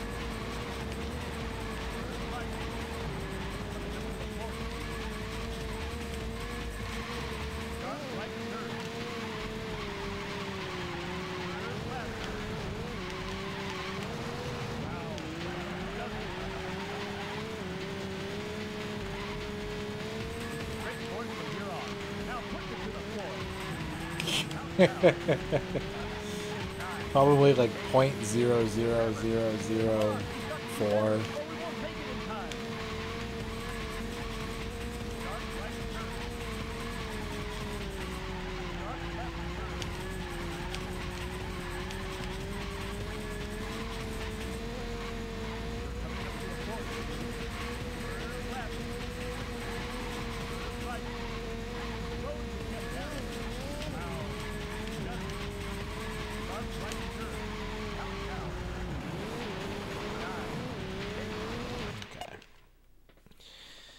Restart again. Games like these are rough because like there's so little content, but the content is so hard that it feels like I haven't done anything. But when I do it, it will be like, oh, I just finished 10% of this game in 2 minutes, you know?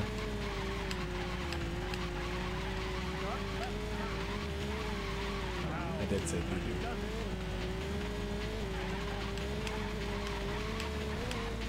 Okay, cool. Thank you, Duke. New hype training emotes in a week? Hot damn. I'm probably not going to push it very hard because I feel like I just did a big push with Hype Challenge. I don't want to create... I don't want to Wizards of the Coast you guys. Like, it's good that it's there, but we're just going to kind of keep it on the low.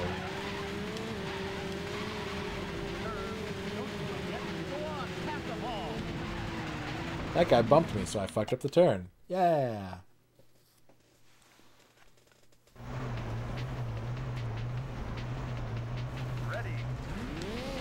Wrong Wizards of the Coast. Not D&D Wizards of the Coast. Magic the Gathering Wizards of the Coast. Ready, go. Give it everything you've got. Now, start right turn.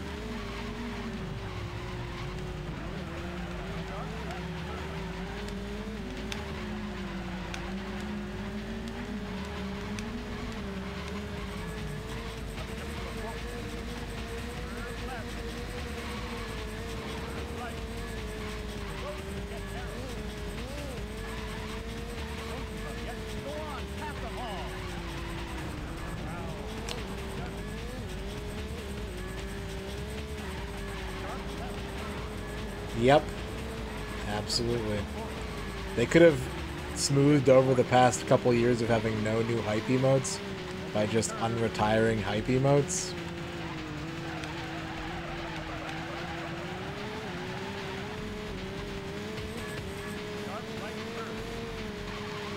But the FOMO!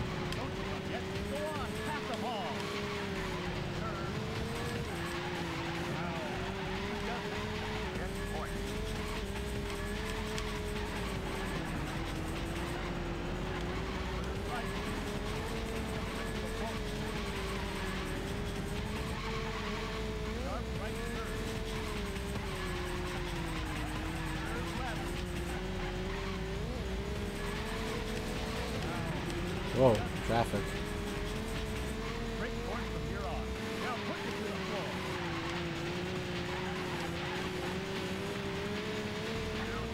Okay, that was a good lap.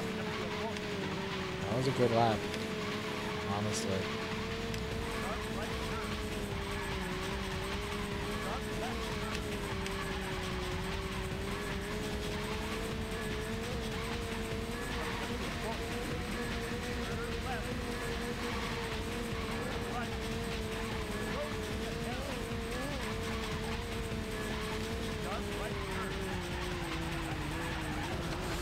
Damn it.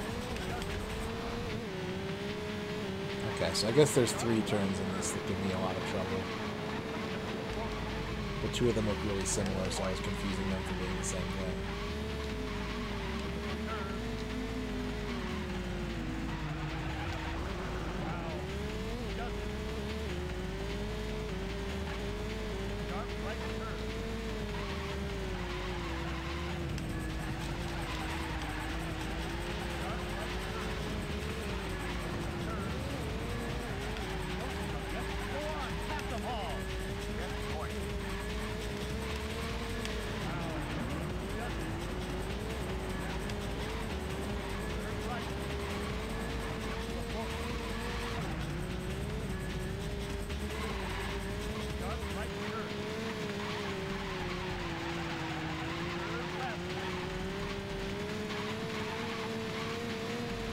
Yeah, it's one of those things where, like, I don't remember the term for it, right? But your marketing strategy can usually either cater to your long-term whales, or you sort of take for granted that anyone who's willing to buy into hype trains to collect all the emotes or whatever, now they're used to buying bits and cheering with them. But you've still got all that potential people who don't do hype trains, and those emotes are still available for those people, you know. 70 bits, oh boy. Lord, thank you for the 77 bits.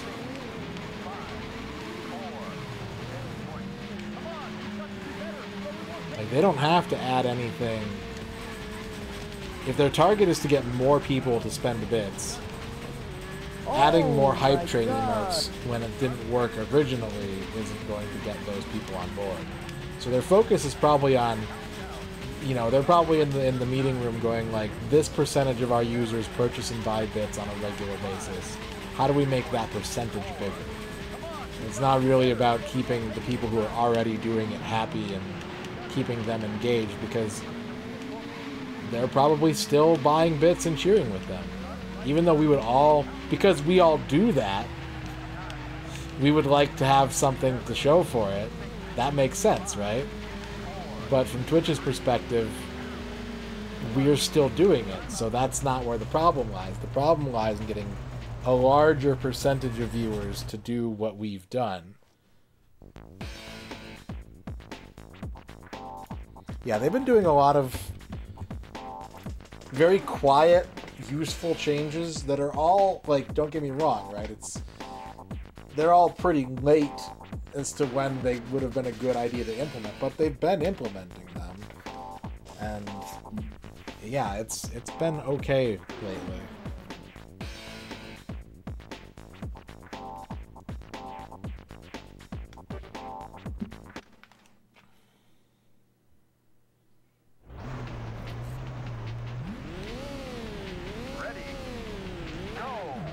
Well, now you can pin your message with bits, which is really funny because I don't see anyone doing that. I turned it on the first time as like a joke and I left it on, and after like 2 days someone was like, did you really pin a message to my chat? And I was like, oh yeah, oops, because it's just not useful in this environment. But the option remains. You just have to use bits instead of a weird extemporary, whatever the word I'm looking for, auxiliary like methodology of supporting to do it.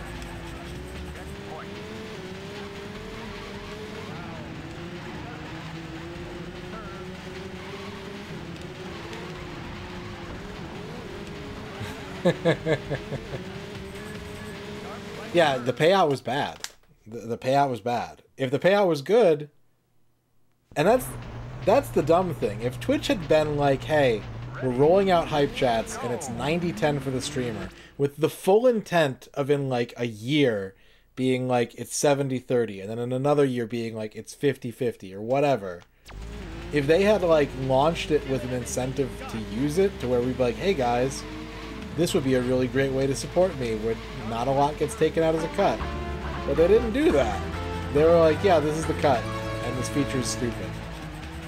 Alfred Edward Perlman, thank you for the $1. It's okay. Twitch is still going better than my company was. May never let us live down losing a literal entire year's worth of their potatoes. I'm sad to hear about a year of lost potatoes. That basically sounds like Enron prison. was still a big disaster. Yeah, Enron was bigger. Absolutely. Thank you, Alfred Edward Perlman, for the $1. Give it everything you've got.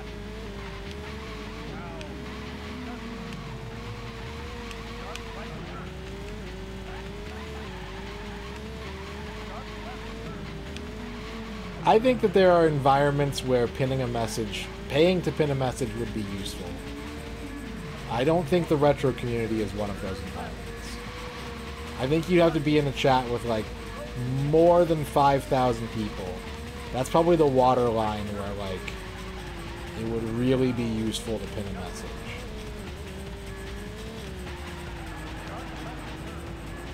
No. Mods can pin someone else's message, but you can't. That would just lead to all kinds of problems for people, I'm sure. I mean, hell, most of the time I see mods pin a message to goof the streamer anyways. So, like...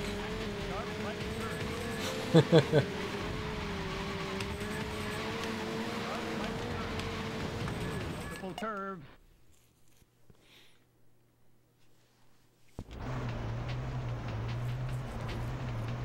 Ready. Go. Give it everything you've got.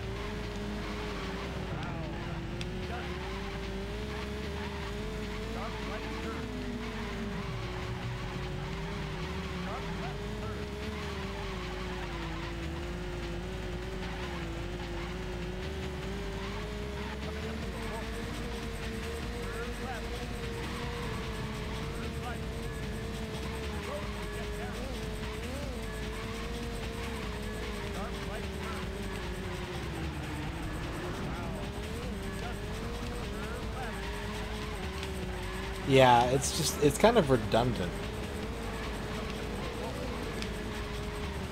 And this happens with Twitch a lot, where they implement a feature in reaction to community behavior and be like, here's our way that you can do this, and it's kind of too late. It's kind of too late to do that because there's already accepted best practices. Like, I remember when hosting wasn't a thing, and then Twitch made it a thing, but they didn't do a great job of it at first, and, like, no one wanted to do it the Twitch way because people would, like, they'd fall through the host, and they wouldn't be a part of the hosting, or, you know, this, that, or the other.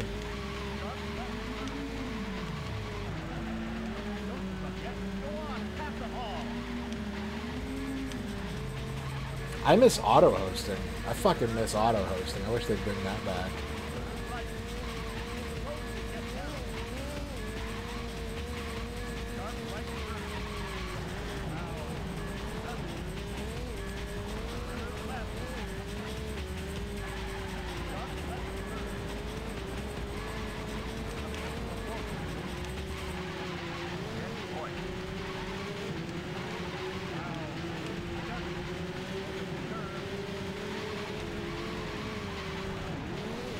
Yep.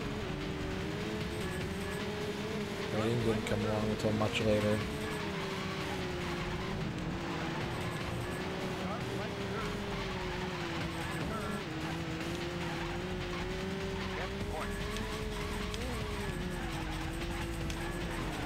Yeah, it was broken for like a full year, right? And then they were like, okay, it's deprecated, basically.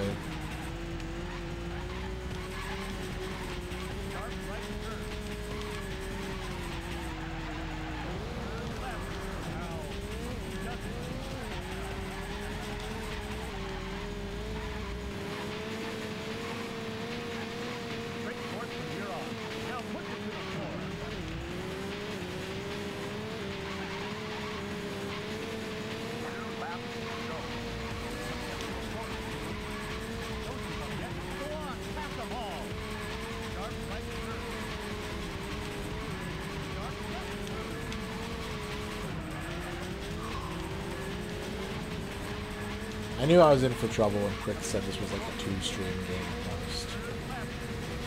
That was the ultimate trap card for me. I was like, I know that means that the game is content light, but I also know that it means that assumes that I'm good at this kind of game. Like, I knew I was falling for it, but I 100% put my hand in the honeypot.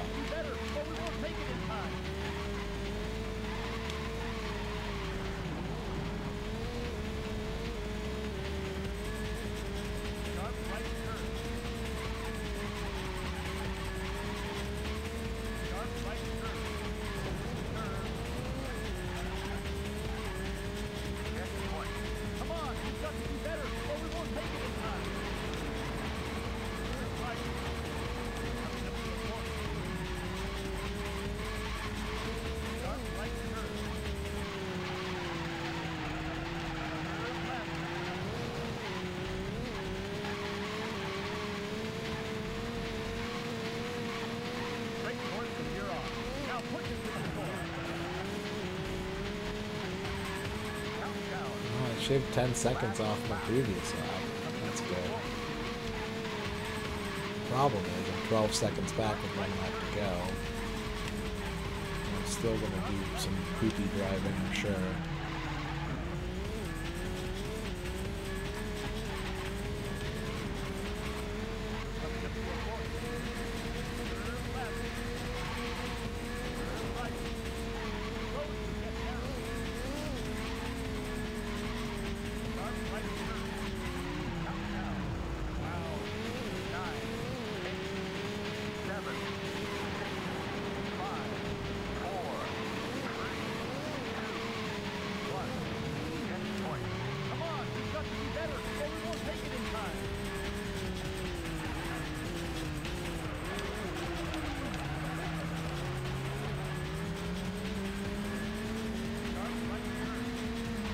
I wish I could, like, time that leg and just see how long it takes me to go through that turn correctly versus how long it takes me to just, like, fly through it and hit the wall.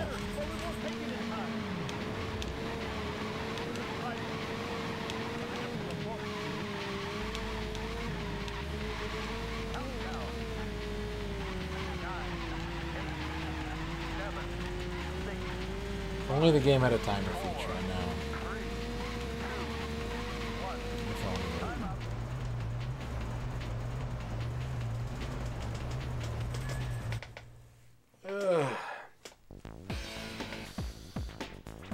What's up, Floyd?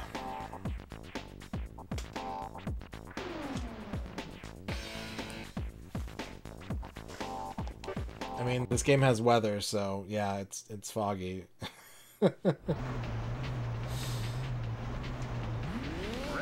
what weather's like. Look how it looks right now.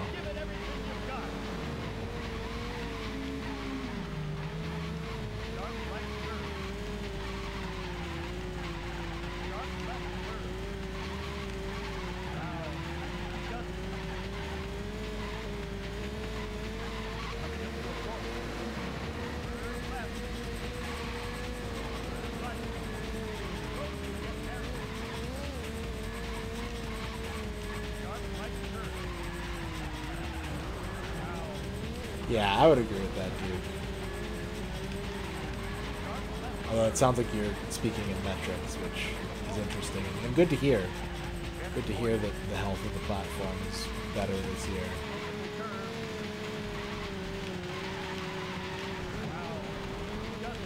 It's gotta be faster.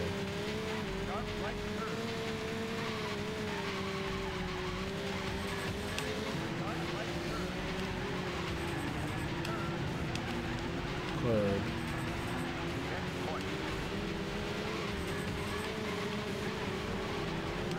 Ah! This dude needs to get out of my way.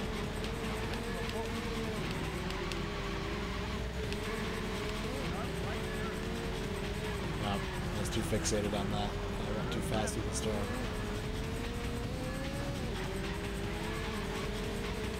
Oh, he really is. He's caused me grief on more than one race, too. Just Mr. Fourth place. the gatekeeper. That's still a really good lap, though, being less than 11 seconds back after lap 1. That's really good.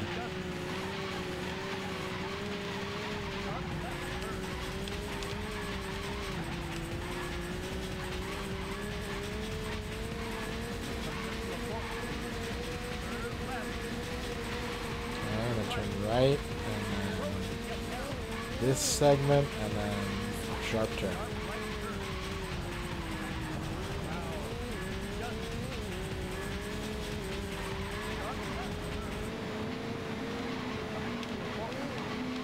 Fork,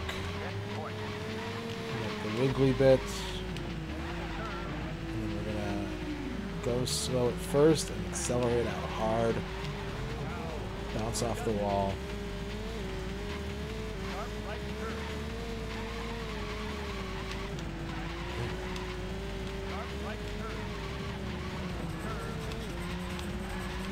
Yeah, I do enjoy checkpoint coasting like in Rad Racer. It's always really like pumped when you manage to just squeak into a checkpoint.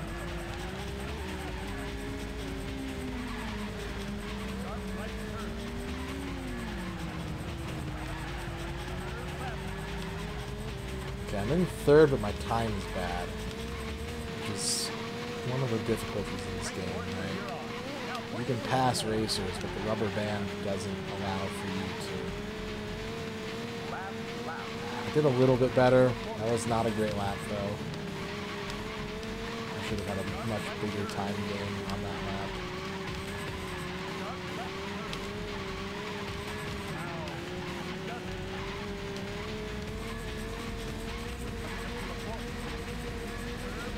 "50 Shades of Josh," thank you for the follow. That's a lot of Josh.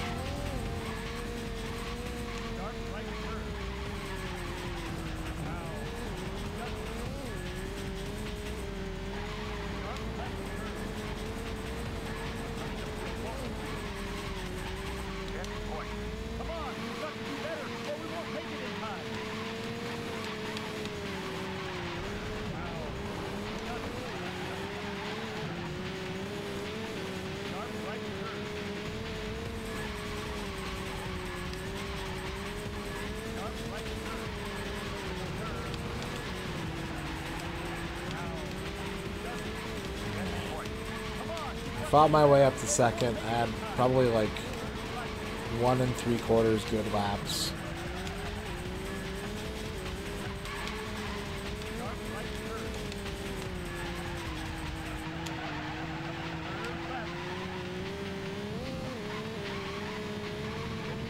I'm pretty satisfied. It's a good foundation here.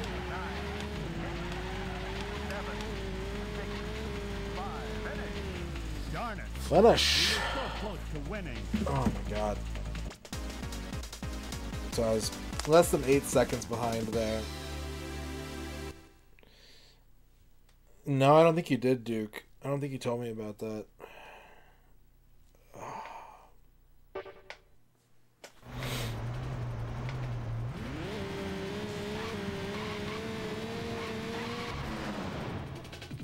Damn, it's almost, there's already 2 in the morning. What the fuck?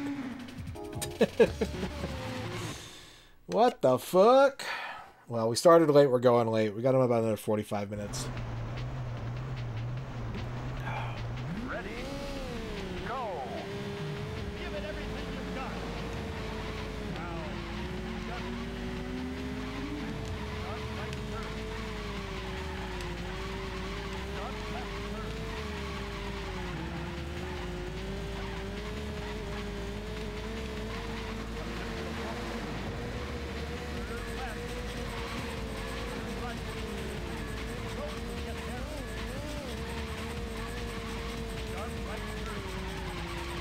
I didn't slow down enough. Oof, that was a bad crash. That's really weird. That's super weird. No recommendations for a year. Multiple splurb.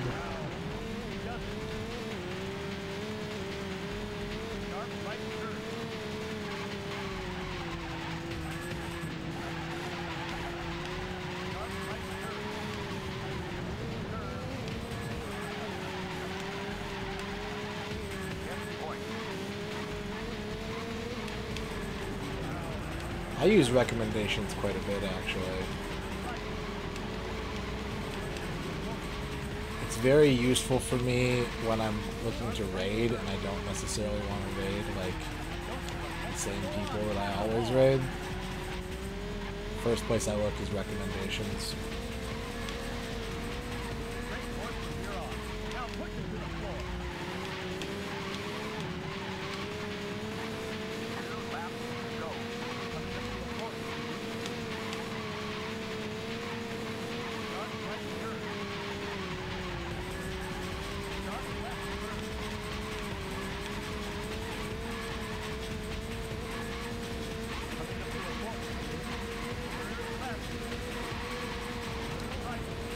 Right.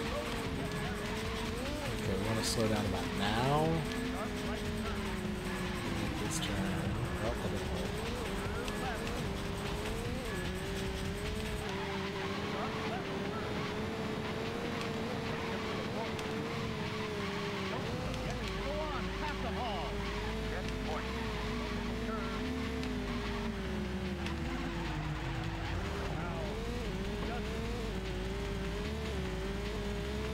I'm still finding myself wishing for the, like, I'm ending soon, don't raid me button.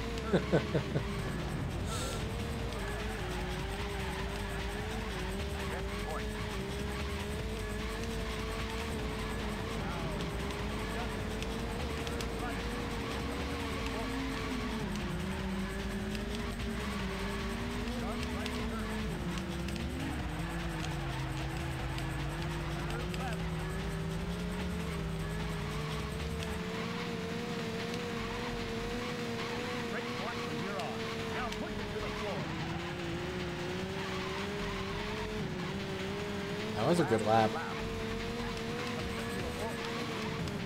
My first lap was really bad, though. It's kind of counteracting.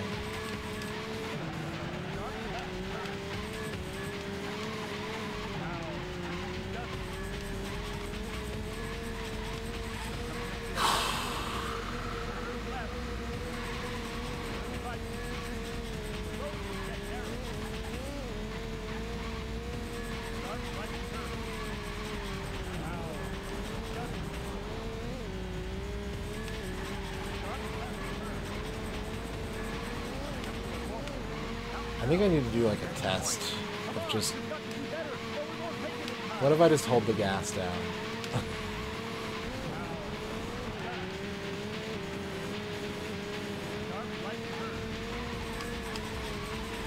Through all the turns that I'm like, oh, you gotta super slow down through this turn.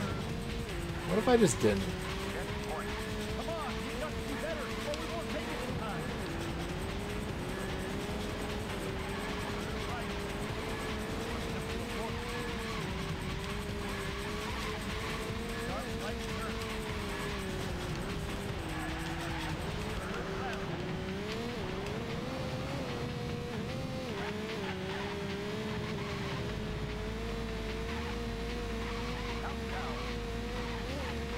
So I have a question. When you're going to the recommendations section, where are you going?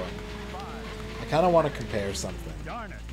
We were so close to Where are you when you go to recommendations?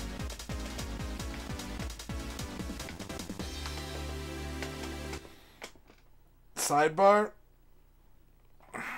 Yeah, I actually have worse luck with the sidebar. What I have really good luck with is the following page. If you go to your following page and you go below the live channels to the recommended channels, I almost always have like people in there. What it kind of is for me is like people that I haven't committed to following yet but would totally watch for the most part is what I have in that little block. The one on the sidebar, yeah, that one's fun. That one's always like, Shroud's on, you want to watch Shroud?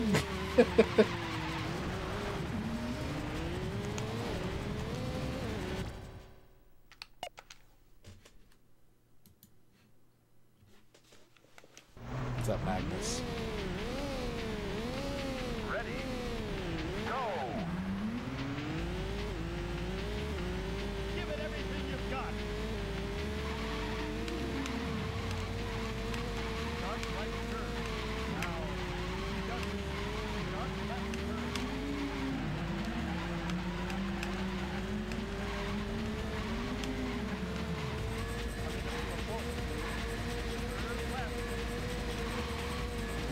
Yeah, I've definitely followed people when they weren't online before.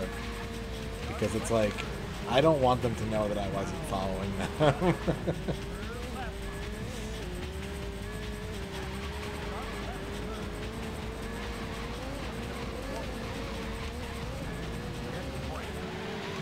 Oh yeah, I know. But I don't have to worry about their immediate reaction. If they get the email notification, I might not still hear from them for like a couple days or whatever.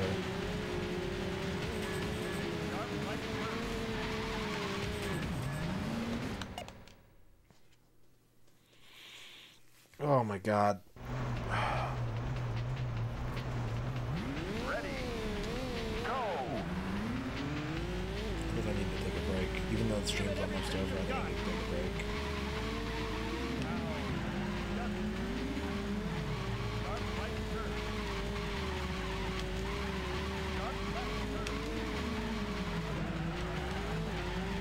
Yeah.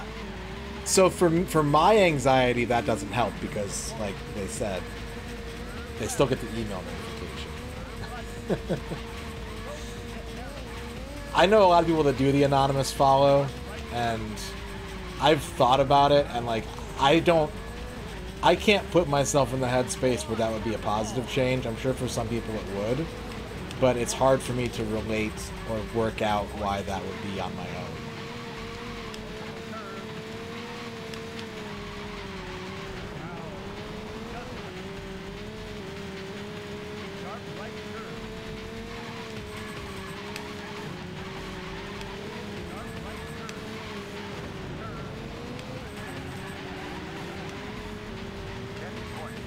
I read my Twitch emails.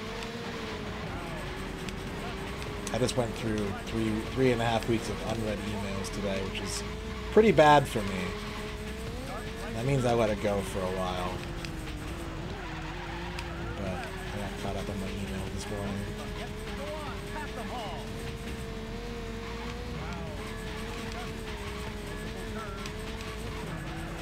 morning. Thank you, I think.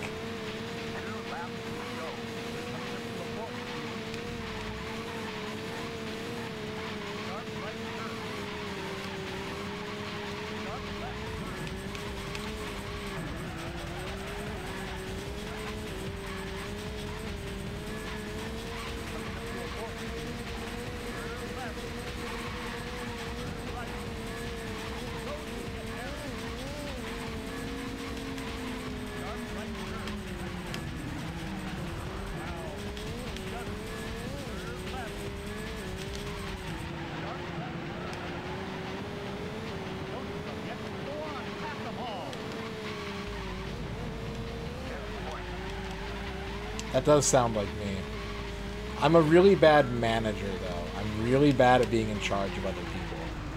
Like, it is a serious problem for me. Because my outlook is always like, well, I got here by working hard, so everyone else will work hard too, right? Right?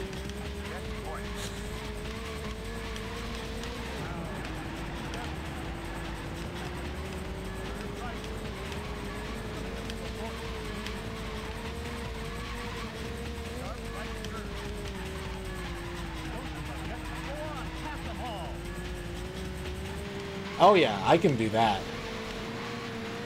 I can 100% do that.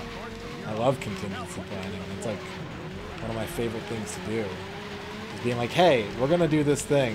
Like, do you want to go to the movies? Yeah, sure. Okay, what do we do if the movie's like at the wrong time, or like if there's no more tickets? Should we go play tennis? All right, sick.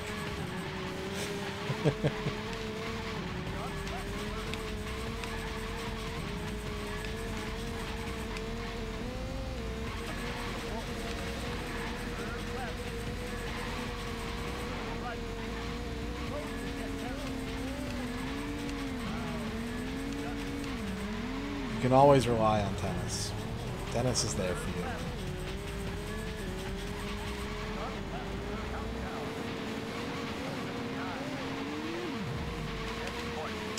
My management issues are always the same. It's like, hey, we need to do this thing. And everyone goes, okay. And then they don't do it. And then I'm like, hey, did you do the thing? And they're like, well, no, because this thing happened. And I'm like, well, that makes sense, but you need to do the thing. And they go, okay. And then the thing still doesn't get done. And I'm like, well, I guess we're not doing the thing.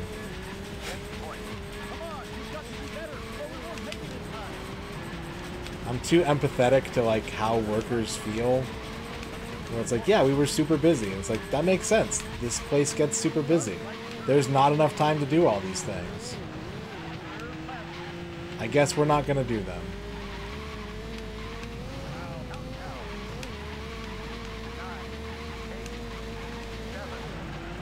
But it would be nice if at some point maybe you can. Ugh. Okay, I've got to take a quick bathroom break. 5 hours into this game. Oh, my head hurts. My bladder's full. I need water. I had turkey. Turkey was good. I'll be back in a few minutes. Ugh. Ugh. Larv.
Okay.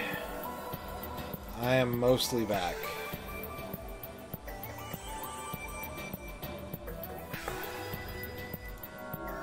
How are you, chat?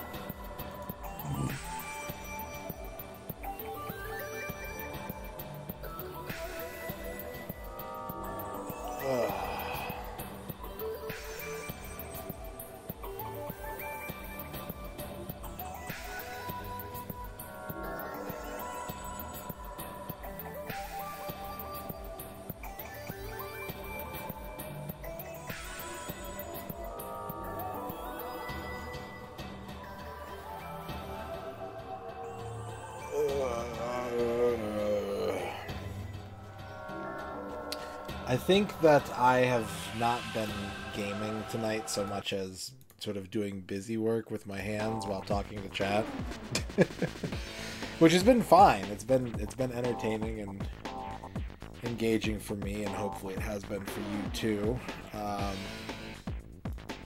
But it's not great for game progress. I'm not beating myself up too hard about this, but.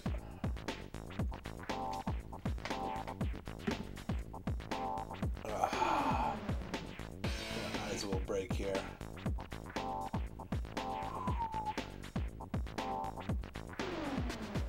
Apparently I've got some sinus pressure. I'm just now finding out. That's good. Low grade sinus pressure.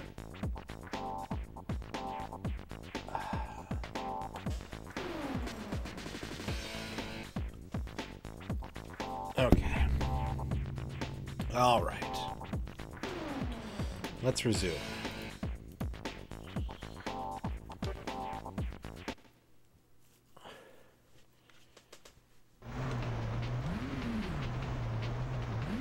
Ready? Go! Give it everything you've got. Start right turn. Start right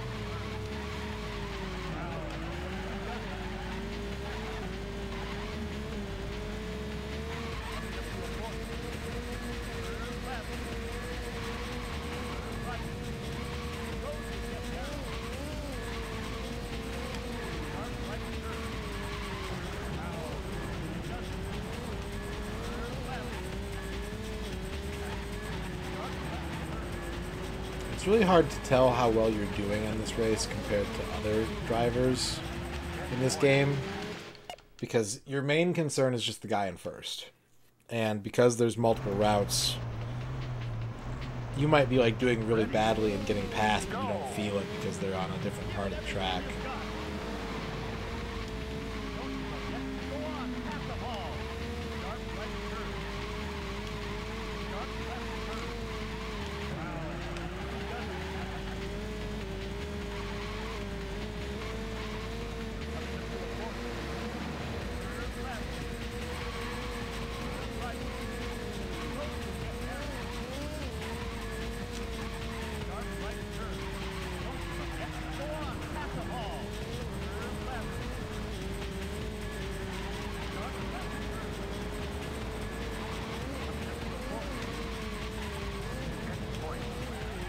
I think most of the spotter calls in this level aren't very good, to be honest.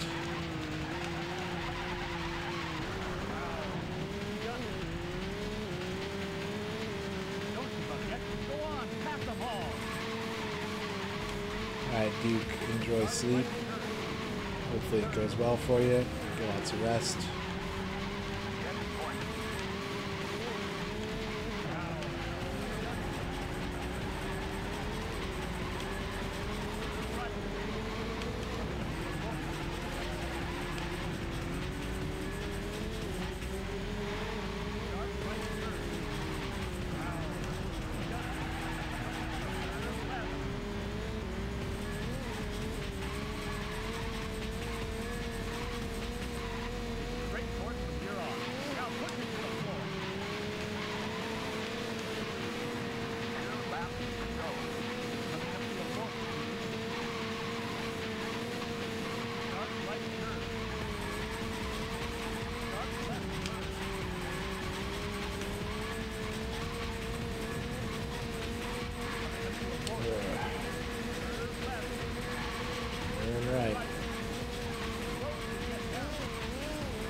never really tried to whip through a turn like that before.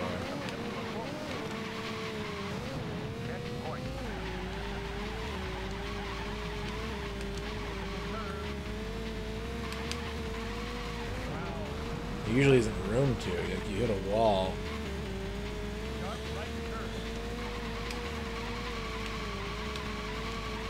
You can kind of drift in this game, but you have to like fucking commit to it, it looks like.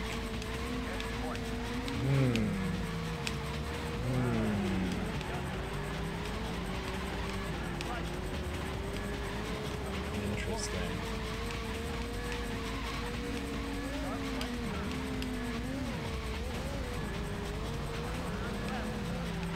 Like you need... It's going to be kind of difficult for me, I think, because I made my tires as good as I did. This was a pretty good lap for me, though.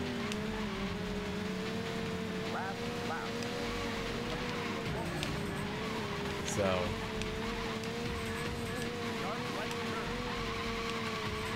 it might be worthwhile to pursue this strategy.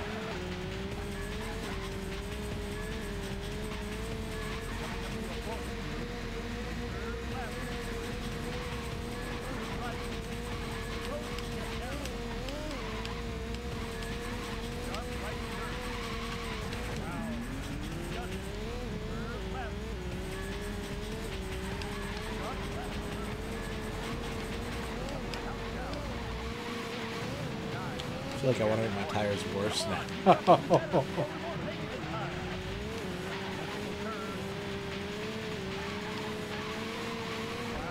Easy does it. Alright, okay.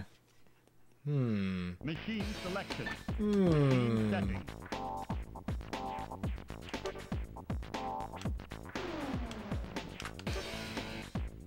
Let's try like that.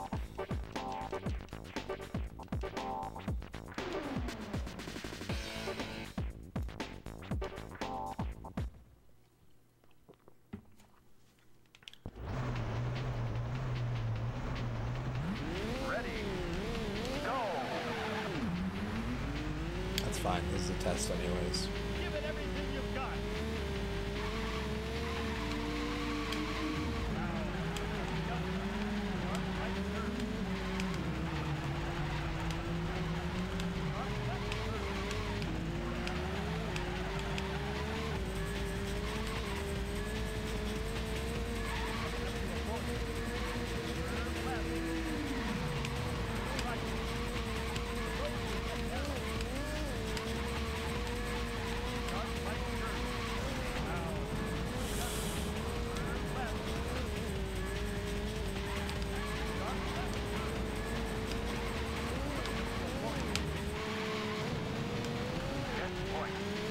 Okay, this isn't going great so far.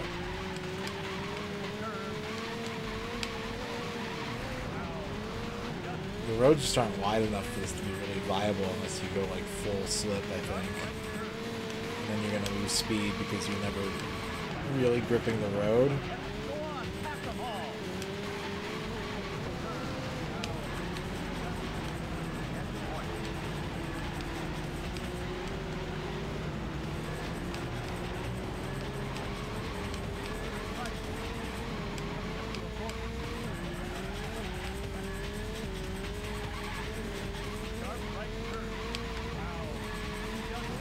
Yeah, alright, we're gonna go back to how I had it.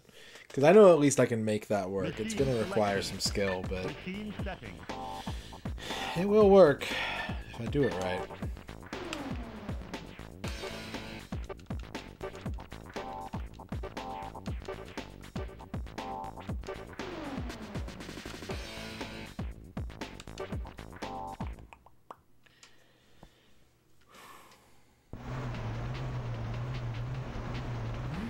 Ready.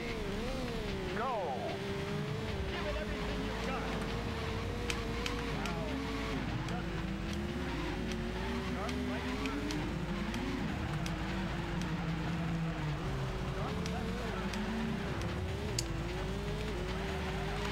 I'm gonna restart that. That was awful.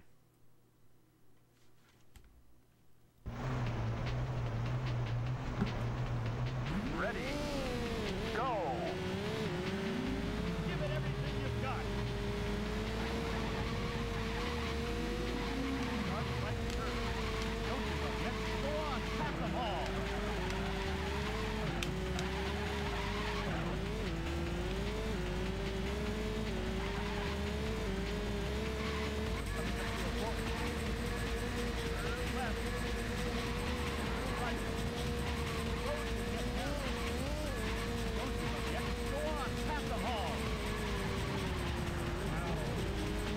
have to be accelerating to create that slip, it looks like.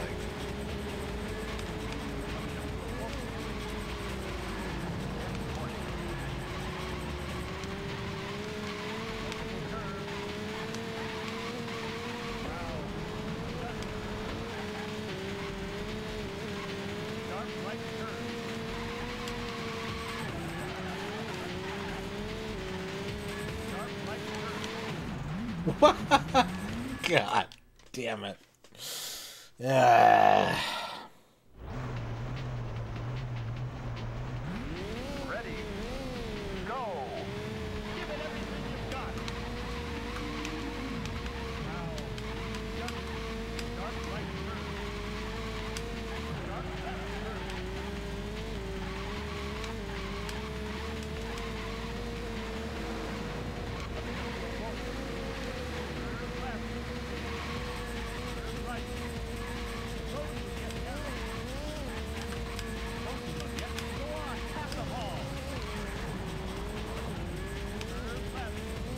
Yeah, I think Meathead stratting this is actually faster than like trying to race intelligently.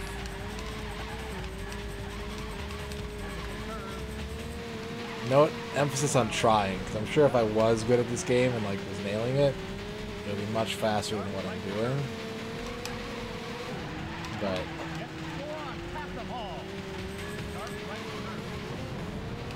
that assumes an acquisition of skill that I do not currently have.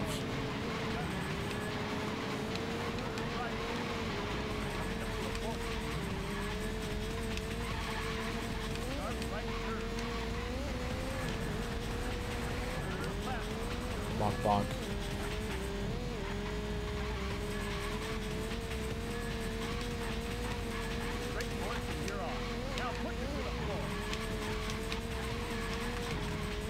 .128's not bad for a first lap.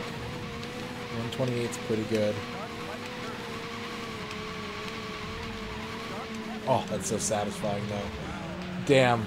I wish I could play the whole game like that, but I don't think I can. That's what I want this game to be.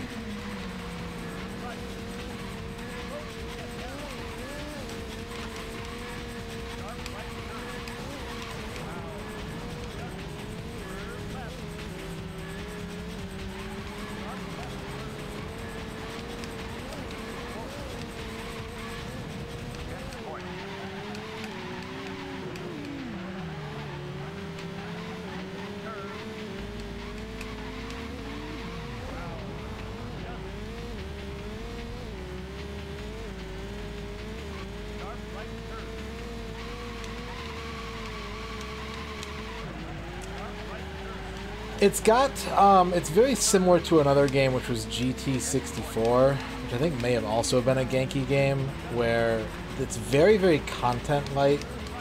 They really focus on like the way that the cars feel and like the sort of game design element, and then didn't really worry about giving the player lots of things to do. So it's fun. It feels nice in a way that a lot of other N64 racers don't. But there's not an overabundance of game to enjoy. If you do get good at it, there's not a whole lot left for you to do in the game, unfortunately.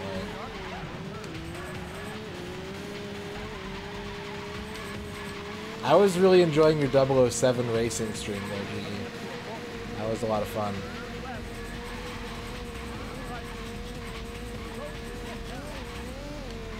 This has mechanical depth to it for sure. Like, it is something that you have to be an active participant in. Otherwise, you will lose.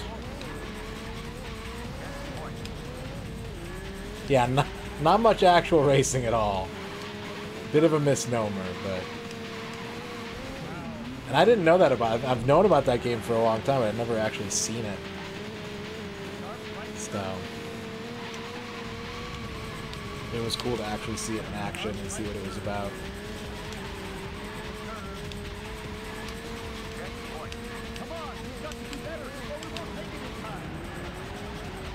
So this is an interesting scenario.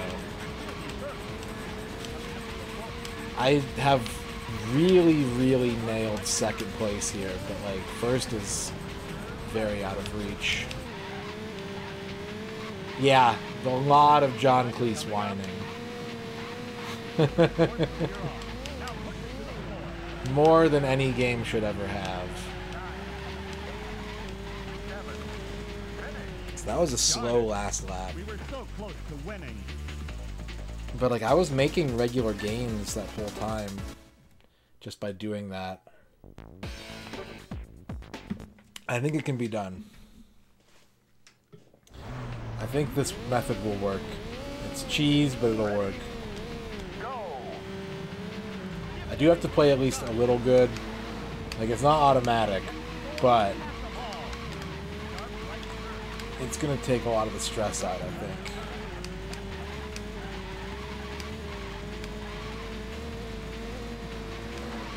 If I can make it work.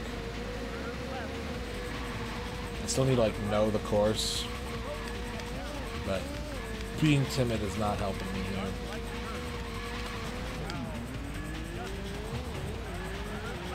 I think any of those types of accidents are... Yeah, that's something that's a lot harder to come back from.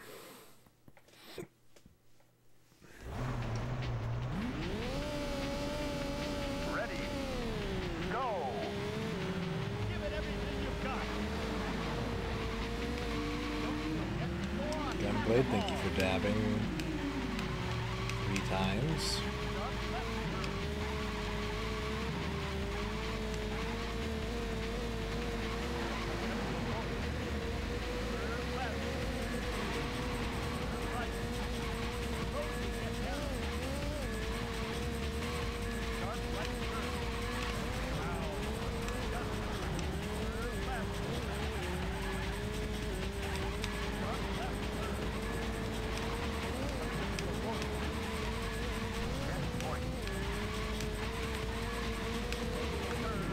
Ugh, I should... That hit... Oh, boy. Alright. That collision was suspect. I'm not happy about that. I think I passed him. I think I passed him.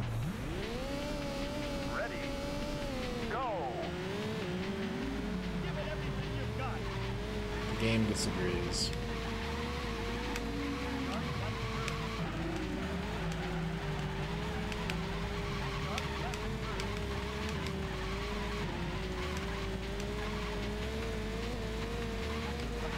It would be interesting if there was a 007 game that...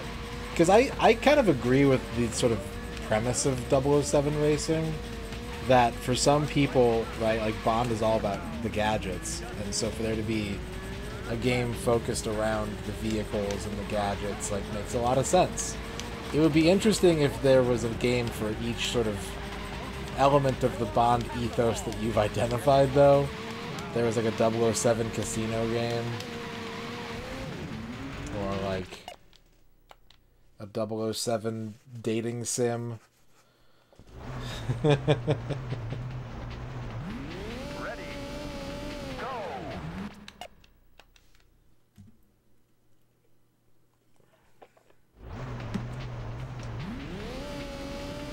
Ready, go. Give it everything you've got.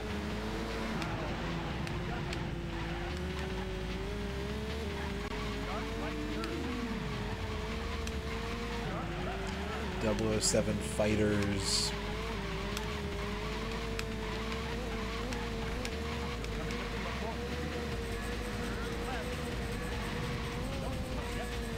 It'd be like Jackie Chan, where there's just like 6 playable James Bonds.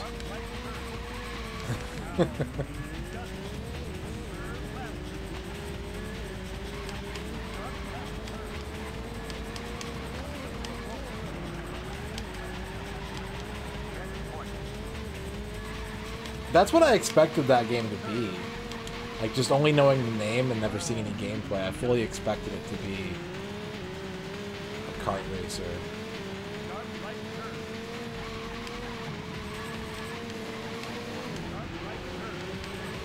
Like a grown-up kart racer, but a kart racer.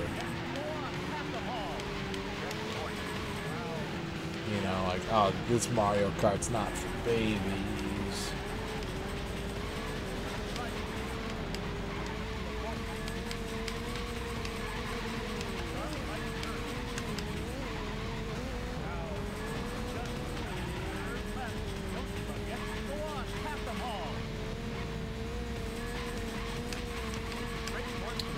Okay, that's good to know, actually. I just tested something and it worked.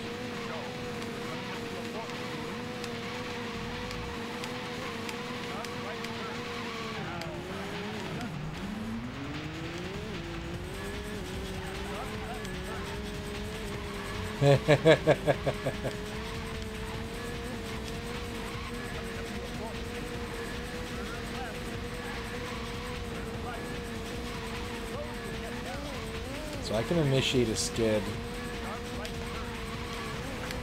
by just tapping the brake while holding the accelerator down. It makes sense. It's about how you do it typically in a racing game.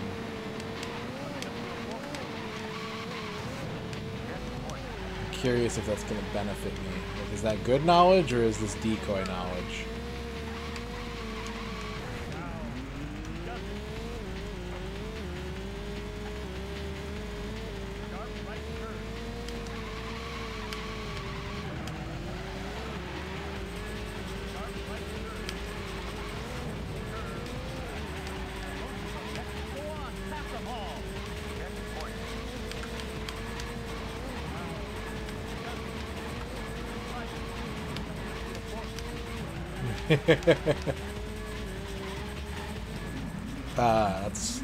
That's not where the road goes.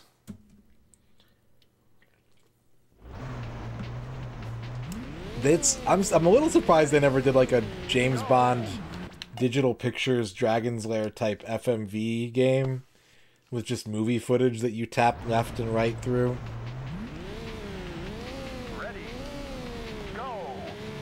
But I think a lot of that's because like that era is when James Bond was at its meanest. Before we got into the Brosnan era, we had that long drought of Bond.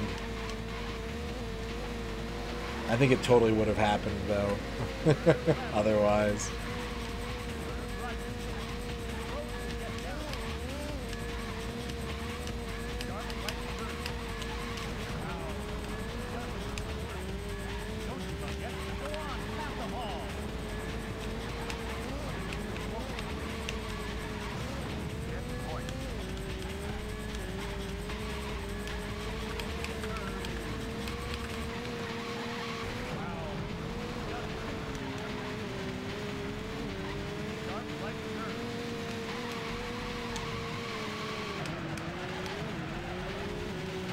Yeah. Something that was like a little more... That needs to stop happening. More like a LucasArts kind of game would have been a really cool opportunity. Ready, go. Give it everything you've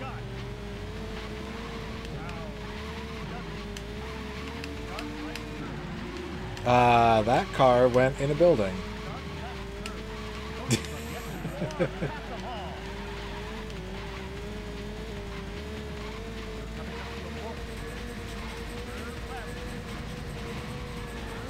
Yeah.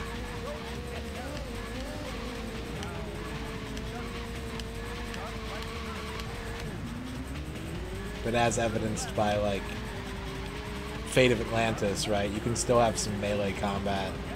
You can still have... Okay, the physics engine has exploded.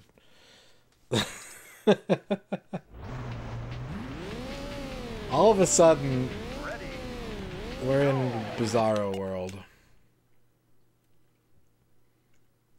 I would hate to play a MacGyver adventure game. That's like such a natural fit. I would lose my mind trying to play a MacGyver adventure game. Unless it had like a robust item system where like you could just combine fucking anything and each puzzle had like 4 or 5 different solutions.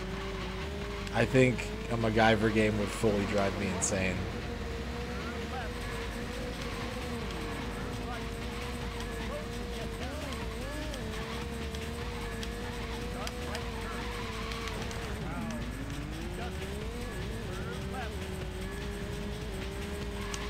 That's pretty sick.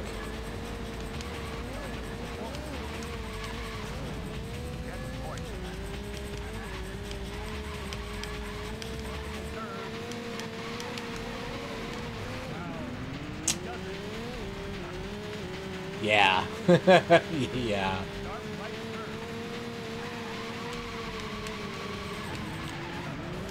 Well, if that car wasn't there, that'd have been awesome.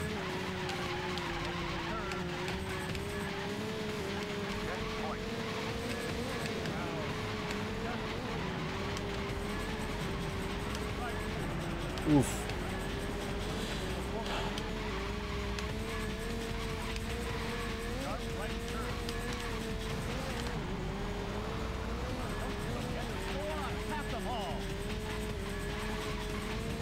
I think I'm looking for like a lap time in the mid 120s.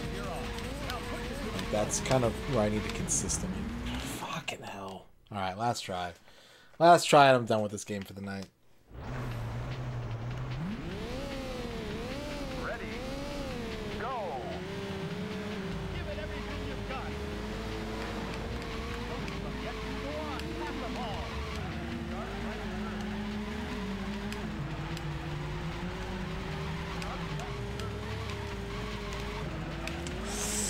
This ain't great.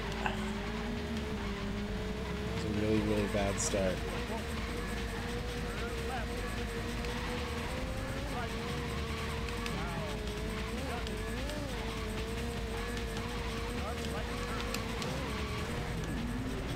I'm gonna at least try to see this through, though.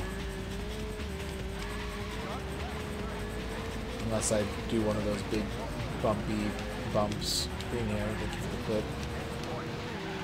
Yeah, that's really bad.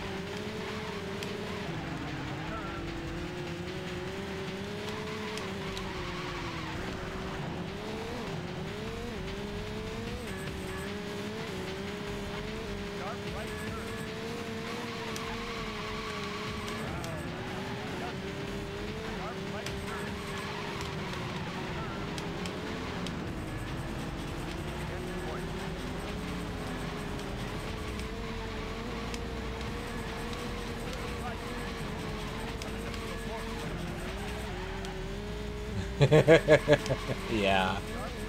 Well, because like that's only, like you said, it's only one sort of facet of what those movies are about. You kind of need to know, like, is it about the environments? Is it about the character? Is it about the action? And something like James Bond is, I think it works because none of the elements are particularly like deep, but you're just kind of overwhelmed by coolness when you're watching a James Bond movie.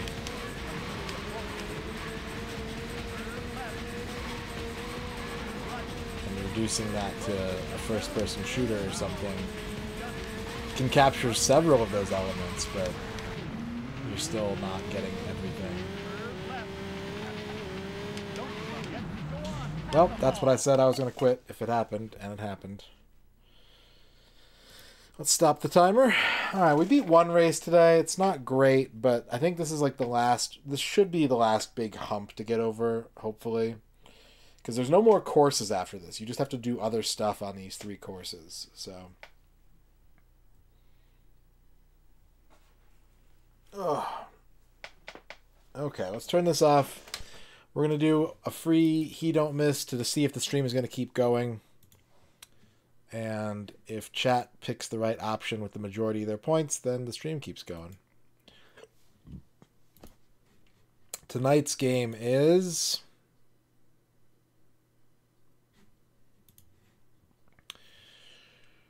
in Fightcade.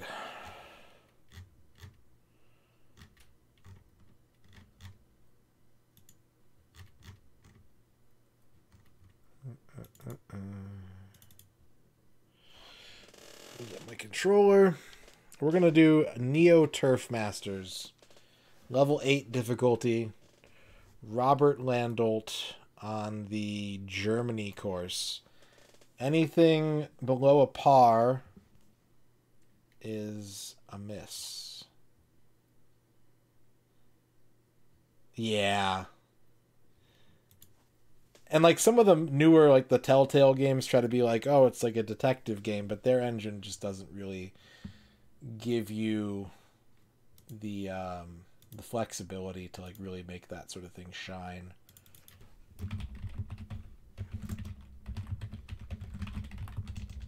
All right, you're gonna have 2 minutes to bet on this.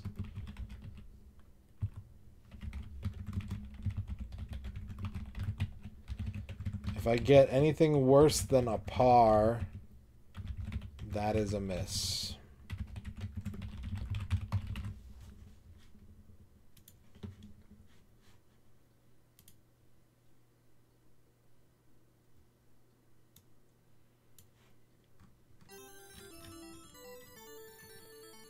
Where is my source? My OBS is such a fucking mess.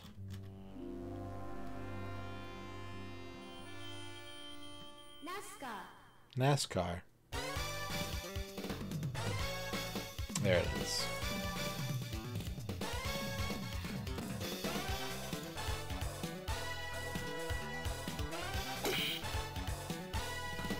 Alright, 2 minutes to bet.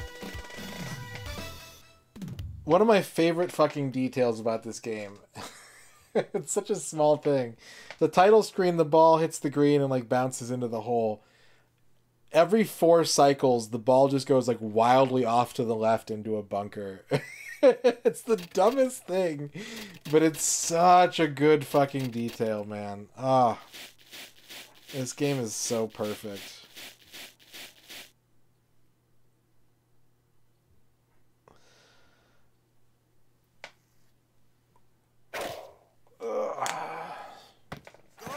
Go! I actually started playing my first Arkham game a couple days ago. I've never played them before. I started playing Arkham Knight, I think. I think it was Arkham Knight.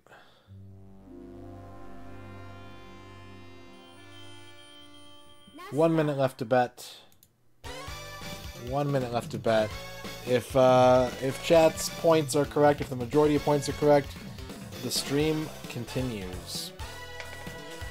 Dino wants a horoscope. Bye-bye. Dino, your horoscope is the park.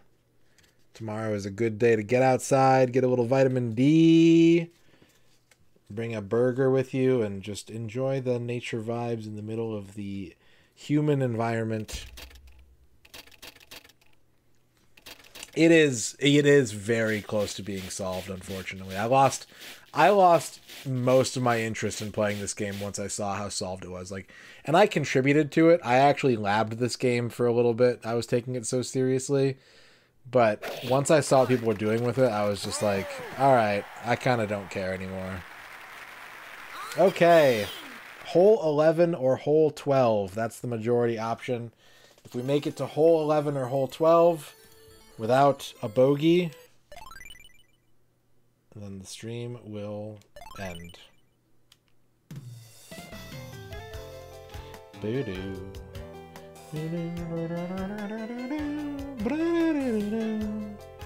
The problem that this game has in terms of being solved is that its random elements aren't random enough. Things like hole placement or wind are generally solvable on their own.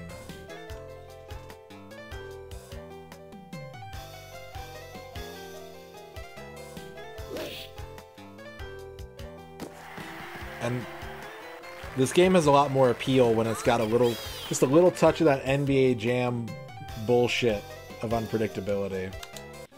Please select the type of your game. Who do you play as? Robert Lando. Please select your Germany. Please select your Germany. Final day. Final party start. I am very rusty. I haven't played this in months. I might immediately fuck this up. 454 yards. Par 4. Player 1, tee shot.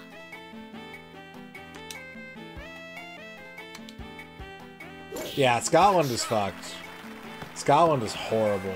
That course is the worst. Player 1, second shot.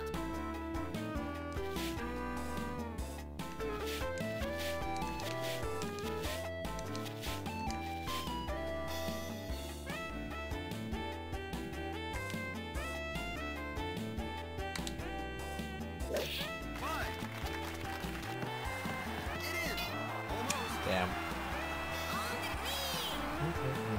Player 1, birdie try. Birdie! I did it! I did it! Prize for birdie. Player 1 jumped over 5 places in the Espinel, Heidegger, Doyle, Jenner, Kirchhoff, Steinthal, Tyndall, and Antoine. Hole number. Player 1, tee shot. Yeah, this is an arcade game.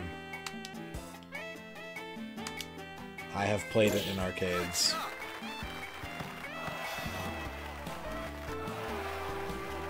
Fairway. Player 1, second shot.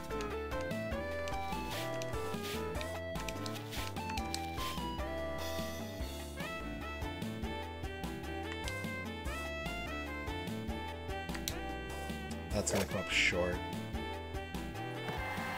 Oh, okay. That's pretty good. That's pretty good.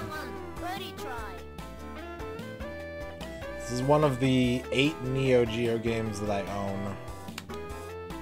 Nope, it's the final, it's the He Don't Match, John Matrix. It's the final stream of the night. I did it! Final game of the night.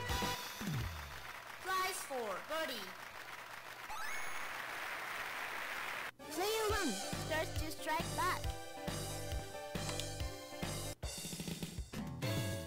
Hole number 3, 137 yards, par 3. The par 3s are the biggest risk in trying to 1cc this game. The par 3s are brutal.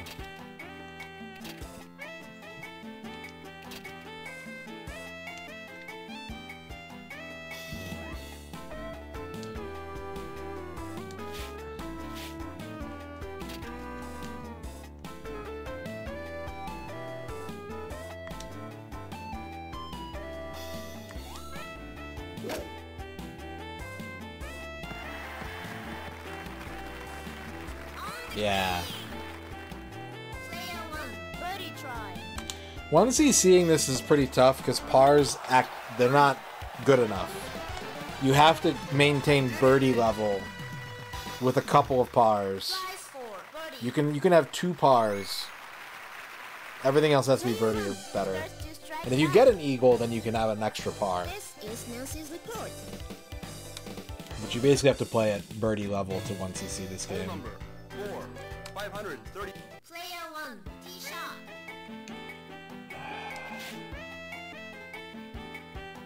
Okay, I know what Landolt is capable of. I'm gonna take a couple risks here that I probably shouldn't. But I know what Landolt can do. Fairway. Player 1, second shot.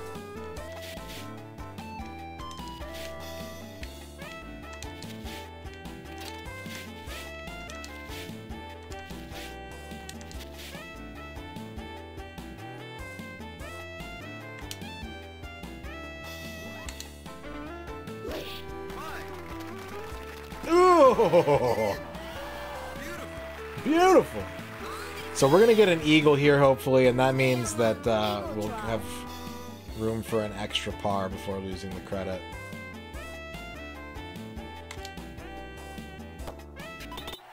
Eagle! Yeah! Prize for eagle. Player 1 starts to strike back. This is Pusey. Nancy's report. What's up, game tapes? Hole number 5, So the 458 The yards, water's at par about 4. 240, 250. Player 1, tee shot. So we're gonna want to hit this up short.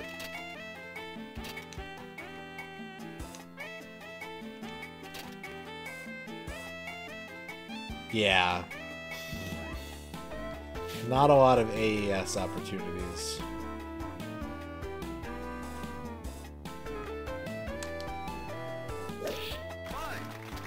Shit. Okay, we're in the rough. Could have been a lot worse. We're just going to want to crank this ball, basically.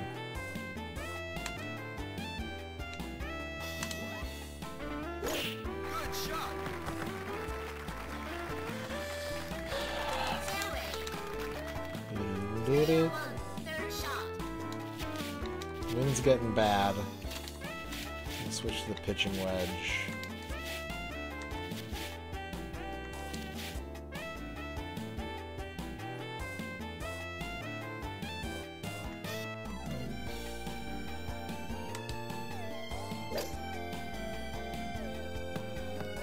Alright, we gotta sink this putt, or it's over.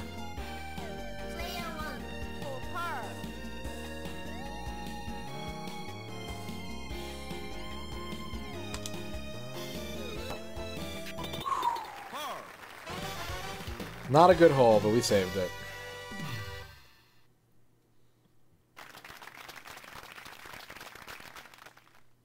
Player 1 starts to strike back. This is Nelson. Hole number 6, 435 yards. Socrates is like me. Tired of people being like, is it Virtual Fighter? Is it Virtual?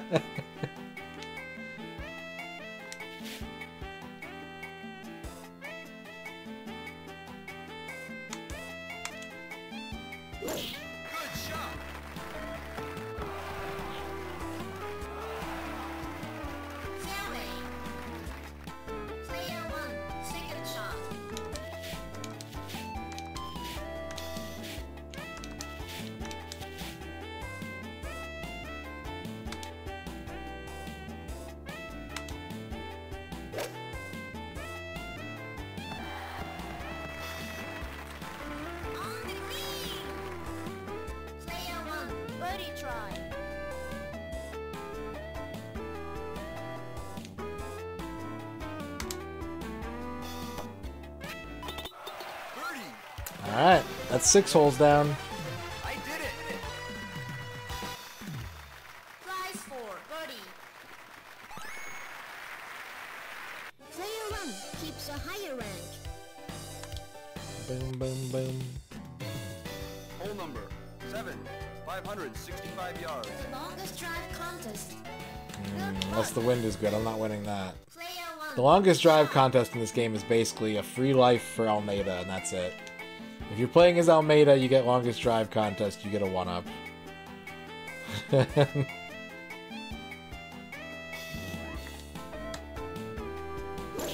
you're playing as anyone else, it's nice that it's there.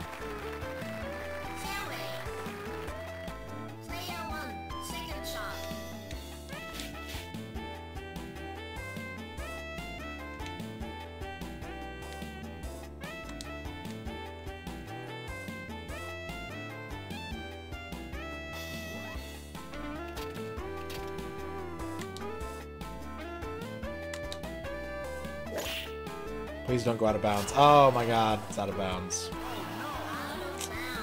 I think I fucked up. Okay, I can still save this, but it's gonna be terrible. It's gonna require some terrible shit.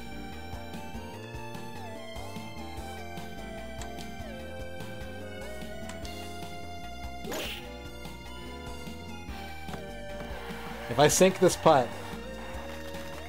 if I sink this putt...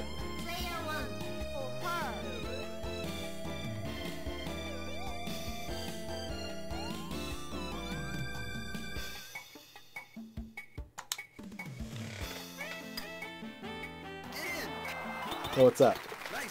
Hey, what's up? Hey, what's up? What's up, Doc? Keeps a higher rank.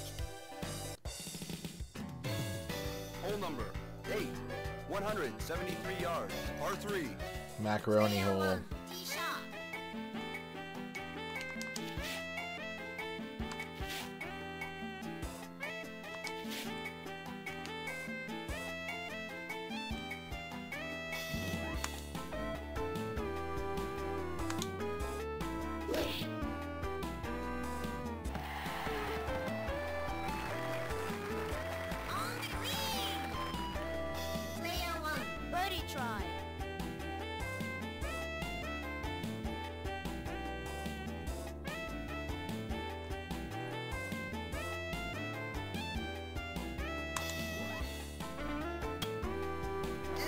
Yeah. Thought that might have been a little too hard. Alright, we still got the par, but we are running out of holes. So, like, here's here's your here's your philosophy question. Can you have a no miss that isn't a 1cc?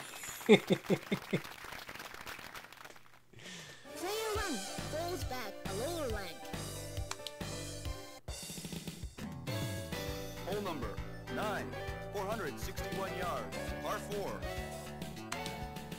Player 1, tee shot. That's kind of my attitude towards this. Like, part of me wants to be like, well, I didn't once you see it, it's not a no miss. But part of me is like, it's kind of just arbitrary sports game timers, you know?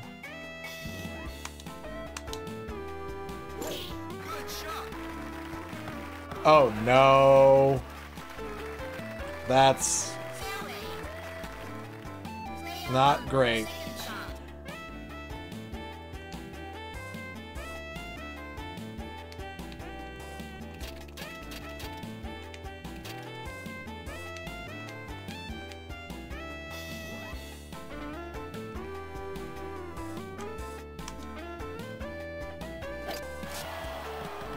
Okay, I just had to play it out of that tree. That was pretty rough, yeah.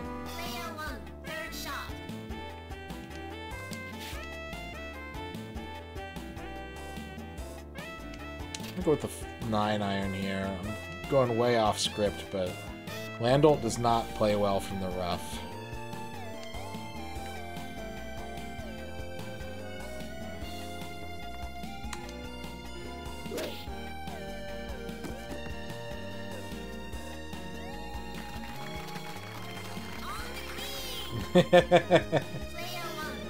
Alright, another necessary par putt here.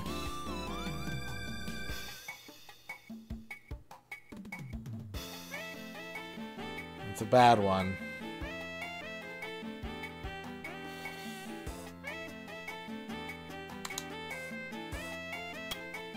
Get in. Nice par.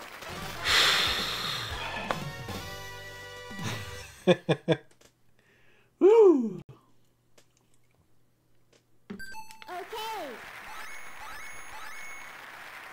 Player 1 falls back a lower rank. This is Nancy's report. Keep it up. Okay, we had to credit up. We had to credit up. Hole number 10, 584 yards. Ah, this course sucks. Player 1, tee shot.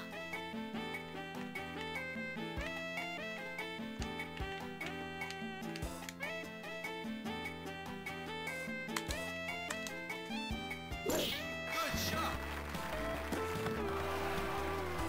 Okay. Do we try and force it through, or do we take an approach shot? I think we try and force it through. Second shot. I think we just take this gap they're giving us right here, and we just power drive this ball.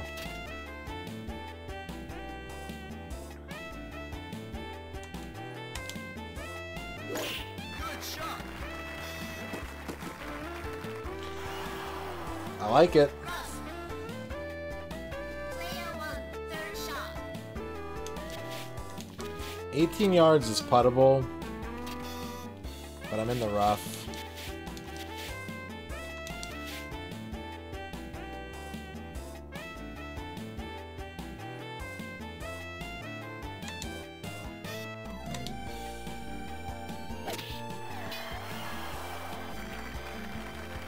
On the green. Player 1, birdie try. Take out the fucking flag. Is that too hard? Okay. I did it. I did it. Prize for birdie. Player 1 starts to strike back. Hole number 11, 202 yards. Par 3. Player 1 tee shot. We're gonna need at least a 3-iron for this.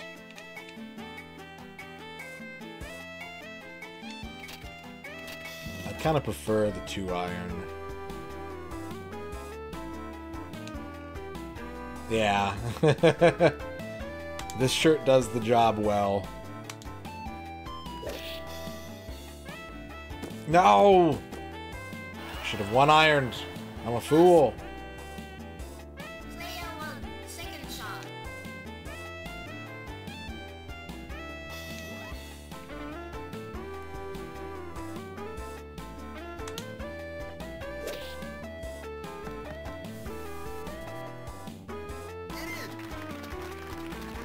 Alright. Critical putt. Player 1 for par. And it's a pretty fucked up one.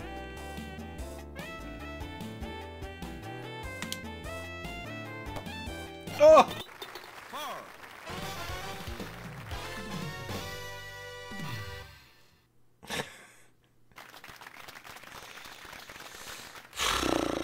Player 1 falls back a lower rank. Yep.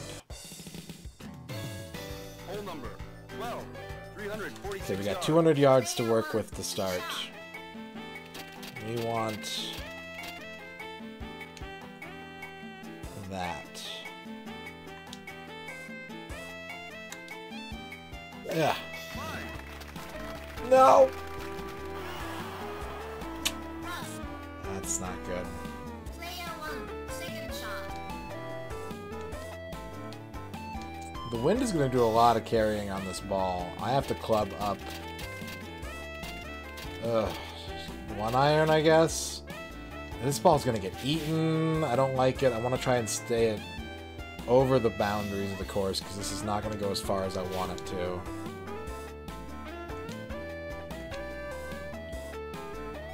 I know. I know.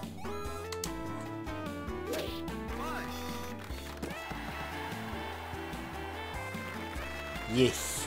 On the green. Player 1 birdie try.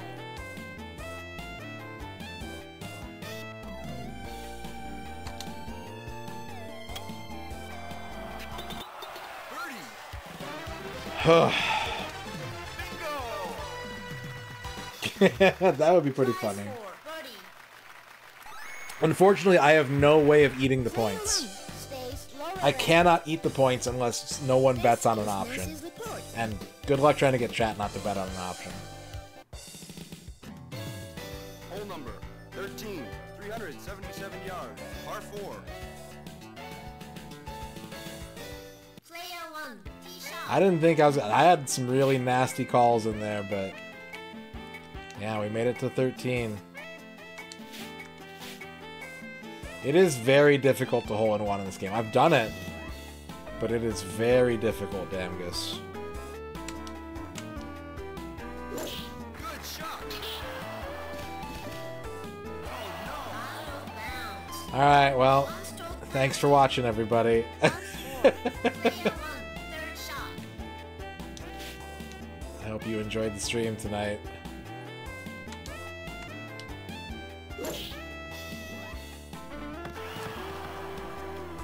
I mean, if I sink this shot right here, no big deal, right? All I gotta do is drain this.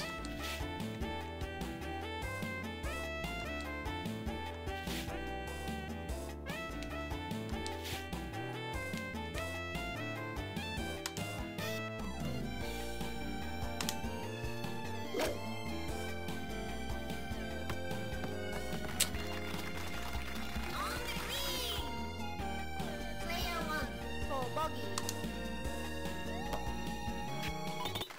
Bogey. I hadn't hit that tree. Oh The 7s are the winners.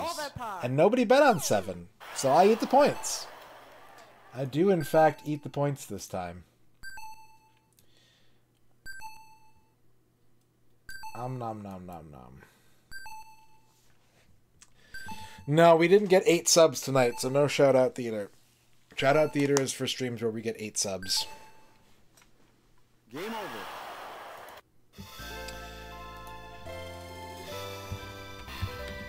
Such a nice game over screen. I might only be doing a short stream tomorrow. If I stream at all. I might take tomorrow off. We'll see. I would say don't bet on a stream tomorrow, but one might happen.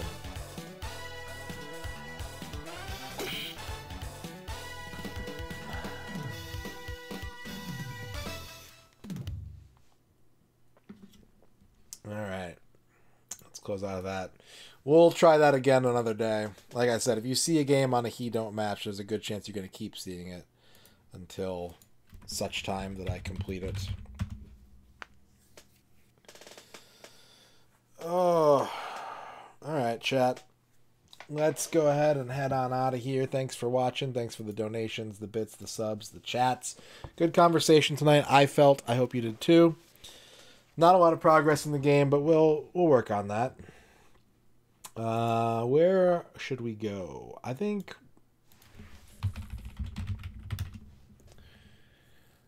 damn. Damn. Let's raid Cleveland. Cleveland's playing Final Fantasy VIII, which is one of my favorite Final Fantasies. Let's go ahead and raid Cleveland. Let me just check something real quick before I commit to that. Let me just check something real quick.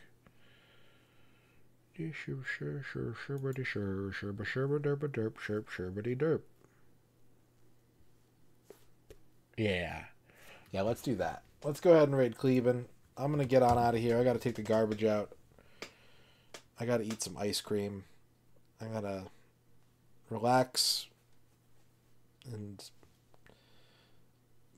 wiggle my hands. I'll see you next time, chat. Thanks for watching. As always, ta-ta for now. Here are your lizards. Bye-bye.